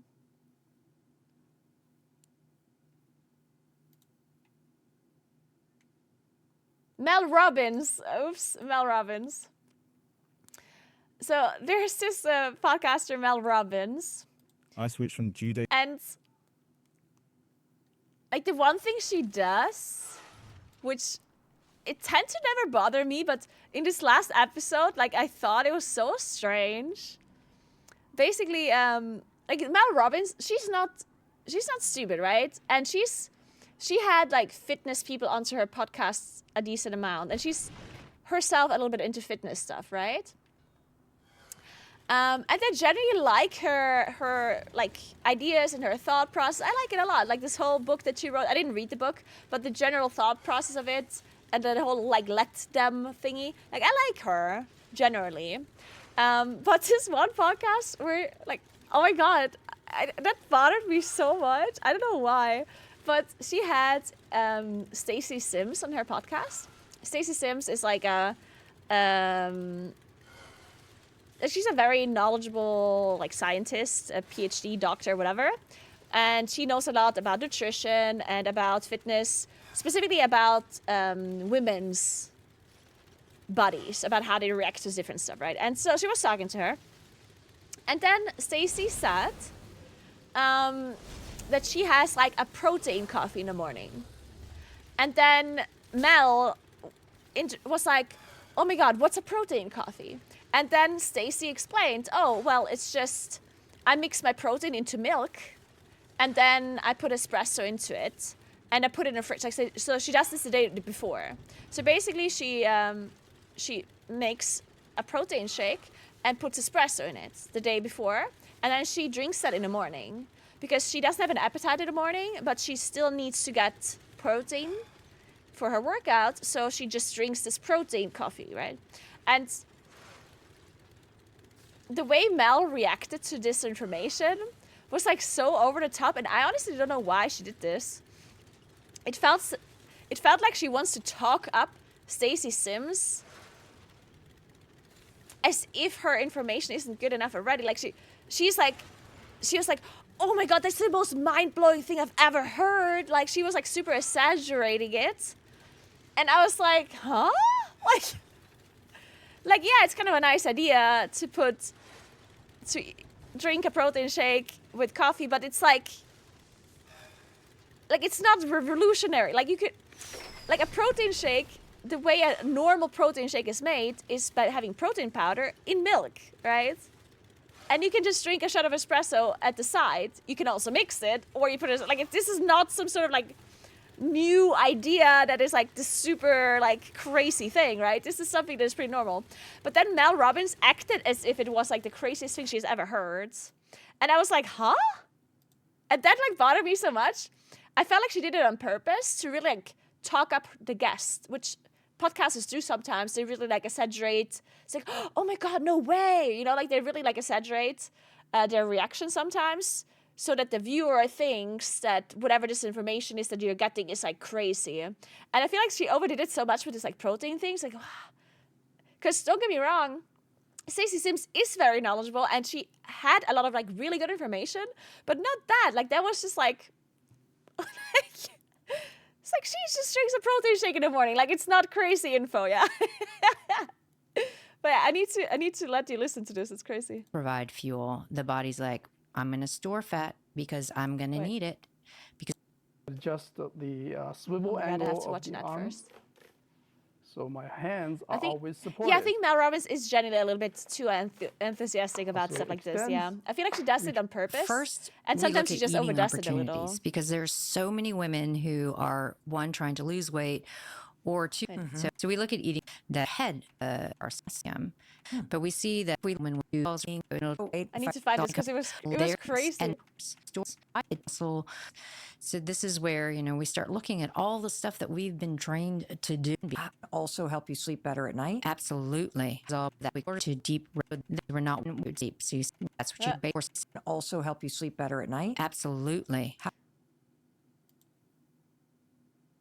Like decades ago. I needed me then too. On 8 a.m. and then they don't. Oh, there. Protein. Focusing on more protein, and especially getting protein first thing in the morning, is super important. And I'm always struggling with how the hell am I going to get 30 grams of protein first thing in the morning without choking down 10 egg whites? Yeah. And what do I do if I'm on the go? And what do I do if I'm tired of eggs? And what do I do if I don't have a blender near me and my stuff? What do I like? And so you literally took a scoop of protein, shoved it in milk, put in espresso, stirred it up and put on ice. It tastes like a freaking milkshake. And what I love about this is that A, I can make it the night before. B, it's 30 grams of protein in a cup, which C means I could even take this on the walk with me. I could take this in the car if I'm dropping my kids off somewhere. I could make this on the road. Like, this is such an incredible tip. So thank you for that. You're And welcome. what I want to do, though, Dr. Sims, is Because listening to this, I was like, yes, that's how protein shakes work. Like, I'm sorry. Like, it's like, I can make it on the go. I can bring it with me. What? And I was like, huh? Like, okay, yeah. Like, it's like, oh my God, this crazy thing. I can put protein shake. What? Oh my God. And her face too, yeah, she was like, oh my God, this is insane. Like, revolutionary. And at the start before this, she said, you literally changed my life. Like, you changed my life right there. And when she said, like, the dilemma, you know what this feels like? Do you know these, like, really bad advertisements when people are, like, incredibly clumsy for no reason and then they have the perfect solution? You know, when they open a cupboard and everything falls out, or you're just like holding a cup sideways and it spills out, and you're like, oh no. And then you get this like perfect solution, like, oh, sippy cup. Oh my God, this solves everything. You know, that it kind of feels like that, where she was like, I don't know what to do. How do I get protein in the morning without eating raw egg whites? I don't know. There's just no other solution for this. I don't know. I'm just like, protein powder in milk. Whoa, mind blown. Oh my God.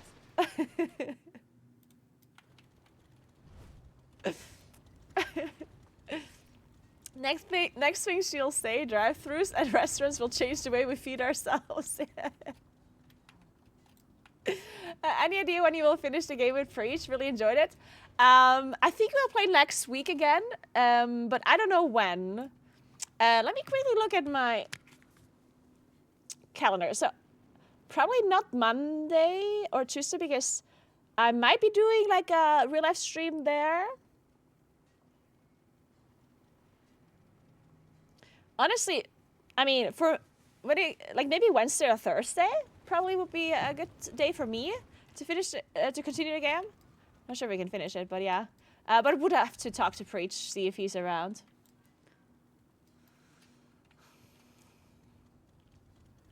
Do women need protein supplements like ever? It's actually funny that you say that, because women actually need more well, okay, I don't want to say more protein, but women tend to relatively need more protein than men.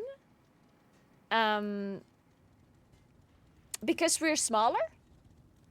So we need a similar amount of protein, but overall our calories are usually a little bit less.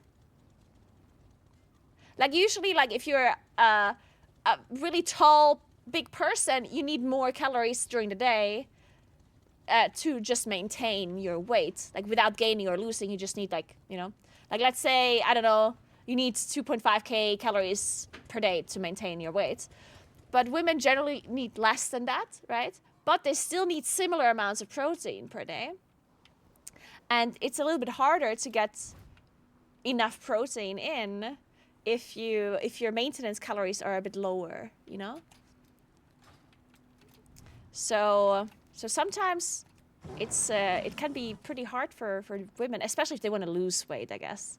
If you just maintain weight, then I guess usually it's not that hard to get enough protein in, but usually if you want to lose weight as a woman and you're already like small, then you need so much protein compared to the amount of calories you can technically eat, and then it's like all you eat is protein. Hey Ninja, what's up? Good afternoon.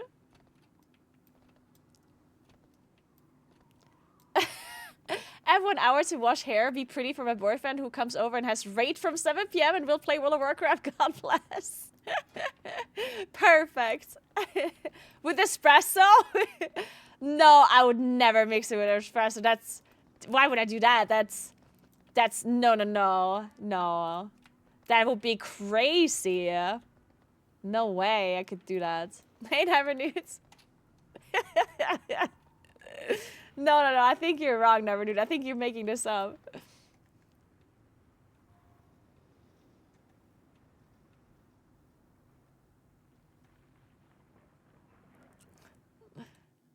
Hey, Creed. What's up? How you doing?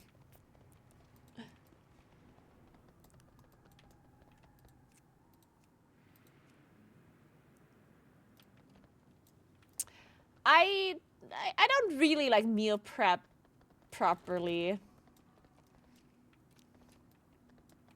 I'm actually buying meal prep though. Like I'm buying finished meals that are sent to me in like vacuum packages. It's basically meal prep that I'm buying. Mainly just because I just feel like I don't have the time to meal prep properly. I don't know. It's the amount of time it takes to like generally just like figure out food and meal prep and whatever. Like it's crazy. Thanks for 10 months, Xenis. Thank you so much. How are you doing? If it works, it works. Yeah. I mean, obviously, I'm not buying all meals. I'm only buying like one of the I'm only meal prepping, or I'm only buying this meal prepped thing for one of the meals per day. Sometimes I eat 2 of them for lunch and dinner, but at the moment I only eat 1. At the moment I actually eat the dinner. Usually I would eat it for lunch because here I don't have like a proper kitchen, so I would be able to warm it up here. But I do still like, I guess you can call it meal prep, but I still prepare my food sometimes for like the day before, but not necessarily much further in advance. I sometimes like do overnight oats or something, or I prepare my lunch for the next day or something to make sure I don't have to do it in the morning. The one thing that I hate a little bit is that, or at least I don't know how to solve this issue, is in the morning I want to have something like savory. And I haven't found anything that I can prepare properly beforehand that I could eat in the morning that is savory and still good. Because I like, for savory breakfast, I really like eggs. Any kind of like omelets or whatever. There was this one time where I actually made this like breakfast burrito that I meal prepped and it was really delicious. But it took me so long to meal prep it and it's like, ugh, I need something that's faster. So now I do make my breakfast in the morning, like fresh. But that takes quite a bit of time and then me getting ready and whatever. So I don't feel like I have enough time to also like prepare all of my other food throughout the day.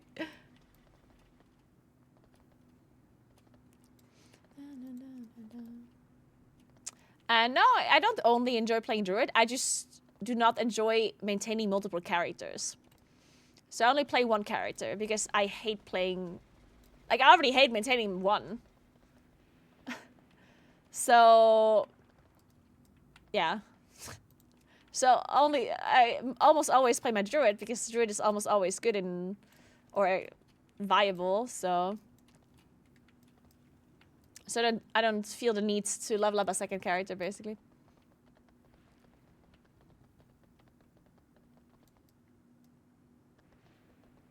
I always have scrambled egg wraps for breakfast. Yeah, I do eat eggs for breakfast as well, yeah, most of the time.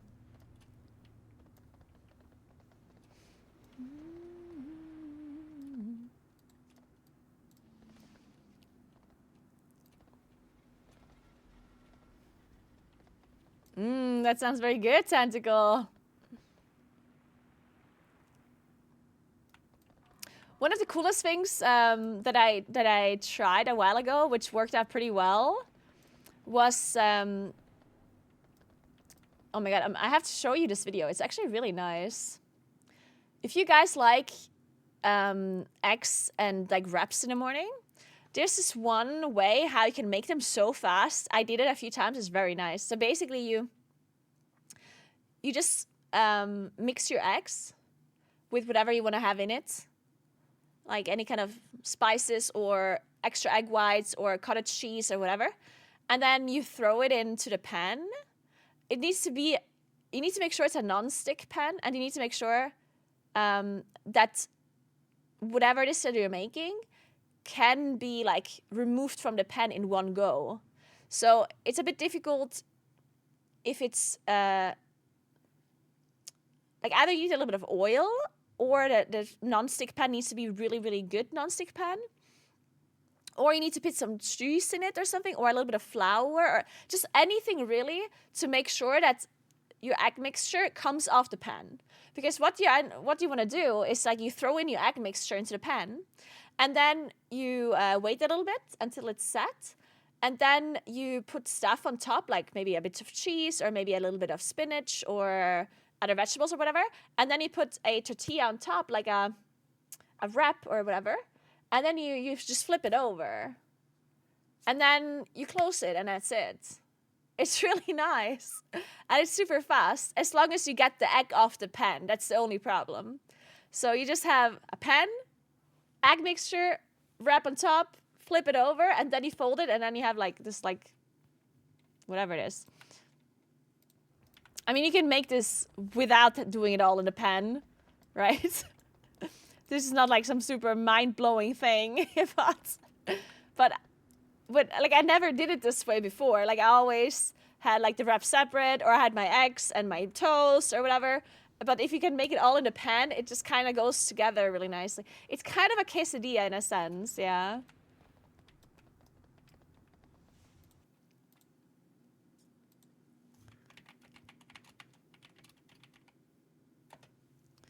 I'm sure there's like a million videos that show it as well.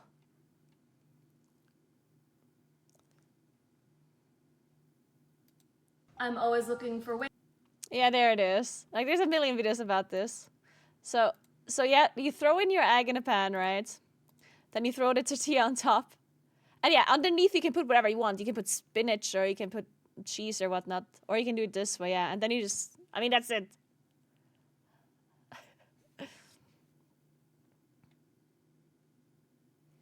And yeah, you can use oil or butter or whatever to make it to make sure it doesn't stick.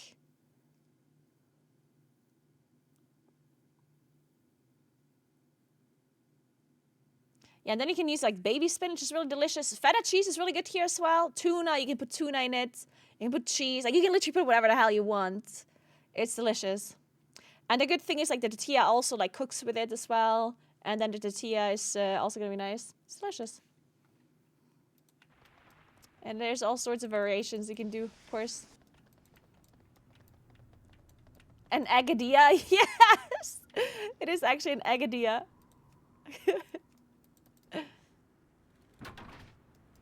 Maybe Mel will have you on her podcast. Yeah, honestly, this is a game-breaking, world life-changing idea. I should be on the podcast. You're so right.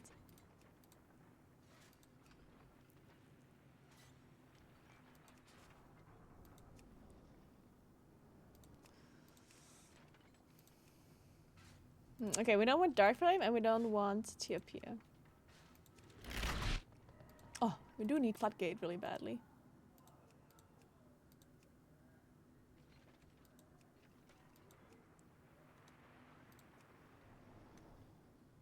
Imagine Mel's reaction to this, yeah. I can't even imagine, honestly. Mind-blowing.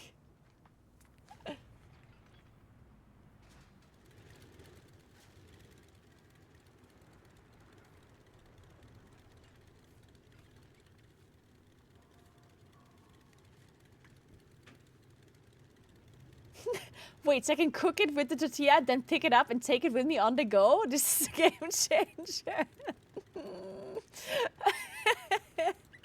I know, right? It's unbelievable. Actually, actual insanity. Hey, Ayori, what's up? Yeah, all the time.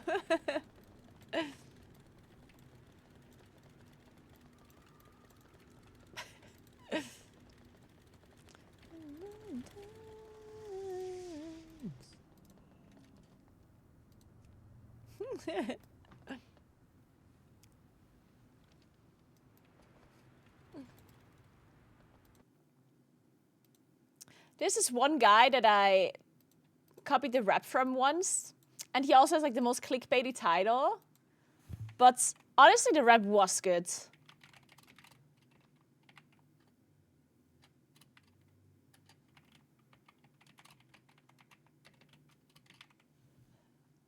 I think the title of the video was literally "The Breakfast Burrito That Changed My Life." Yes. By now, it has reached a thickness It changed his life, guys. that risks being. Listen to me though, like it is actually a nice breakfast burrito. So if you're looking for a breakfast burrito that changes your life, this might be it. The thing I have to say though, this takes quite a while to make, which I hate. Because he's making the wraps himself. I guess if you don't make the wraps yourself, then it wouldn't be taking that long. But other than that, they actually were really delicious. I did like them. And they're like really filling. Look at that. It's basically just like scrambled eggs and I think it's... I'm not sure if it's turkey or... I'm not sure if it was turkey meat or beef. It might have been lean beef with like cottage cheese and stuff.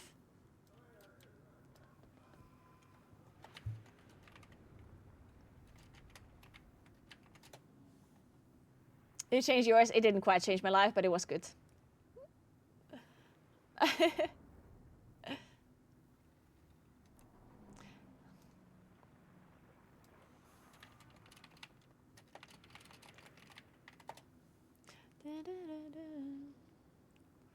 If a breakfast burrito changes your life, it must not be going great. Whoa, never knew. No judgment here, okay? Can't believe you would judge me like this.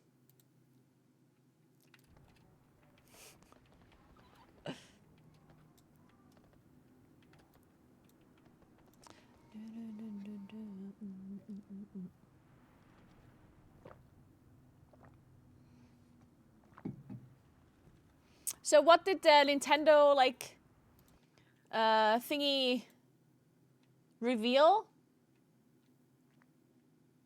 Any cool info that we are missing?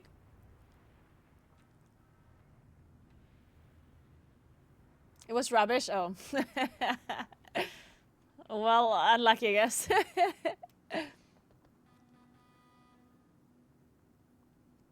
Guys, should I play this one? Should I play this game? What is it called? Insoy?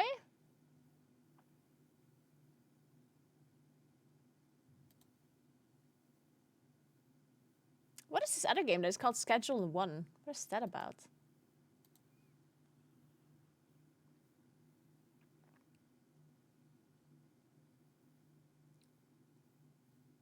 Yeah, what is this game called Schedule?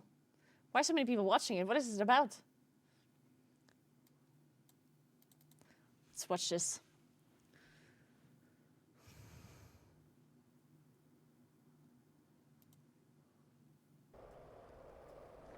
What the hell's going on here? Is this like a GTA style game? Sam. All right. Dude, this is sounding like hotcakes. We got Charles. It does look a little bit like it's a drug deal simulator. Really? Wait, that's really cool. No, I overcooked it. I need Charles. No, I shouldn't have done it. Charles is one of the guys I needed. Okay, this looks fun. Also, I'm always about some drug dealing. I need to watch Insoy as well.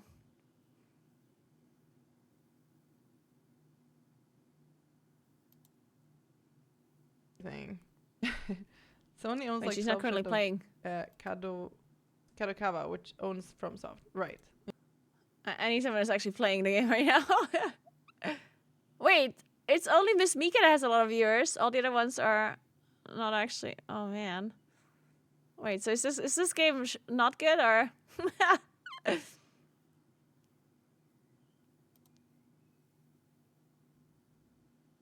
Oh, okay. So this very much is like Sims. But is it like a weeby version of Sims?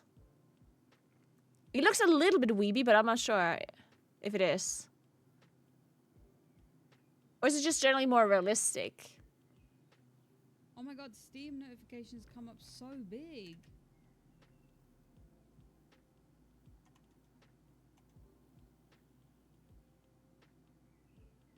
Fuck, I'm not sure if I'm into, like, okay, so don't get me wrong, I love Sims, but I was never actually super into, like, the building itself. Like, I get overwhelmed. Like, I kind of like, I definitely like, styling rooms and stuff a little, but to a certain degree. And then I get overwhelmed. I'm not sure if you know what I mean. But if I have too many options when it comes to, like, room decorating and, like, house creating and stuff, then I get a little bit like, like at some point it's too much for me. And then I'm just like, meh, I don't want to do it anymore. I'm not sure if some of you are the same. But sometimes I actually prefer if there's like lesser options. Because if you can turn every single slide piece left and right, and every small little thing you can change the color of and whatnot, then my brain just gets like overwhelmed and I just don't want to do it anymore. I'm kind of like that. I kind of like it when things kind of fit together naturally, and then you just, yeah, if it's too much, then I'm like, that's why because I love Sims, but what I loved about the Sims the most was mainly like the actual playing, like the playing the life and working and maintaining the characters and whatever, and getting a job and getting promotions and whatnot, and caring about like relationships. But the actual building of the house is something I like doing to a certain extent, but yeah, I didn't want to do it like that much. I do like character creation though. When character creation is detailed enough, I like it. But even character creation can get too detailed for me as well sometimes. When you have a face and then you can change like tiny little hairs on the side of, I don't know. When every little part of the face can be moved around and whatnot, then it's a bit too much for me too.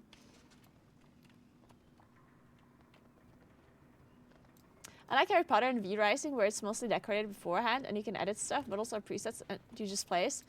Yeah, I'm kind of into that too, I think. I prefer that. Hey, Calandra, what's up? I'm here coming off my Switch too high. No, what did they say? What is new? Anything that I need to know? Give me the TLDR, Calandra. I just hit random until I'm happy with it for characters. Yeah, I sometimes do that too, depending on the game. It's a Switch, but a bit better, has some gimmicky shit. Oh, interesting. So like, good or not so good? Like, are we hyped about this or no? Is Nintendo on Fangirl Extreme? So you're saying it was slightly underwhelming, but it's Nintendo, so we love it?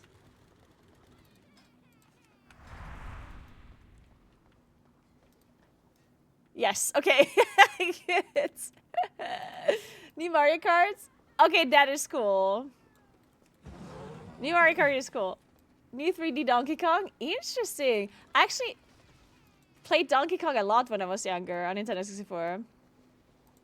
Wait a second. I actually don't remember if I played it on Nintendo 64 or if I played it on Game Boy. Wait, did I play on Game Boy? I don't remember. No. Shit, I don't know.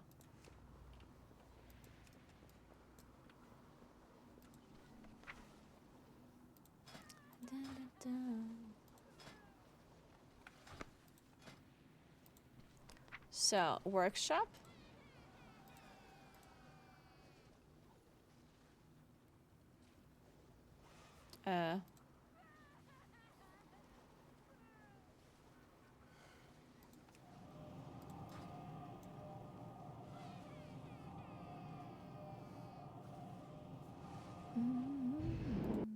So I'm not sure if I just play Insoy or not. I don't know. I do want to do some variety gaming. Though. I mean, I'm going to play PoE on Friday. Maybe I shouldn't be looking for another variety game because I still have to finish Split Fiction, which I will next week. And I'm playing PoE on Friday. So maybe if I'm really into PoE, maybe I want to play it more then. Yeah. Otherwise, I have to split my time between 3 different games and real life streaming, which would be bad. So maybe I don't try the Insoy game. How's the new Assassin's Creed, by the way? Did any one of you play it?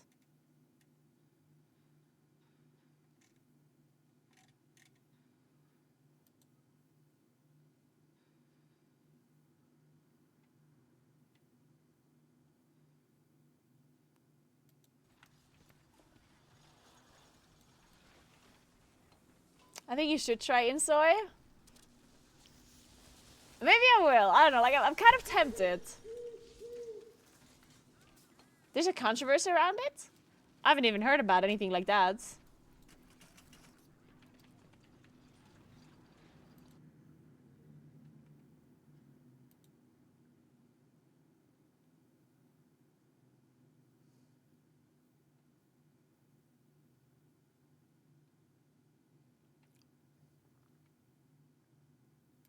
Oh, I think we're full.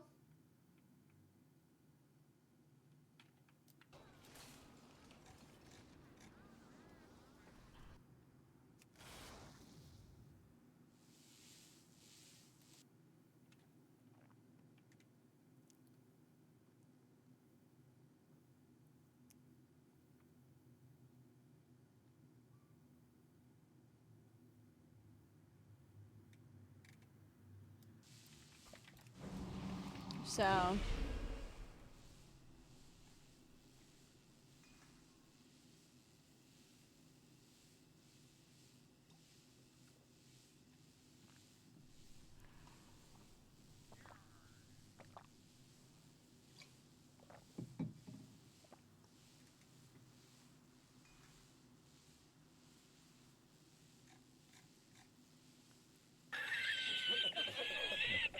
Why are you laughing?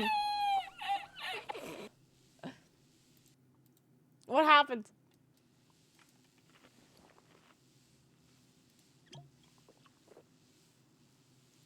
Oh, the Assassin's Creed thing. Yeah. I did hear about that controversy. Yeah. I did hear about that one.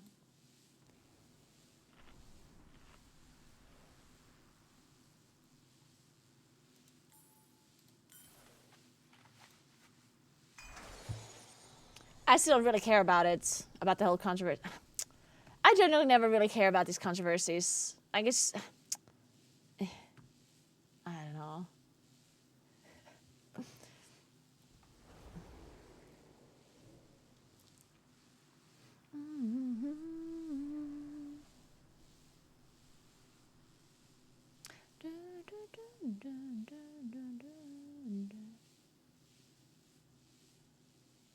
Gotta use up my points. I see fans. I see. Alright, do you think we can time this Kia?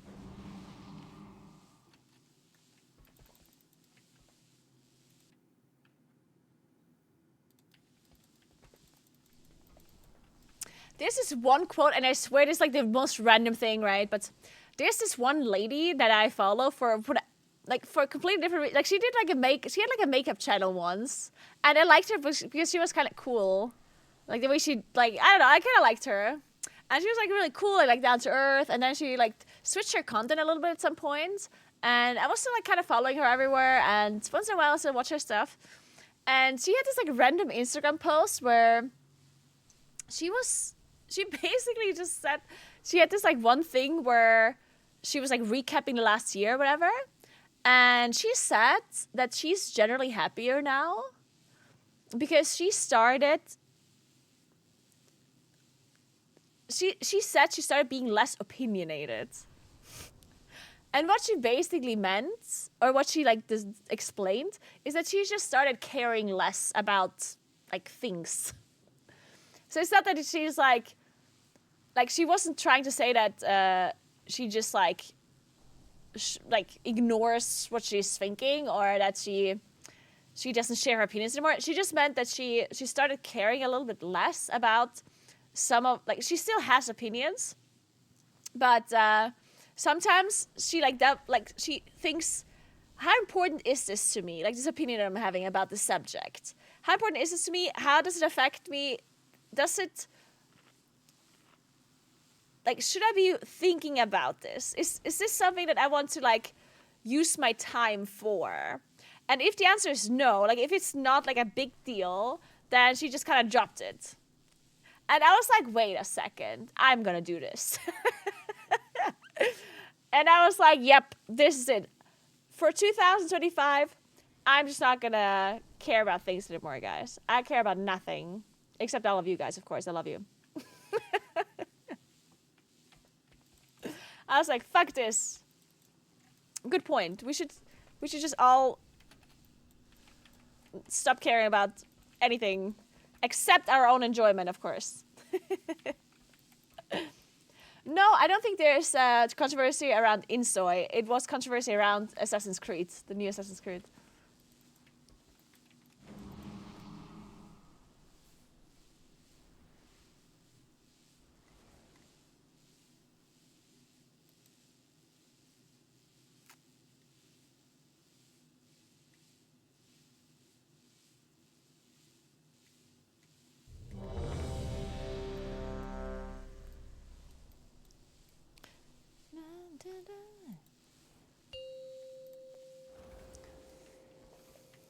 Do you love us? I do. 5, 4. Welcome back, Ace. What's up? How was your gym session? Dude, yesterday I cycled after the stream.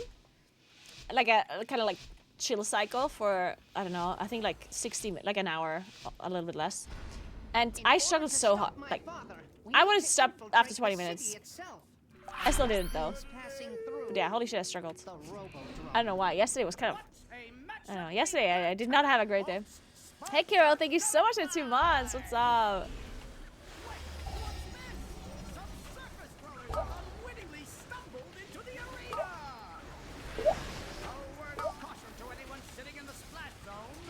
Oh shit.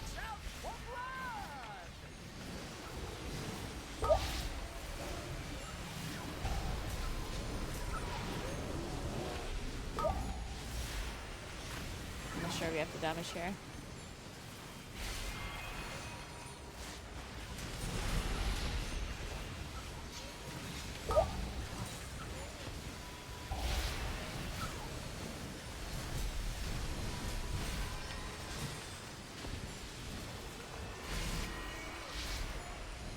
I love and hate this pull at the same time. The thing that I hate about this pull is that I just, like, getting Moonfire on these mobs is just so, ugh, it's impossible. Speaking of cycling, how are the new bike plans? I ordered a bike now. I ordered a new bike. I hope it fits me, because I'm between 2 sizes when it comes to, like, the frame. And depending on which company it is and stuff, it can be different. And I ordered one online that I did not try before, and I hope it's not going to be too big. I'm a little bit worried about it. I'm definitely a little bit worried about it. But I think you can send it back. So if it really does not work, I think I can send it back. Hopefully. I think I have to, like, talk to them first.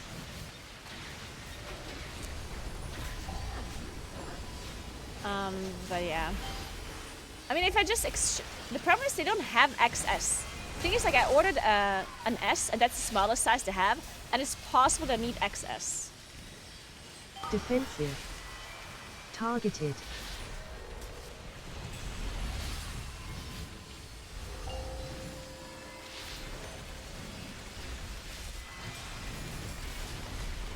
But yeah, I hope that it just fits. Targeted.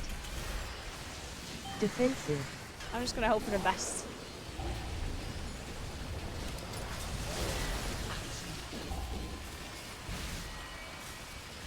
And yeah, once I have the bike, I definitely want to do loads of cycling streams because I need to practice. I really need to train because I have some big cycling plans for real life streams. I want to try and cycle the Stelvio Pass. I want to do the Cell Around, and I want to cycle through Italy on like a really long stream. Like I want to do a like 2-week cycling stream where I cycle to. I'm not sure exactly where I go, but I was thinking that maybe I cycle to Elba, which is an island in Italy, on the west coast of Italy. So I would be cycling from where I live all the way across to the west coast, and obviously stop in all kinds of really cool places throughout Italy.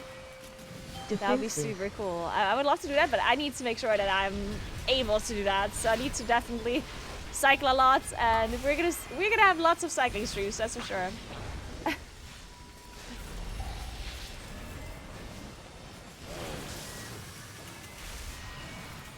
Your workout was good. Nice, Ace. Good to hear. You doing calisthenics lately? Nice. I always wanted to do that as well. I'm sure that's a lot of fun.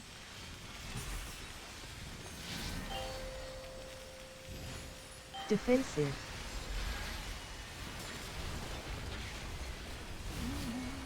Targeted. Oh god. Oh. I'm alive.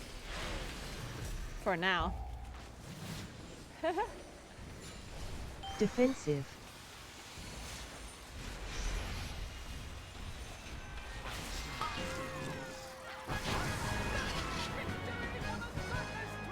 I'm not currently lagging. I have 26 ms. I don't know what I'm more excited about. New Nintendo Switch announcement or the world first reveal of Naguura cross-country biking. Maybe I have to start becoming a Switch gamer as well, honestly. I do think Switch would be really cool to do while cycling. Like when I'm cycling, obviously not in real life cycling, but when I'm practicing at home and I'm cycling on my spin bike, then I would be able to use my Switch pretty nicely there. I think that'd be kind of cool. Defensive.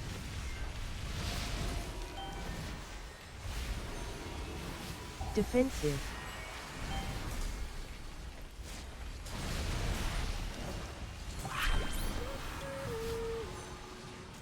Hey Stormy, thank you so much for 92 months. What's up? Hello, hello, hello. Defensive. Defensive. Feet, defensive. Dutch, floor. Defensive. This week I think I have a lot of defensives.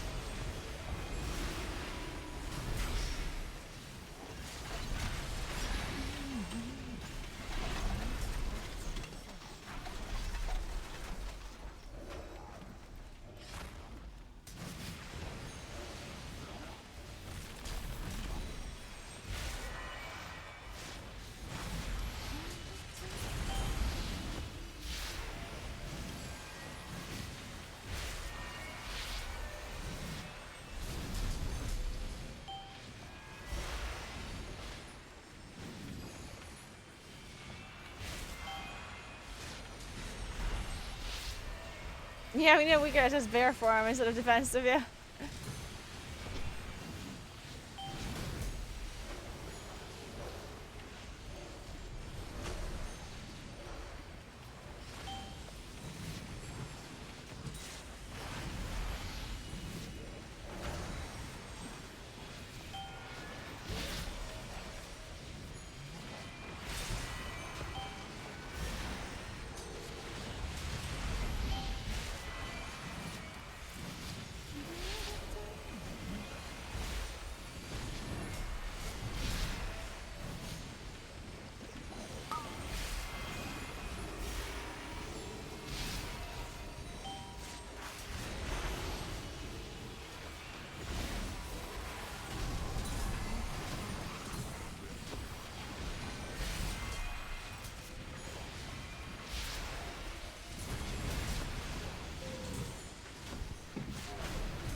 I know my gear looks like it's broken, but it's not.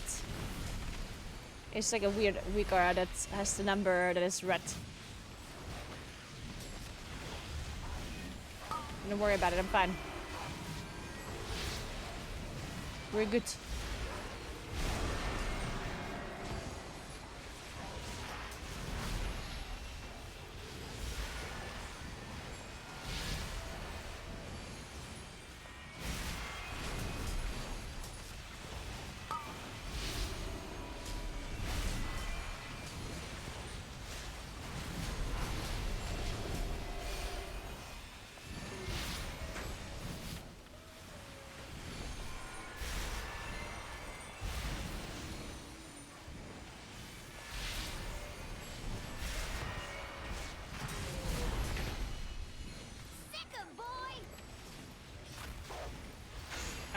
All right, Cujo.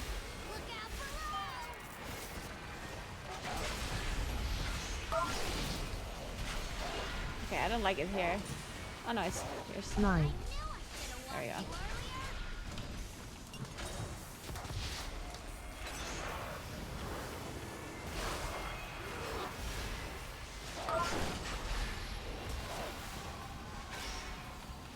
Can you still shadow melt this this jump? I think you can, right? That was... Oh, fuck. Oh, nice grip!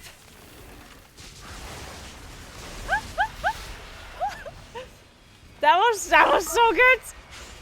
I had no idea that there was a dog behind me! I should have melted it, and then Oopsie gripped me, and we perfectly reset them off. That was so good! Oh my god.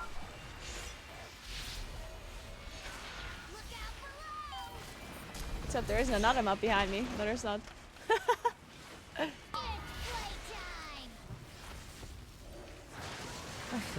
Fuck! Lasted a little longer. Well, apparently that kills me. Well, that's unfortunate. 9. I'm resting? Wait. Okay, I have to rest afterwards.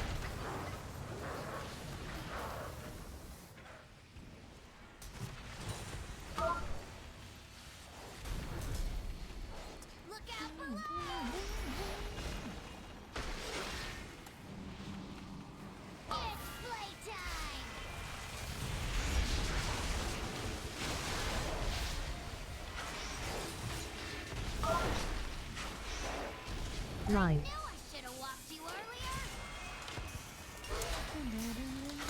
Man, this boss has a lot of damage, huh? This boss hurts.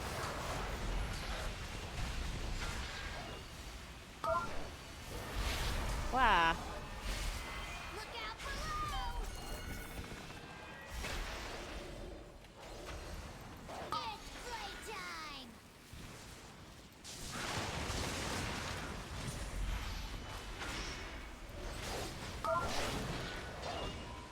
Nine.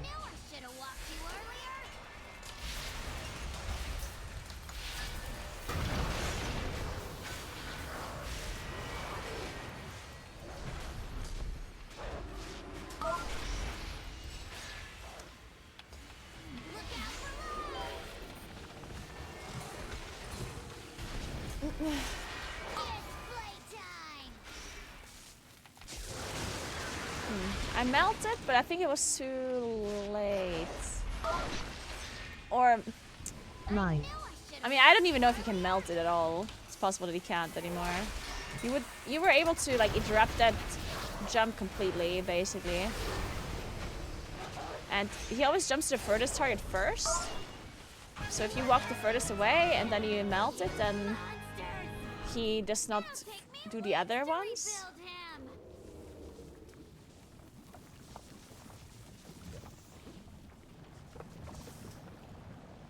But yeah, I don't know if it still works. At least that's how it used to work.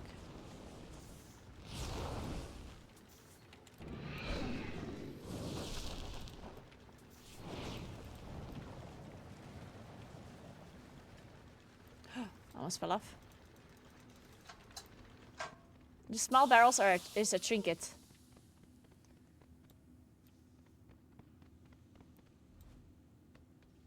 Attention, citizens! Please remain in your Attention, domiciles. citizens. Guards are currently en route to quell the disturbance.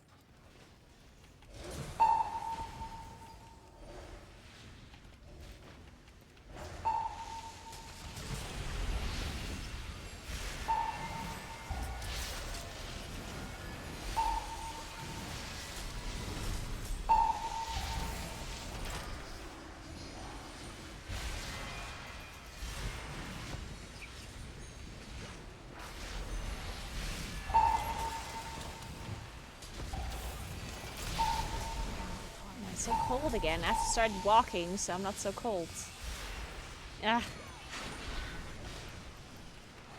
So, you dismantled It's a few struggle. of my lesser inventions. Let What us in the see Swifty how shit is you going on fare here? against something more advanced. Calandra is my absolute favorite Swifty out of all of the Swifties.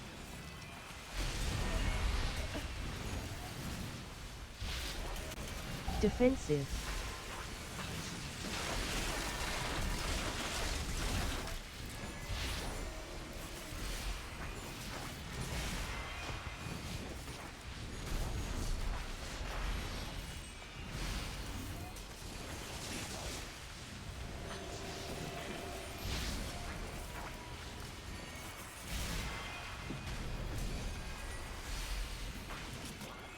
Defensive.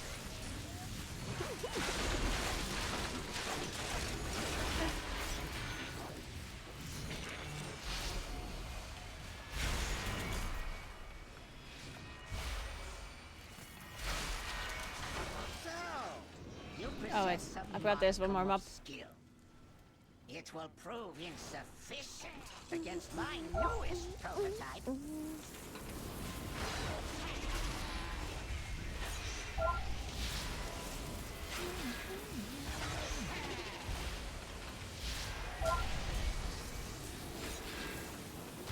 Safe zones.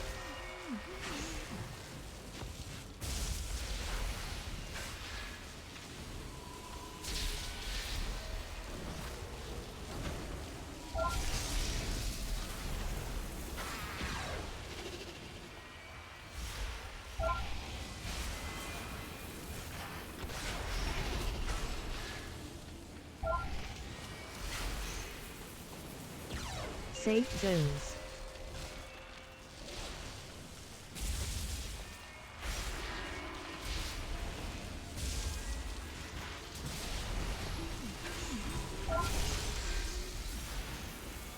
Uh-oh, the maze is coming up, guys. The most difficult part about this dungeon.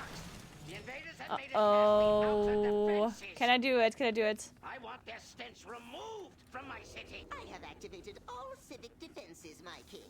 Rest assured, these organisms will be expunged from our metropolis. Oh my god, I'm so fast. Look at me! I'm literally the fastest. I'm right here. I'm so proud of myself right now. Okay, I know, right? Incredible. I had my running shoes on right there.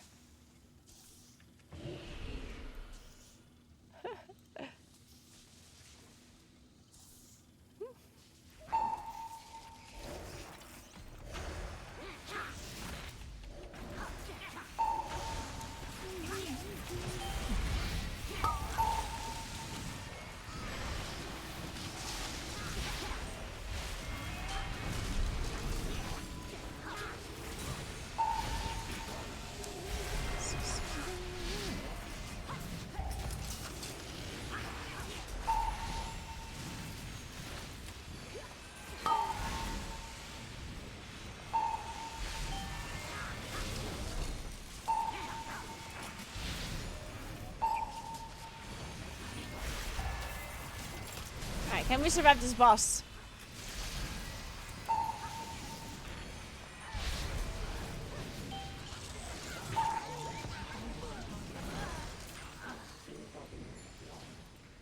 Welcome to my garden, trespassers!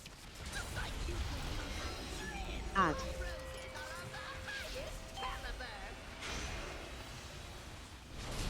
Beams incoming. If you can't handle the heat, stay out of my garden!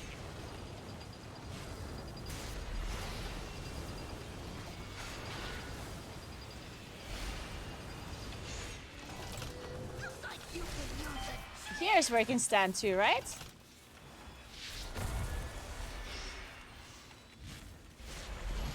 This does not damage me, right? Okay.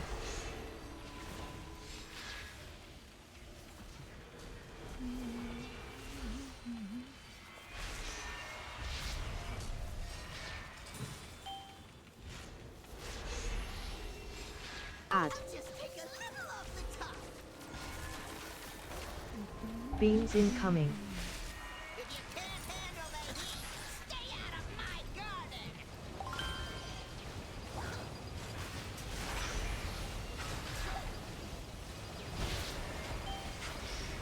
Hey, Dark Phoenix Blood. Thank you so much for the sub. Appreciate that. Thank you very much. I'll just take a little off the top. Welcome in, welcome in.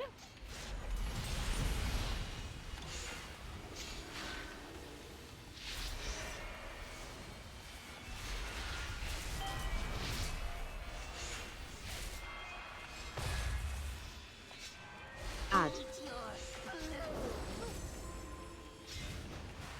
I'll just take a little off. Beams incoming. Holy shit, that's a lot of barrels that just spawned. Jesus Christ.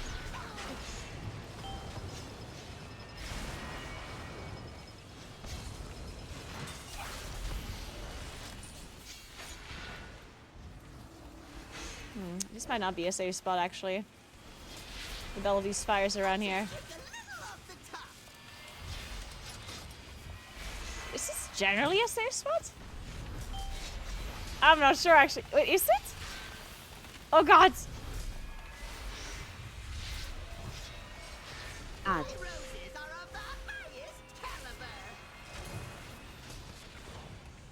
Beams incoming. If you can't handle the heat, looks like you could use a trim.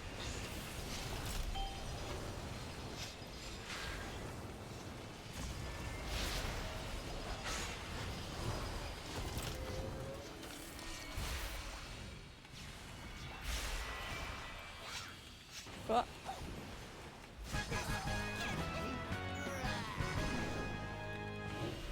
Oh, these tanks do so much damage. I hate them. Like, why did they just do so much pulsing damage? What did I ever do to you? Can I just like have them be the old ones? The ones where you just had to dodge? That was much nicer.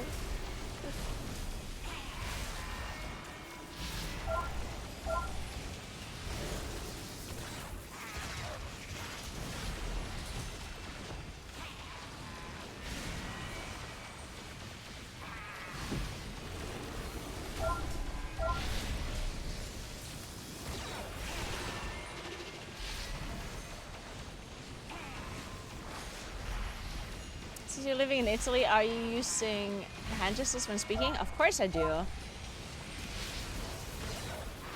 If you're not using hand gestures while talking, you don't know how to talk. Honestly, do you really talk if you don't use your hands?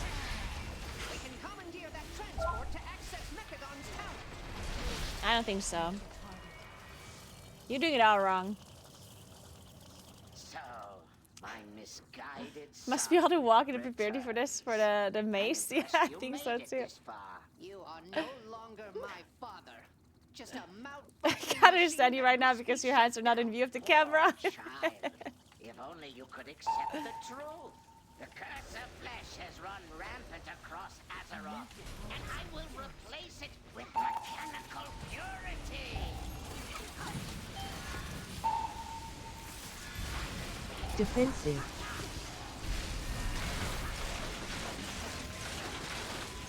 Defensive.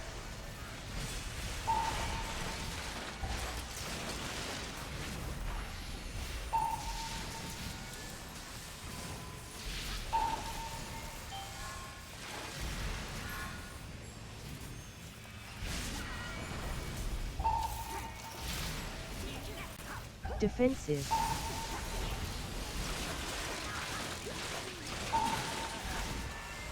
Defensive.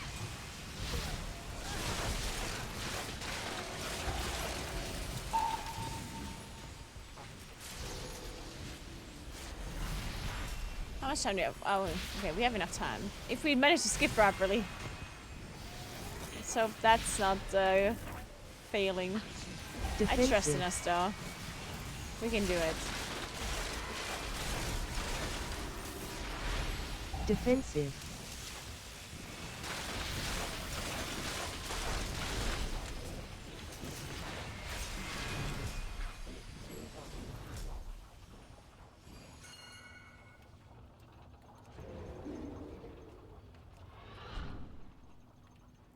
I hope he was close enough.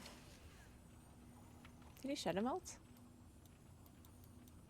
I guess he can shadow melt. Ah, no, wait, he has shadow melt now.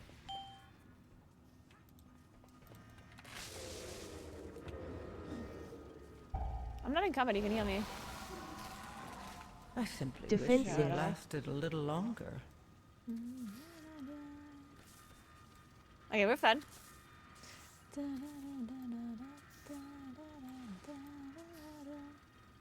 I mean, that was,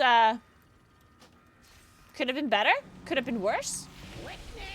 Honestly, not that bad. Odds. Cannot elude my targeting system.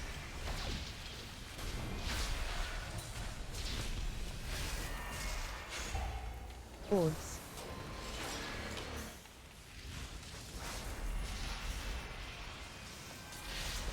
You cannot elude my targeting systems. Odds. Odds. Activating thrusters.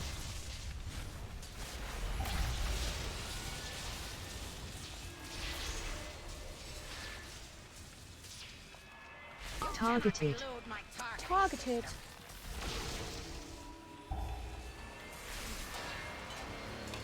I just love the voice lines of this week, girls. I can't help it.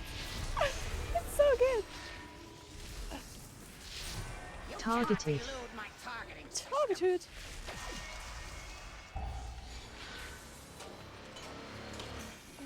Activating thrusters.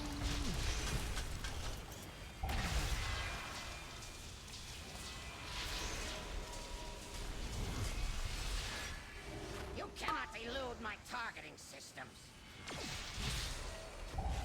Odds.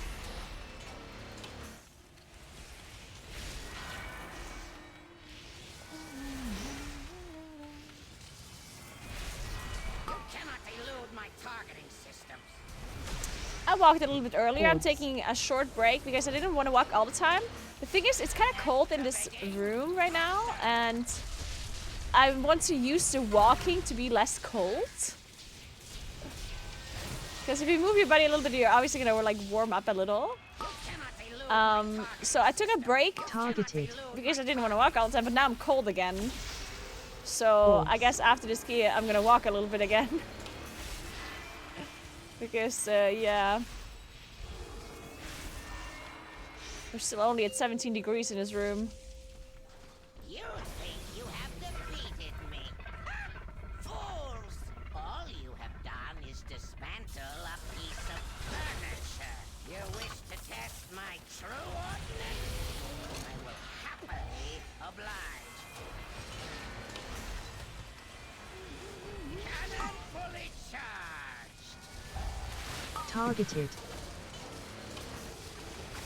Targeted. It's such a lie. I was not targeted.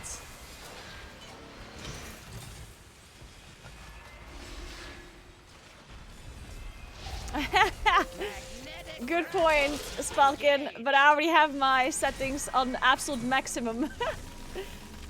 And my PC is still not very warm. Sorry. But my PC is just too good. Targeted.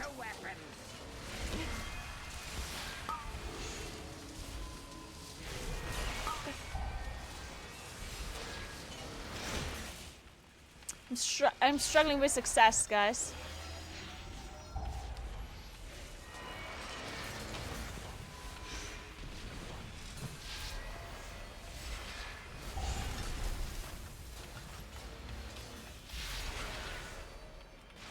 Okay, I should have waited with my cooldowns for Bloodlust, actually. I did not see how short that cooldown was.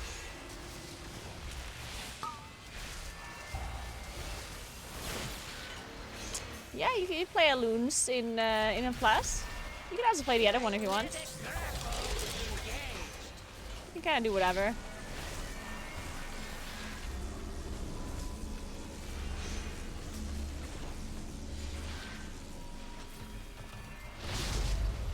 All power to weapons.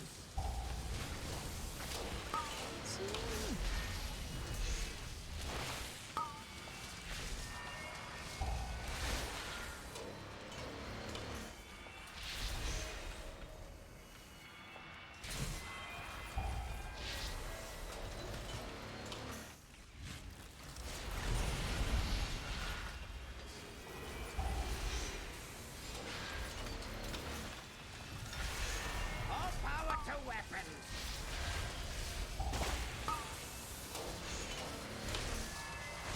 Targeted. Targeted.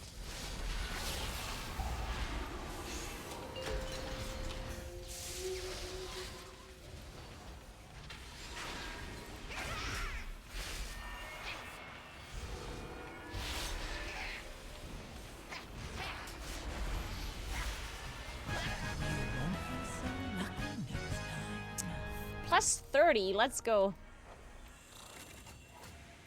Good job, team. GG's. The mech originator has been destroyed. And so has my father. You have my gratitude, heroes. Know that King Mechagon's vision of the world is not one my people share. We must now focus on rebuilding. But if you ever require our assistance, you need only request it. The Tree still Ninja Bolt? Did they? Wait, was there a time where Trees Ninja Bolt?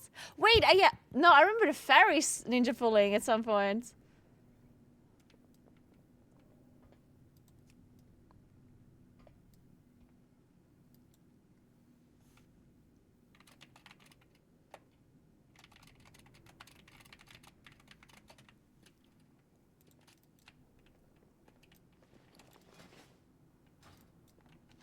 They can't join our group.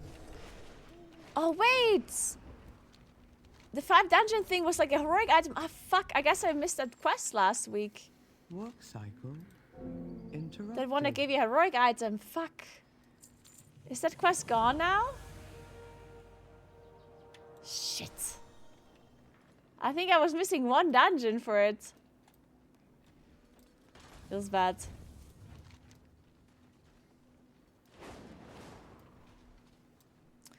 Oh well.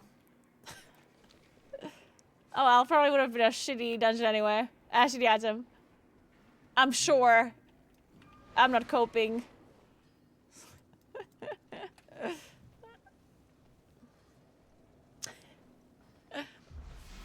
I kind of wanted to game more, but we depleted so many keys, it was horrible.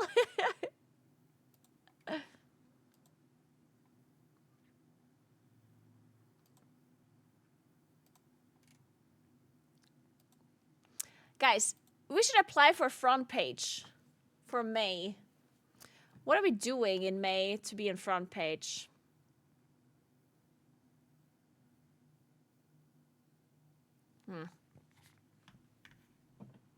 I would need a day. This is too difficult.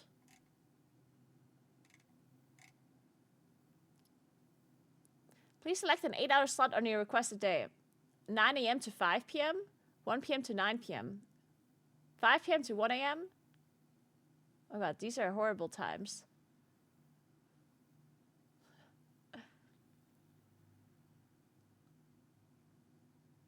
Holy shit. What kind of time would we want then? 1 p.m. to 9 p.m.? I guess so. 1 p.m. to 9 p.m. Oh, leave groups, sorry.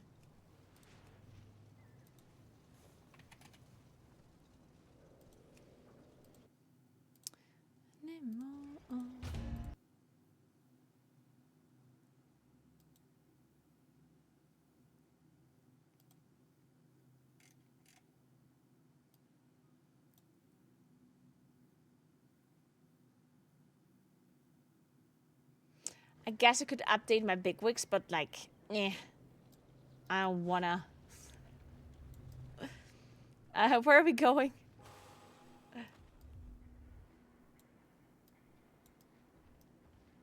Man, I feel I need to start walking again. I'm so cold. I'm gonna walk a bit more.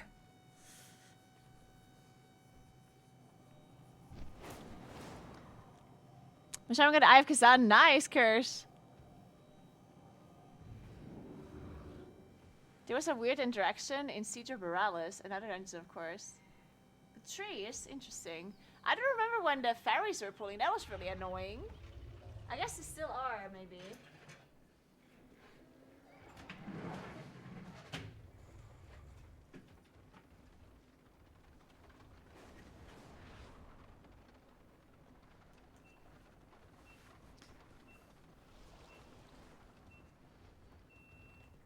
Alright, let's go for a little bit of a stroll, guys. We're strolling around the park.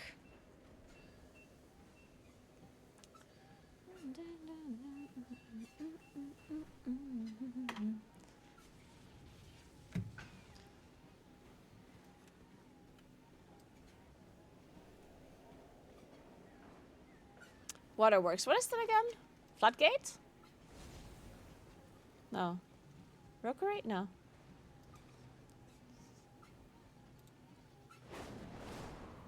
It is Floodgate.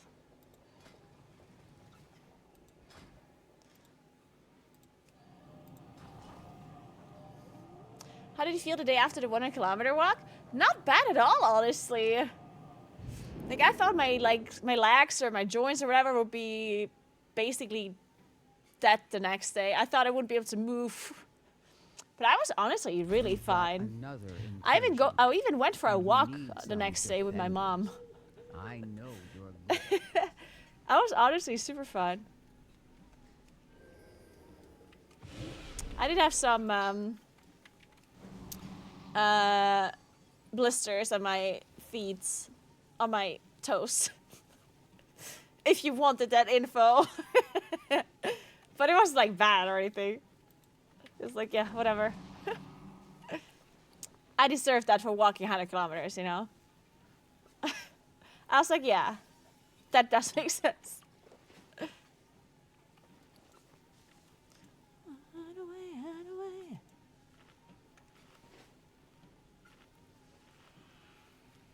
Yeah, I did go for a walk the next day.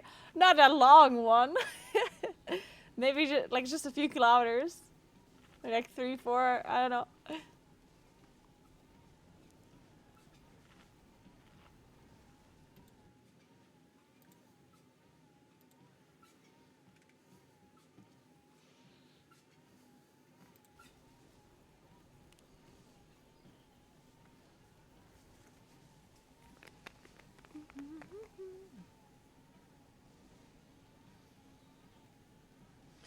I still can't believe I did that though.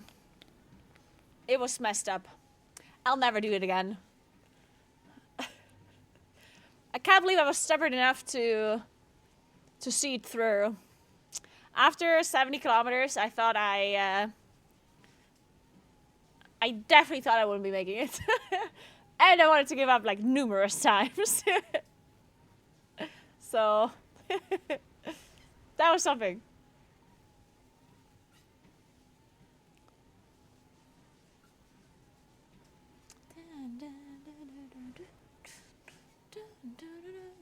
Oh my god, we have an invoker. Invokers are big blasters.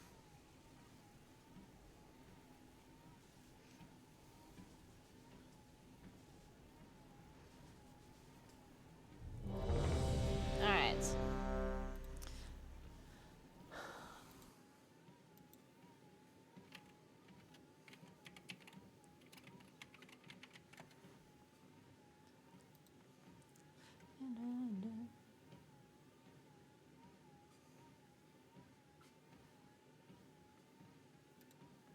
Alright, let's do it. 4, 1. What key level is this? 15. Ooh, that would be so many points. We need to time this, guys.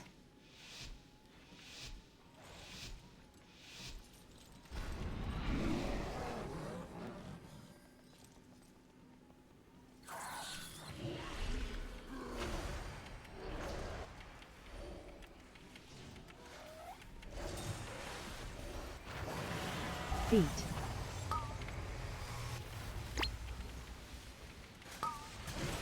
Frontal.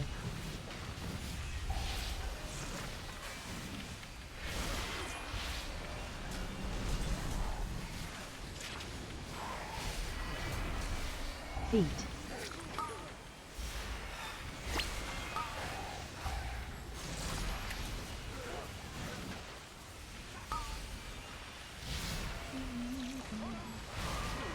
Frontal.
I guess we're lacking a little bit of interest to just come here.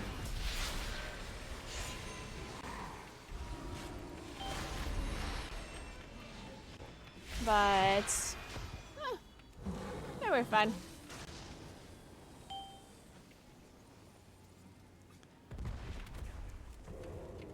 Wait, oh my god.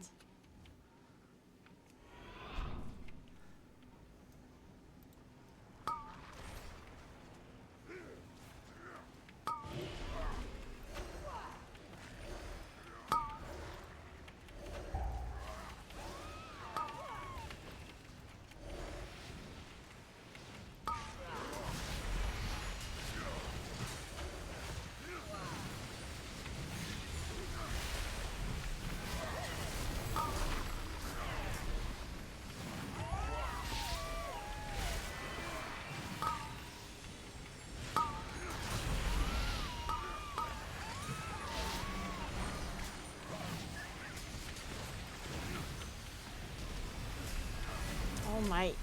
Evoker them. Maybe I should see if my cooldowns after all. Actually, that's fine.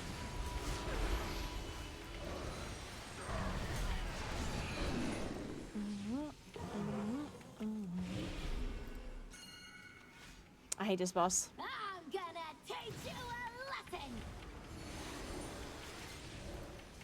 Time to tango.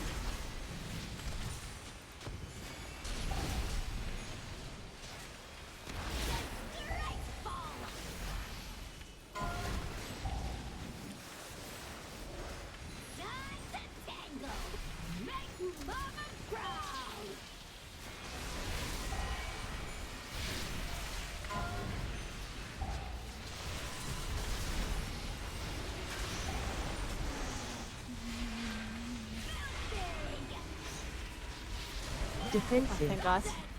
Defensive.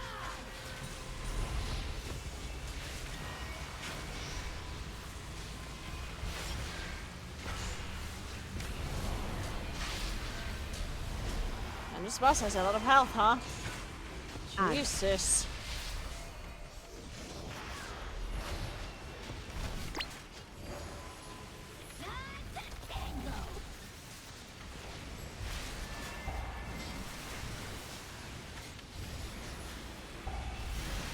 Targeted.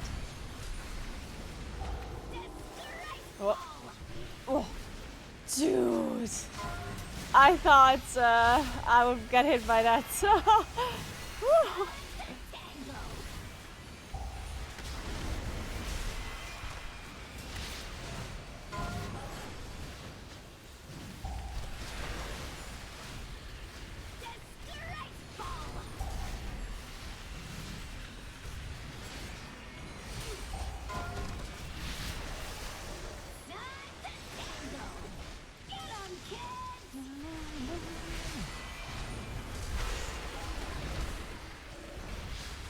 Targeted. Targeted. Sorry. Defensive. Defensive.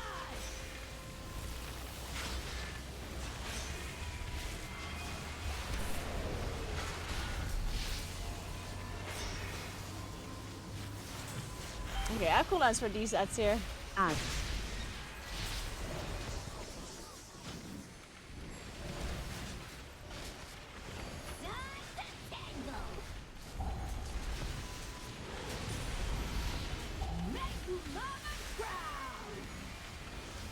Targeted.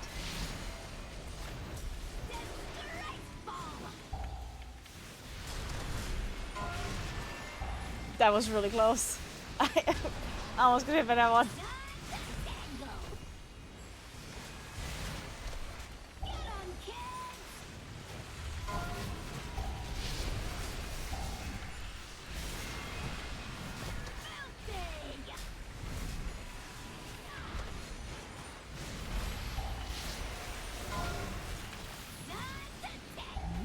Oh my god. Dude. I didn't realize no one else has an interrupt ready.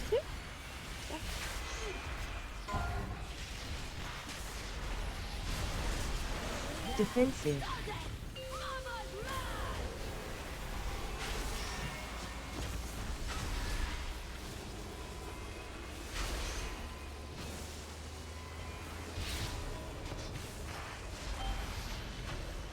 Nice. We did it.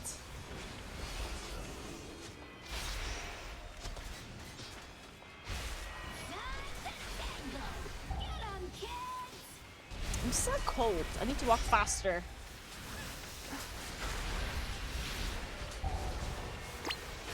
Oh wait. Disappointed. Hey gamer, what's up? Defensive.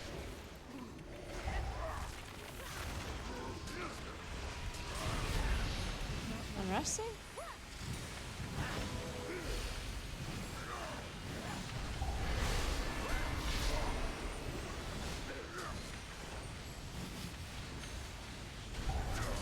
Defensive. Wow, jag var still det.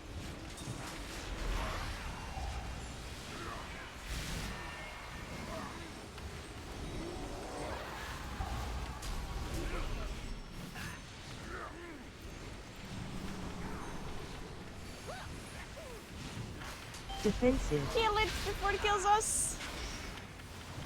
Oh my god.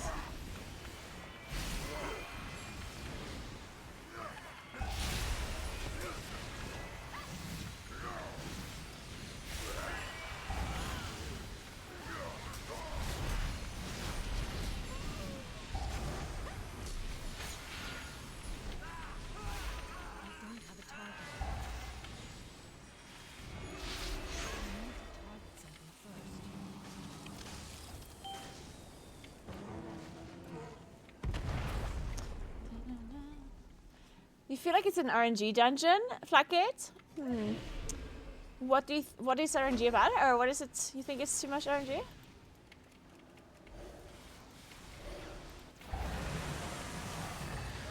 Defensive.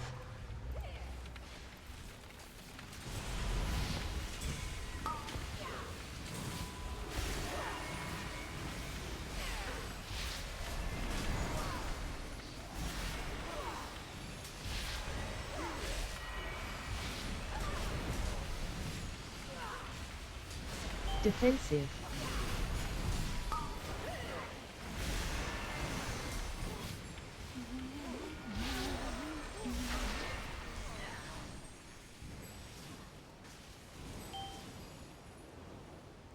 How do you sim your character? I actually have a guide on YouTube about it if you want to watch it. It's a pretty short guide. It's just mainly there to understand the basics. So maybe that'll help you out if you want to watch. If you then still have questions, you can just come here and ask after watching that guide.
Oh.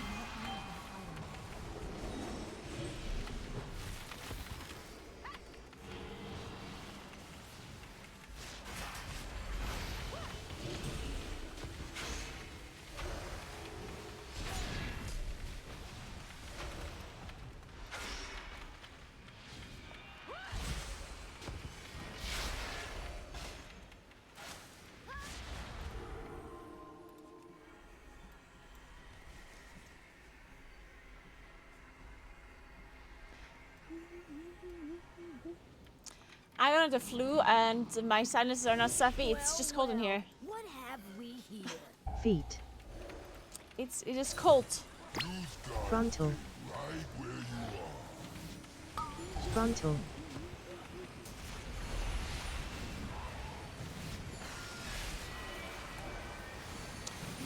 Feet.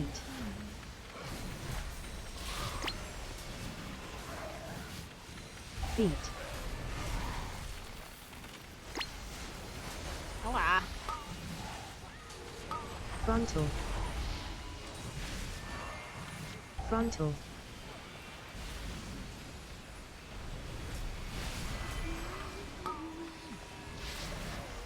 Feet.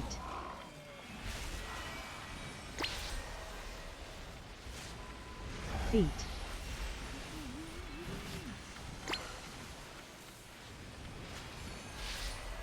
Frontal. Frontal.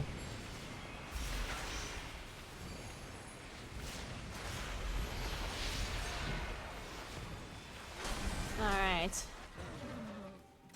No sinus Naguura is what they will call you. Welcome to the firing range. It's playtime.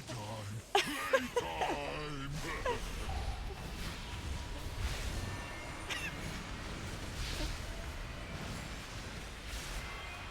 Honestly, he would need sinuses anyway.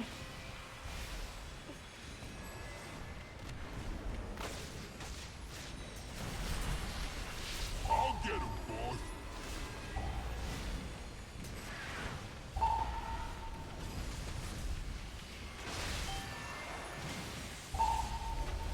Oh my god, I almost jumped into the last bump.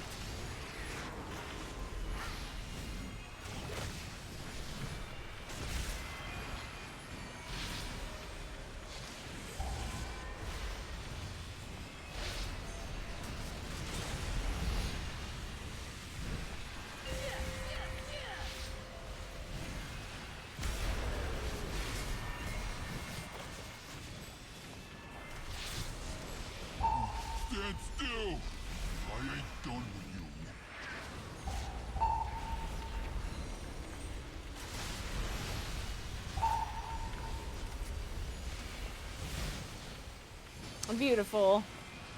Well aimed. It's a pug? Kind of, yeah.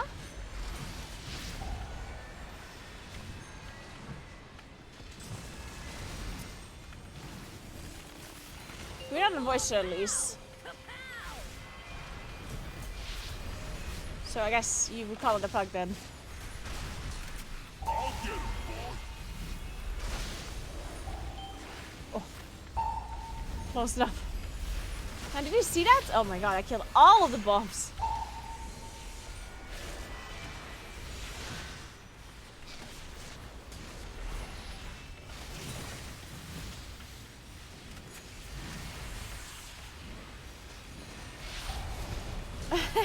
Nargonis. It's a like I totally understand like it I think it looks much more difficult than it is. When I saw someone walk at the same time as Gay, I was like, what the fuck?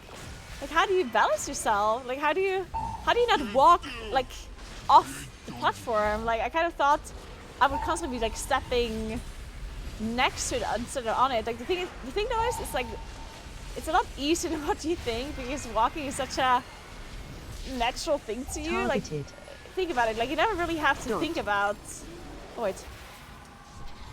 No. Okay. What about? Oh, did I just?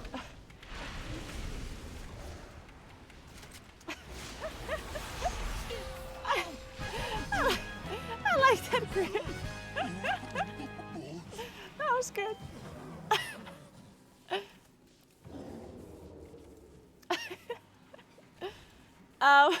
But yeah, walking is not something you really have to think about actively, right? The only thing is that your upper body moves a little bit when you're walking, and that can be annoying. Like your mouse head and stuff is kind of like if you have to be aiming at something like very precisely, then that's kind of hard. But thankfully in WoW, you almost never have to really like use your mouse super precisely. How many sparks should we have right now? I don't know. Somebody know how many sparks we should have? With like the backup spark we got from the exploding thingy, I guess.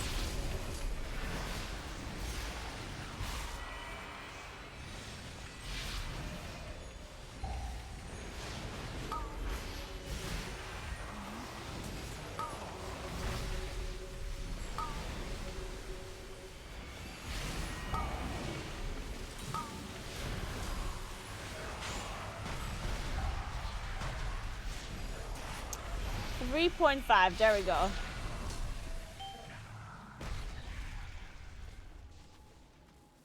Okay, my walking pad stopped, but I have to continue because otherwise I'm gonna be cold.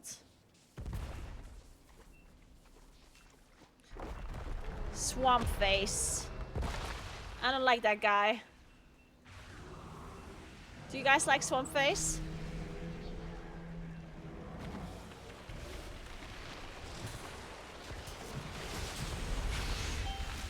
Frontal.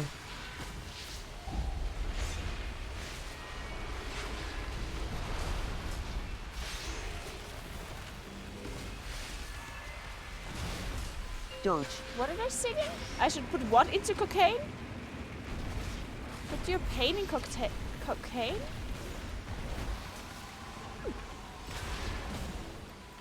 I like it. Good advice. Frontal.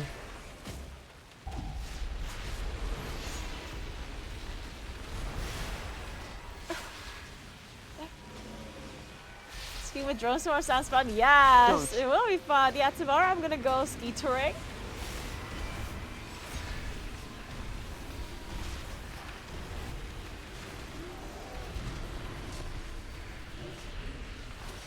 Oh God. Yeah, tomorrow I'll go ski touring. So basically I walk up a mountain with my skis attached to my feet, right? And then, hopefully like at the top, I hope the internet works all the way up. And if it does, then at the top there's like a little bit of a platform where I then will hopefully give you a nice drone shot, and we're gonna be practicing some drone flying.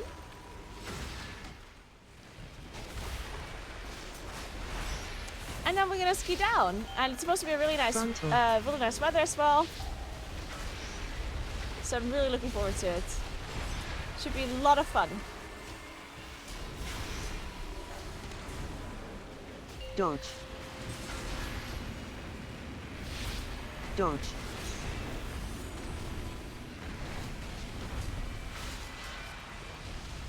Oh shit. Rushing? Frontal.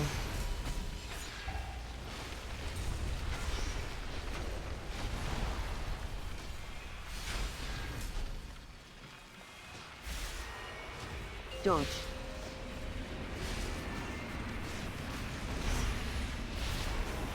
Oh god. Oh. Okay, we're doing it. Frontal.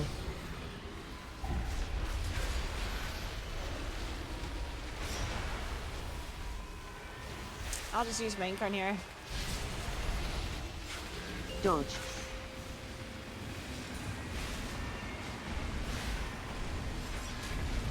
Oh god. I Fuck! wish you had lasted a little longer. It just does so much damage! I'm jealous I didn't make it out touring at all this season. I didn't go a lot of touring at all. Like, there was just not enough snow, really. I mean, there was snow. Technically, I could have went more, but I still don't have a avalanche course that I did, and I still don't have like a thing. So I kind of have to like stick to the sledding paths and like the skiing areas and stuff. So those were a little bit tricky because there's not enough snow, or it didn't snow that much. So Frontal. And obviously, without an avalanche course, I can't really go up anywhere else. Next year, though, or this year in December, I'll do one. Or first, I need to get an avalanche kit before I can get before the course is gonna help me. Avalanche kits are super expensive.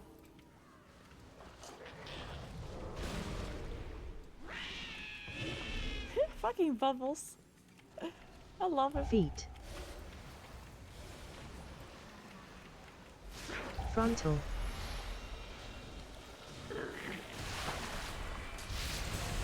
Defensive.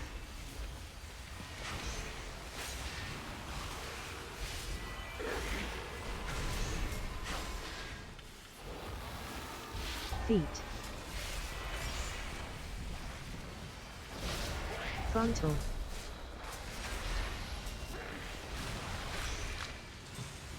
Defensive.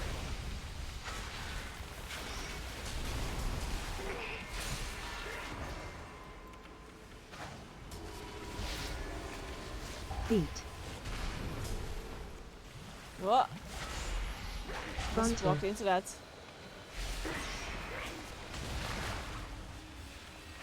Defensive.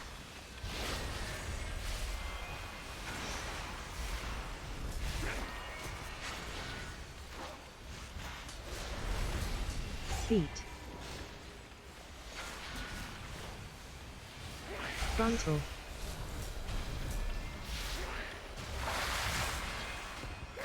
Defensive.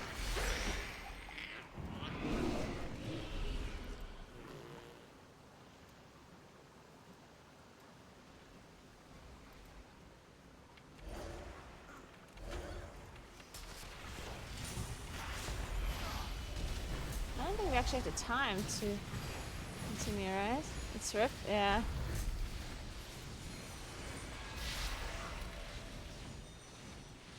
Yeah, F.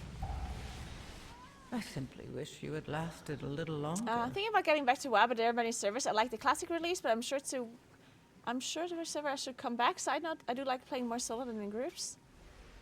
If you like to play more solo than in groups, it honestly really does not matter what server you play on. You want to play retail? Or do you want to play classic? If you play Classic, it matters a little bit more, but even then it doesn't really matter. It's really not that big of a deal, honestly. You can just,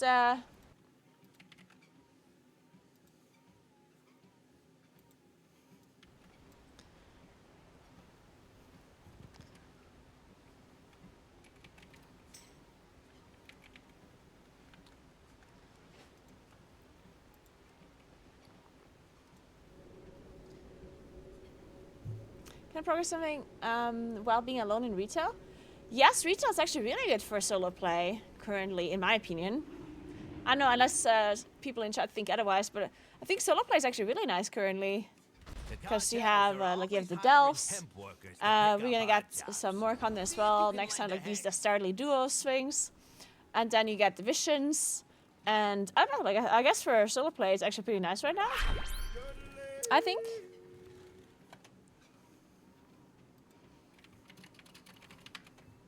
Hey Kanko, thank you so much for 20 months. What's up? How you doing? I was just saying that in retail right now, there's a lot of stuff you can do solo. So I personally think it's actually really good to play solo in retail at the moment, if you care about solo content. I personally think retail might be nice for you. You should give it a try. And as I said, the server doesn't really matter for retail. 311 delves are great. Yeah, I think so. I think solo content's actually pretty good at the moment for retail. So yeah, give it a try if you feel like it. Okay, I'm gonna stop walking now after all, because I'm gonna do one more dungeon and then I'm leaving. So I think I'm not gonna be cold anymore. I hope. Oh. If I don't break...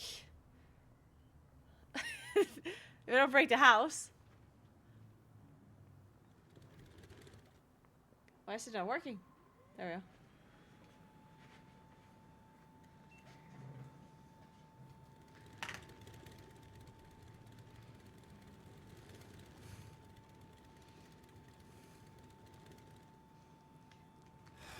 Is it easier to play tank, DPS, or healer in delves?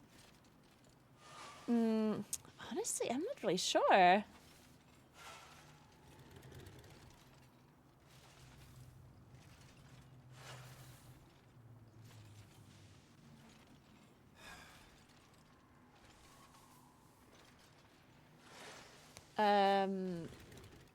Yeah, I guess tank would be the easiest.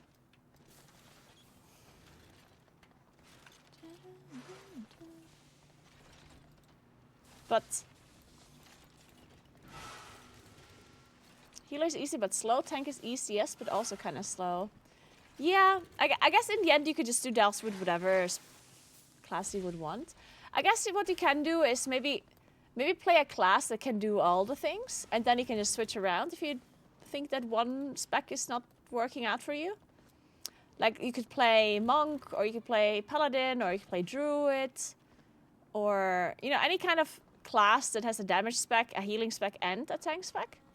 And then you can just go between the specs if you're unsure.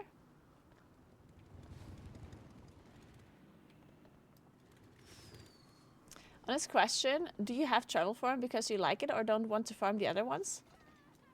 The stack form? I know, I don't really care about it. Why do you think it's ugly? What's wrong with the... You don't like it? I mean, what's wrong with the stack form? Is it fine looking?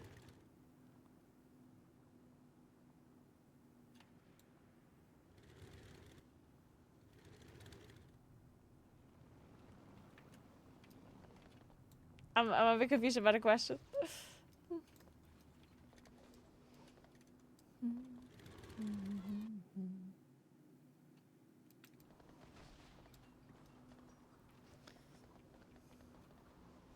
It reminds me that Shadowlands existed. Yes.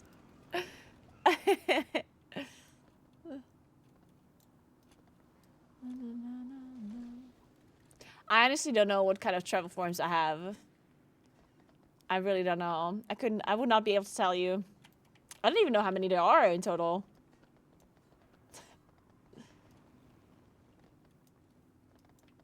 Okay, so let's try this one more time. Wait, I need to fly there though.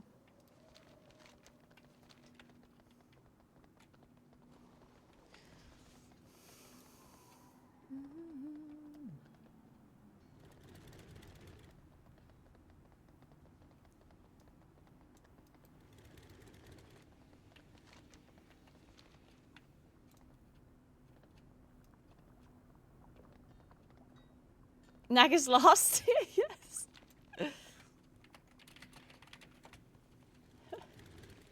Dim lighten and absolutely no airflow. Perfect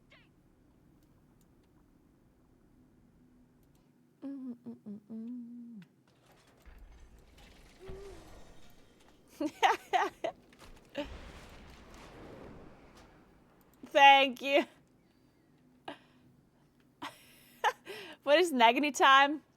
I think Nagany is retired. We've got another. Nagany is currently in and we retirement. need some defenders. Guys, did I already tell you that I'm growing tomatoes right now? From the seeds. And they're gonna be the most delicious tomatoes. Matology, thank you so much for Prime. Thank you so much. I appreciate that. Which kind? I don't know. I just know they're tomatoes. I don't actually know what kind. I got them for my birthday. So for my birthday, my friends gifted me a gardening kit. Because in my new apartment, I have like a, you know, one of these like, what are they called? Like a hoogbeet. One of these like elevated kind of, like it's basically just like a rectangle with stuff in it where you can, I don't know, like you put it in your garden and then you can grow like stuff there or put flowers or I don't know, whatever you want to put. What is it called in English? Okay, whatever. It doesn't matter what it's called. Either way, I have that. And my friends thought that it would be nice to gift me like a gardening kit. So I got like cute little gloves with flowers on them. And I got like all of the different stuff. A planter box? Probably, yeah, a planter. That sounds good, yeah. And next week, like they gifted me a course, a gardening course, a planter course. So next week, I have to drive to another city in the evening for a planter course where apparently they're going to explain to me how I do all of that stuff. But apparently tomatoes and some other stuff like bell peppers or whatever, you have to already like put those seeds into like you have to grow those seeds 4, 3, or the sprouts 2, or the flowers or whatever 1.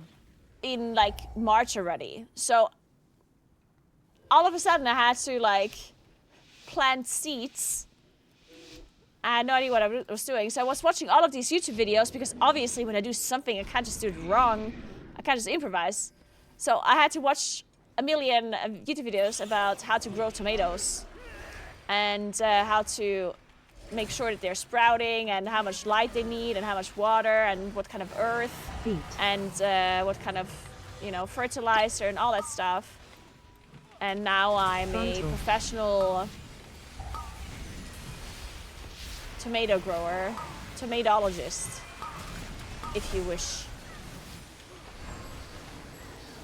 Feet.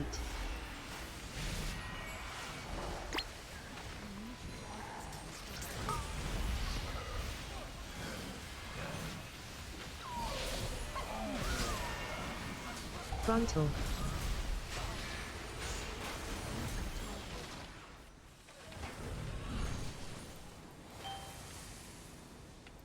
And my tomatoes did grow already.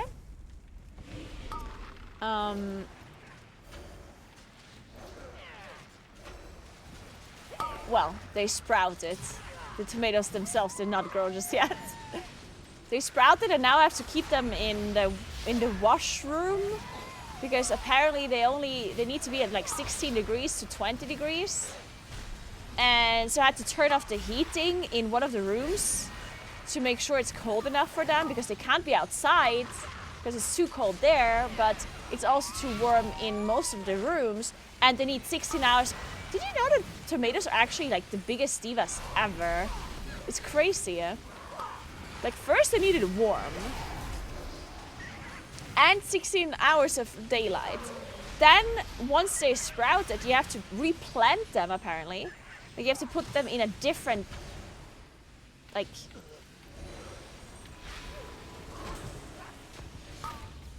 thing, you know, like pots. And then they need less warmth but still need a lot of light. And then you need to make sure that you don't give them too many nutrients, because otherwise they get too weak. And it's crazy. And then once they're finally ready to go outside, you have to get them used to the outside.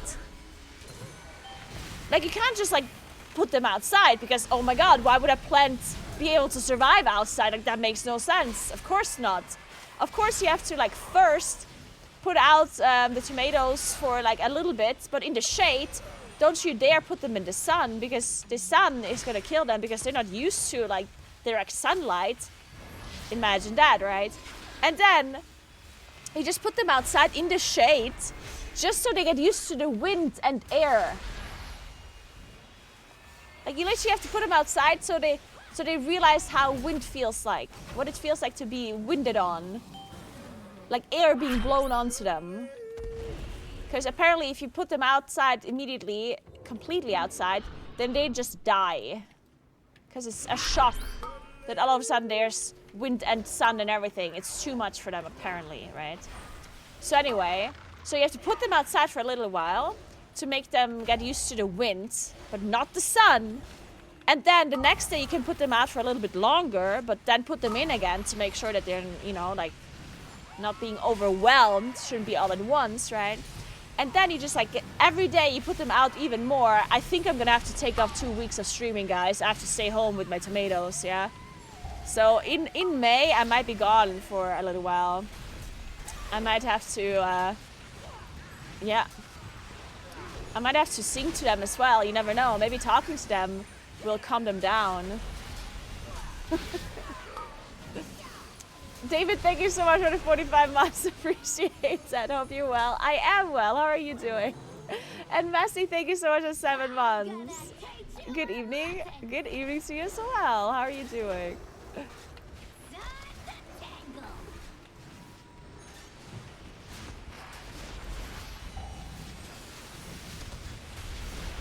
Music helps them grow. Yeah, maybe you really gotta sing to them, honestly. It's possible that some singing would be required, but only somebody that can sing well. So I should hire like a professional singer. And maybe they need a therapist too. Like, I think a singer and a therapist. Because they might want to talk about how they feel about being moved from inside to the outside, you know. They want to maybe talk about how they feel about the new like climate, the air condition, the wind hitting their leaves, you know. Defensive.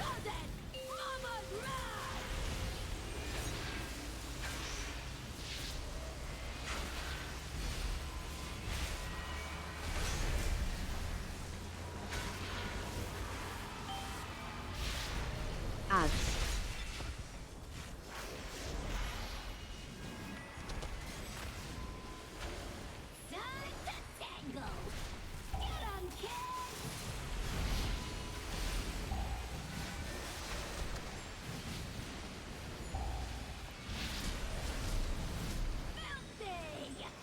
A singing therapist.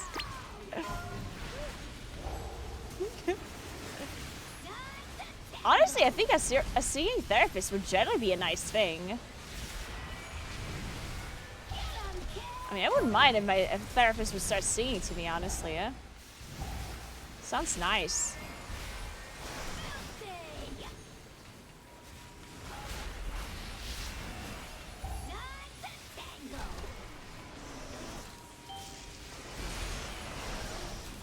Defensive.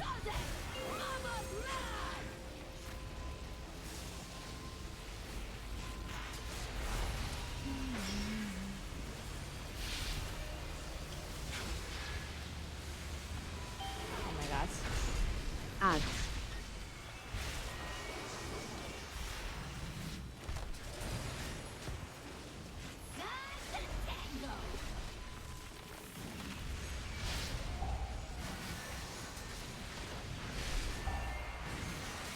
Targeted. Targeted.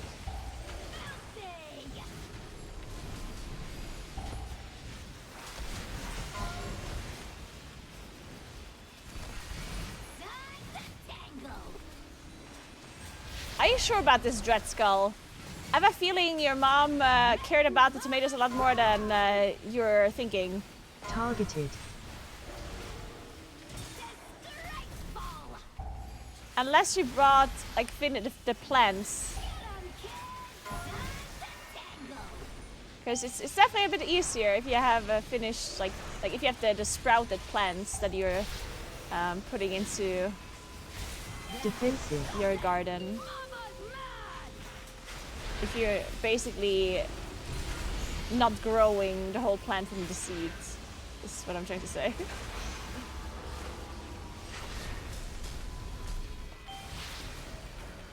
And it's also possible that you just live in a climate where tomatoes just grow like that. I do not live somewhere where tomatoes can just grow in March outside. The floor is literally frozen. Targeted. So I don't think they'd be happy.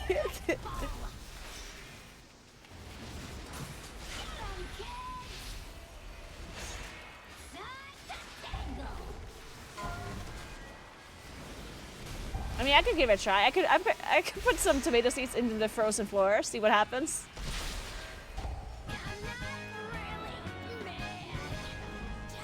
Just heat the floor. Good point.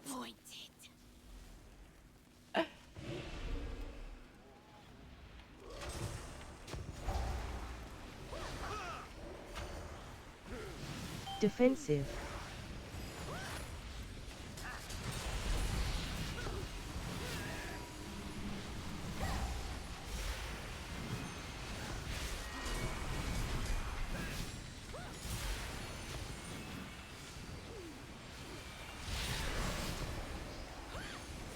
Defensive.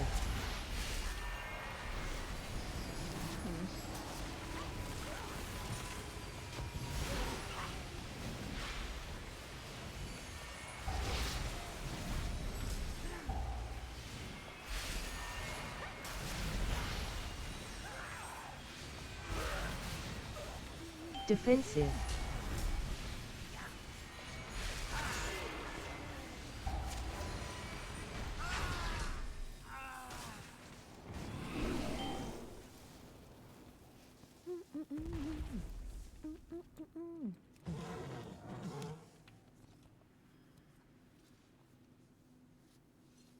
Oh, we're waiting for Bloodlust.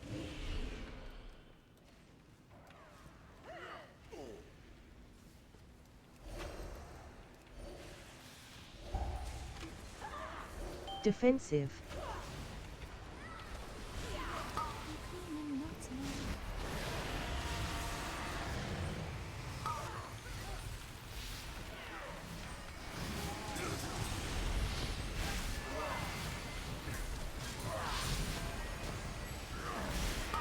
Holy shit, who just exploded them? I guess the Blood Decay and Unholy Decay. Holy Jesus Christ, these mobs just disappeared. We still have 15 seconds left of Bloodlust. I think we might have not needed Bloodlust there, huh?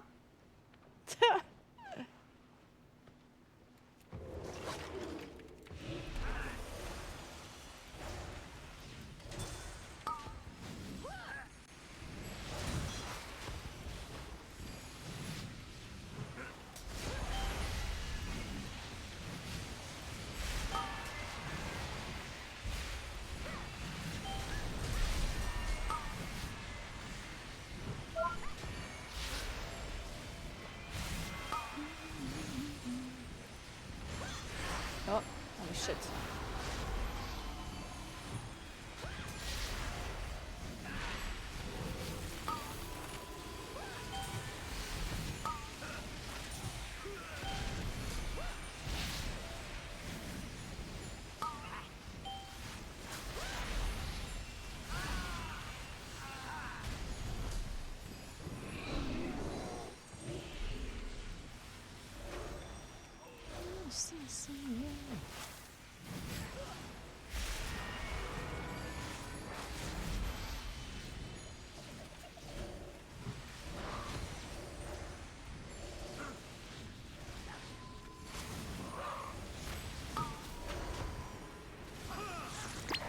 Fuck.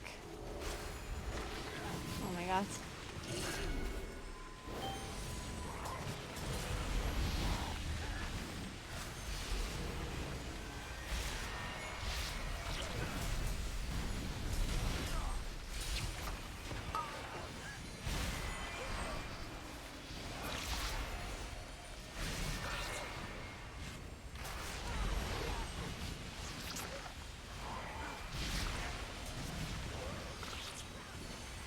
Hey, handsome, what's up, what's up?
Main combat, okay. Wait, why am I doing the thing though? Okay, well, because I could just. Okay. You guys stay right where. Welcome to the firing range. Oh my god. I could have just stealth past, right? Because these don't have stealth detection. Or whatever.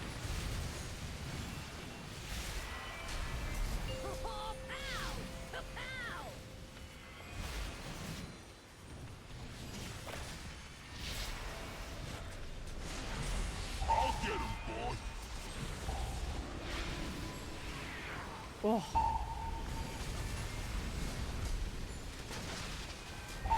Uh-oh. Targeted. Dot.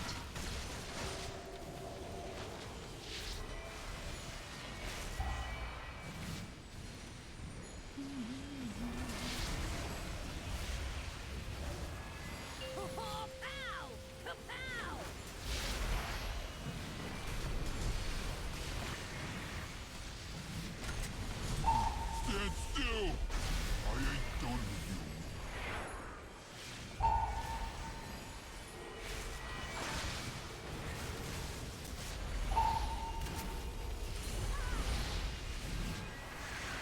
Targeted.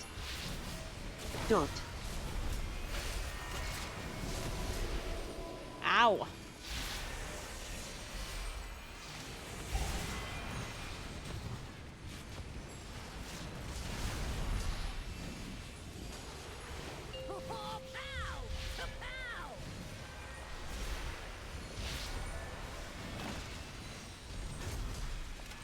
I'll get him, boss.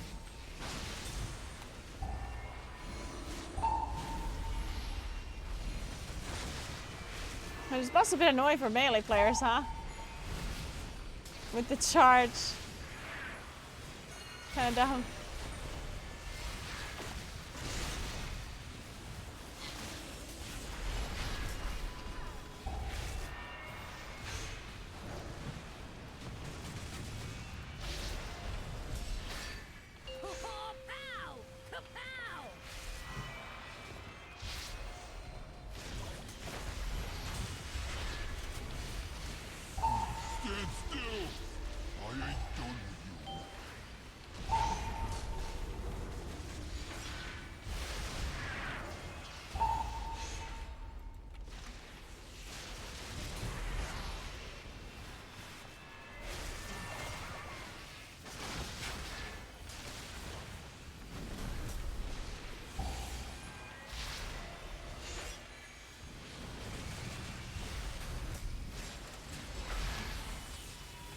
this boss actually do when one dies?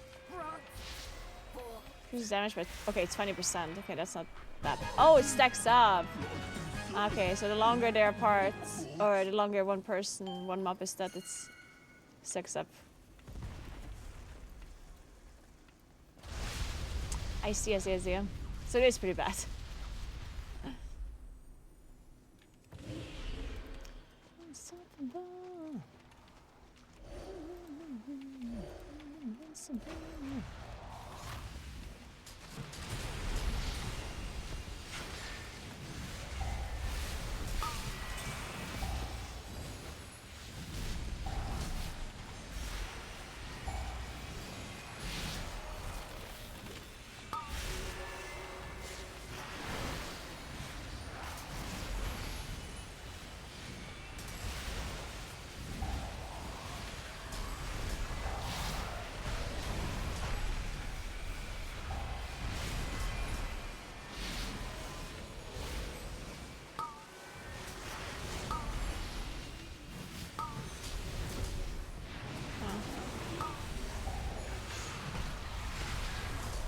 Nice.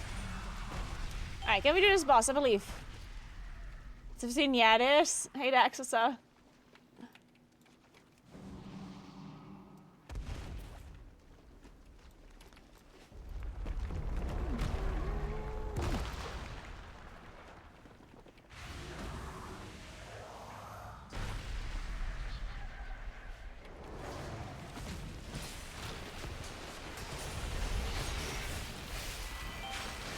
Frontal.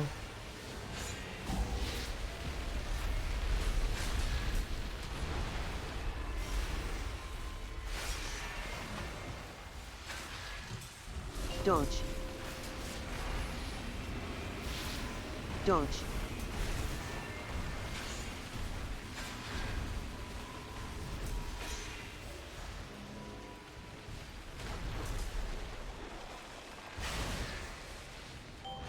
And this boss is a little bit annoying, like to see. Like, it's so hard to see where these bubbles are going. And then on top of that, the boss is just so much damage. Dodge. Dodge.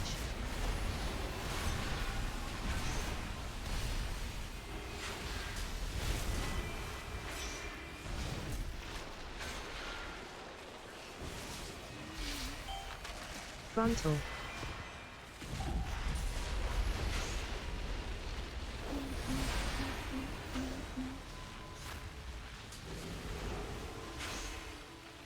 Dodge.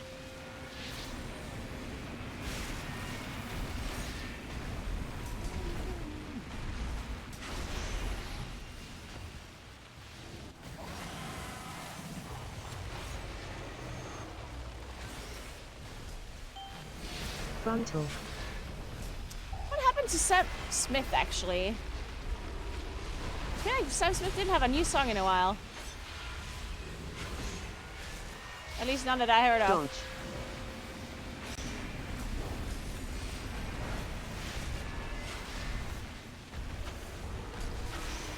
What?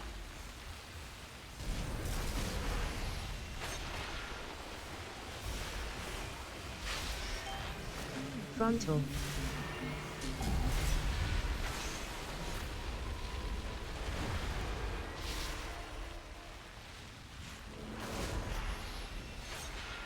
Dodge. We were lied to? Wait. I'm confused.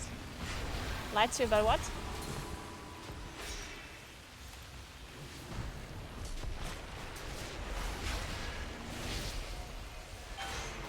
Frontal. Yeah, the Evoker is bumping. Big damn. I mean, Death Evoker is just good in general, yeah. They're kind of broken. Dodge.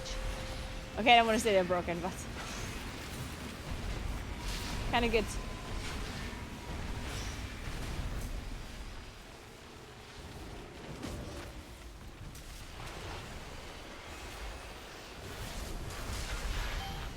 Frontal. Walking and playing? Oh. What's wrong with, or what's wrong with walking and playing? Or Why can't you do it?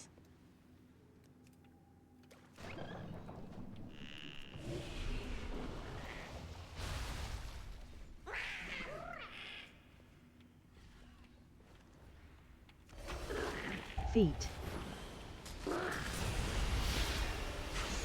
Frontal. Read up. Please just say it again. I can't Defensive. scroll up my chat. I'm in the middle of a dungeon. Just write in one sentence rather than writing 5 messages. Like, Feet.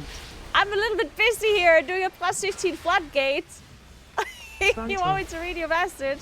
Frontal. Need to make sure you're writing in whole Frontal. sentences that I can reasonably read. Defensive. I know I'm being unreasonable here, but I'm sorry. Feet. Frontal.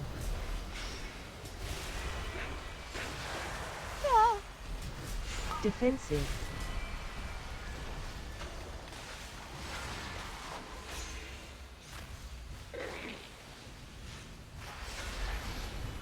Feet.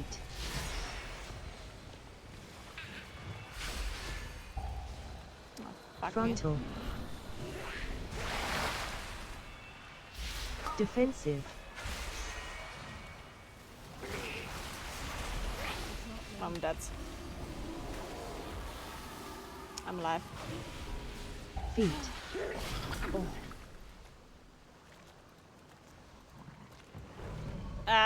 I'm scared. I don't know. I don't want to do this. Okay.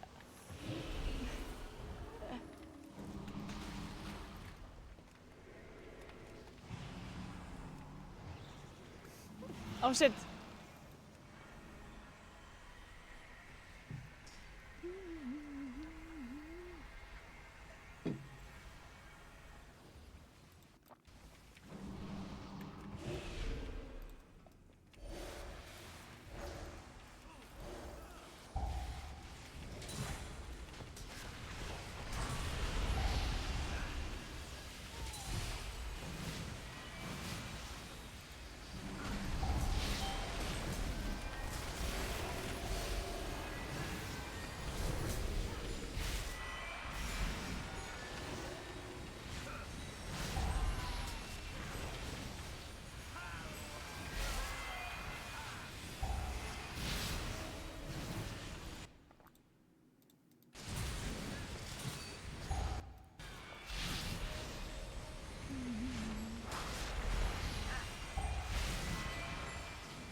Five minutes. Is that enough? I don't know.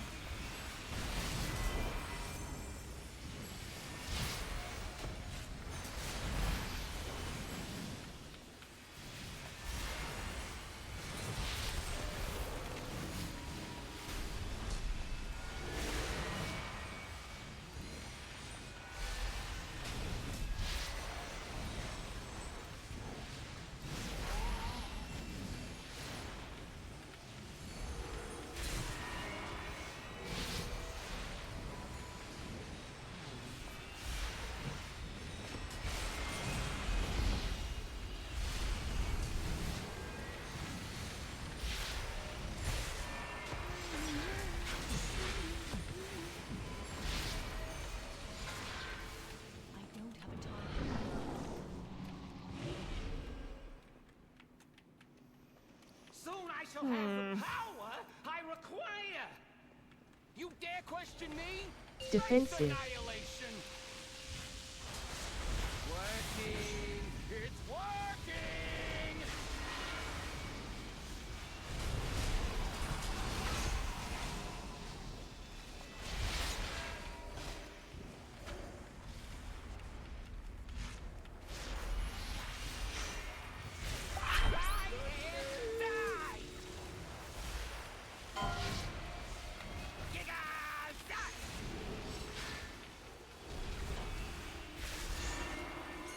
This is kind of a bad way of the orbs to spawn. Like we have like a whole, I don't mean the orbs, but the petals.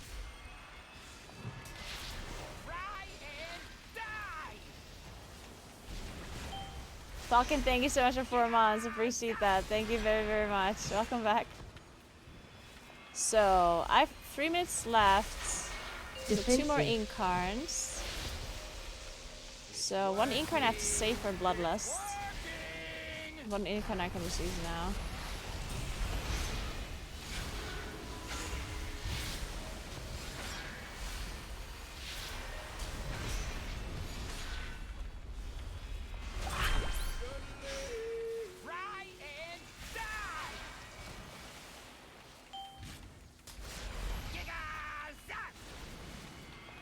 I'll reset this one here. Orbs. It's not good. You dare pit your wits against mine?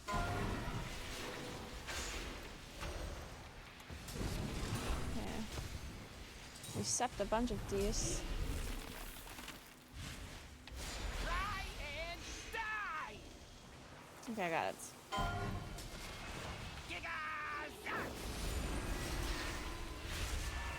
We have less than 30, and I have cooldowns in 30 as well, so.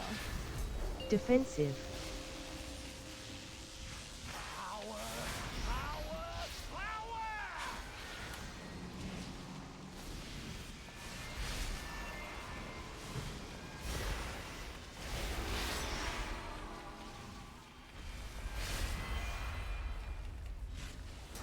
I'm actually gonna hold my Fear Balloon here, I think. But then we have to lust as soon as we can. There we are. You dare pit your wits against mine?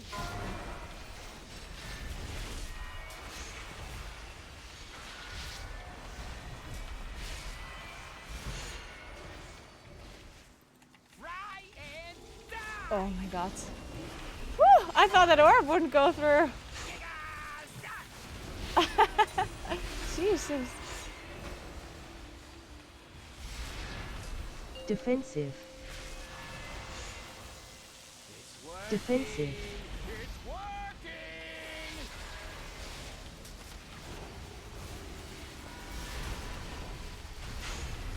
Shit, I don't think we can make it. So close.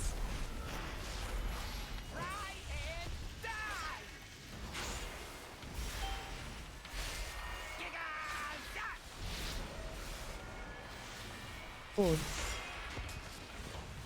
Oh, thank God. Whew, that was so close. Whew. Whew. Jesus. Thank you so much for 30 months, Erathorn. And Jonas! Thank you so much for 49 months. What's up? Pump it. I did, Jonas. Are you proud of me? McCavity, thank you so much for 5 months as well. Thank you so, so much. That was huge. Yeah.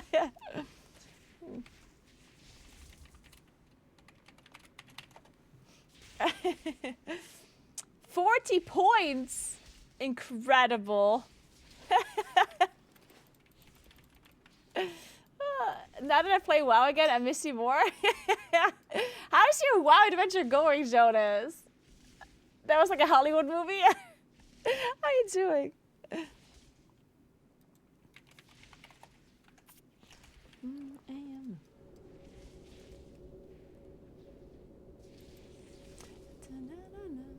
I'm good, McCavity. How are you? Lots of time left, yeah. Loads of time, honestly.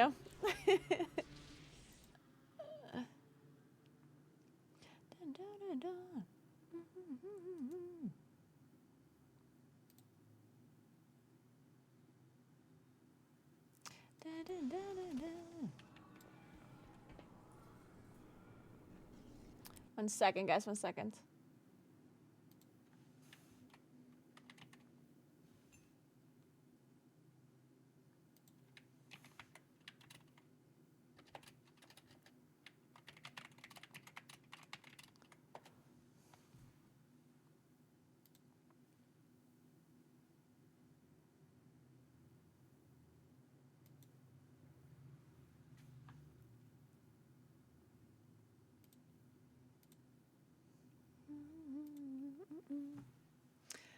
Wait, what?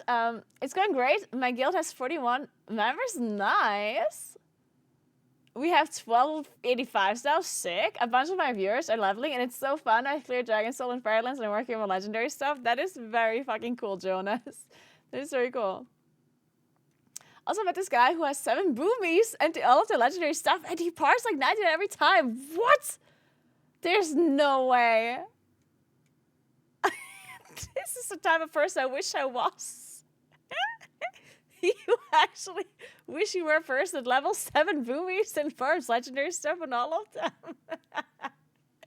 Oh my god, I love that actually. That is so crazy. It's somehow like sane again.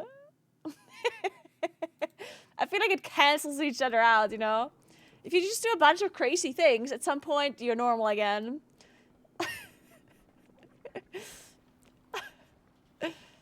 He has a full mastery set for each hero, so when he does dungeons, he snapshots Eclipse on the first pull, then plays the full dungeon in Eclipse. I'm so confused. Oh, true. Wait, you could do snapshotting. True. Snapshotting was a thing. Oh my god. I should play. I can't believe. Oh my god, snapshotting was a thing. I remember. It was a whole thing. It was so much fun, though. It was a lot of fun. Come play. But if I would have to level, Jonas, you know it will take me forever to level, yeah? I will need 3 weeks to level.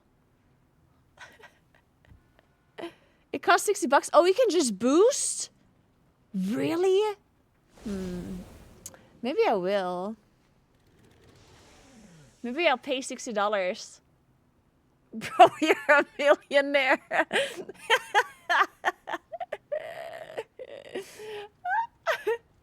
Wait, what rates were there again? What rates were there? I forgot.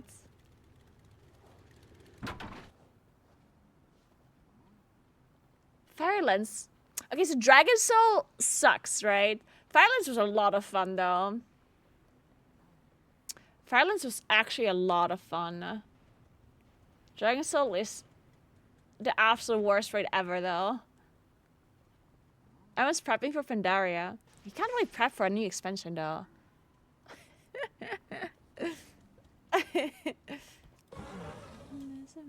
Well, I guess you can. You can prep a little bit. In the past, you actually could do a bunch of stuff to level quicker. I remember I leveled pretty fast in Pandaria. I think I got round first in Pandaria. I actually got round first achievements in MOP. Yeah, I did. I got round first druid. I remember this. Alt waited for me. He did wait for me. I remember this.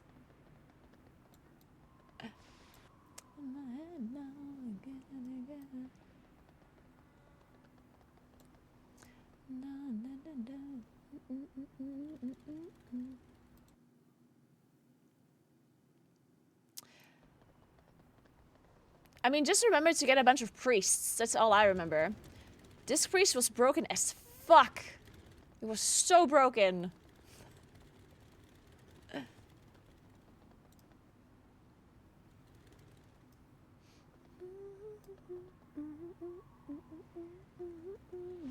Guys, I'm leaving you for today. I have to go. But tomorrow, I'm going to do a real life stream. We're going to go ski touring, and we're going to have a drone. We're going to do some drone shots. So, okay. Here's the plan. Tomorrow is going to be beautiful weather. The weather the weatherologist told me that it's gonna be nice weather tomorrow. Beautiful weather, no clouds whatsoever, good temperature. It's gonna be great. So I'm gonna take my lunch with me. I'm gonna go get my skis. Then we walk up the mountain. We are gonna have lunch on top of the mountain. Then we're gonna do a drone flyby, and I'm gonna give you a drone view, and I'm gonna learn how to fly a drone. Hopefully I don't lose it or break it or whatever. We'll see how that goes. And then we're gonna ski down. So that's the plan, okay? So I'll see you tomorrow. This is gonna be happening at around 10, 11 a.m. I'm gonna try to be on as early as I can. And yeah, that's gonna be great. Let me see if I can host somebody real quick before I leave you.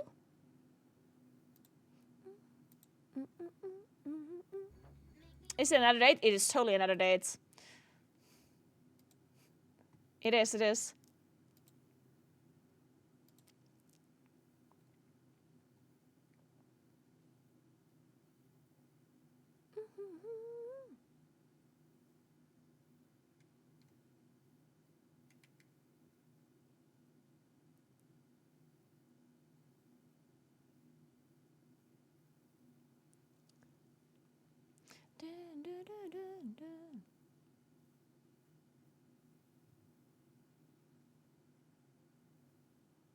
Should we host an IRL streamer? I need to find an IRL streamer that does something interesting right now.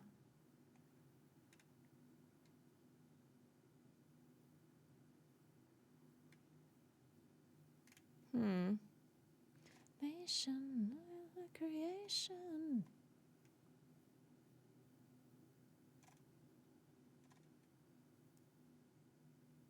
Remember when he hosted Jen and forced her to play WoW? Yeah, I remember. It was great. I loved it. Der dreht sich und dann pisst 5 er Spieler, einfach runter. verrückte, Teilzeitbekloppte, zocken aus Leidenschaft. Ja, natürlich ist es Kunst. Das war auch bestimmt voll teuer hier.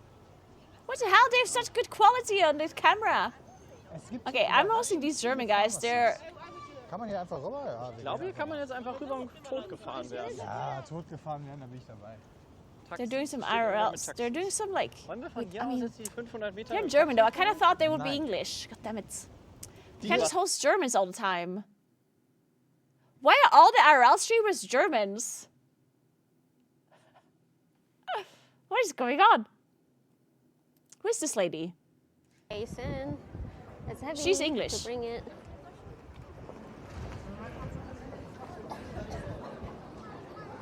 Thank you so much, Lou. I like her. She's in Amsterdam. She does some Amsterdam IRL streaming. Thank you, thank you. Oh, you're a new subscriber. Welcome There you to community, Slow. Thank you so much for Prime. I love her. She's the same mic that I do. Thank you so much. Thank you so much. I love her.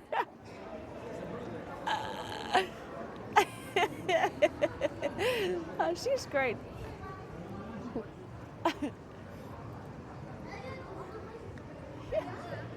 New cousin? No! No, my cousins are not watching my stream. Like when I was doing Hachimark stream, they were watching. Alright guys, thank you so much for hanging out. You're the best as always. I'll see you tomorrow for the IRL stream. Hope you have a nice rest of your day, and thank you so much for wow, this company even in Netherlands? being cool. Oh, this conference from Italy, isn't it? I do appreciate that. Most of you. Some of you. A few of you. Like 1 or 2 maybe. Was here too. Anyway.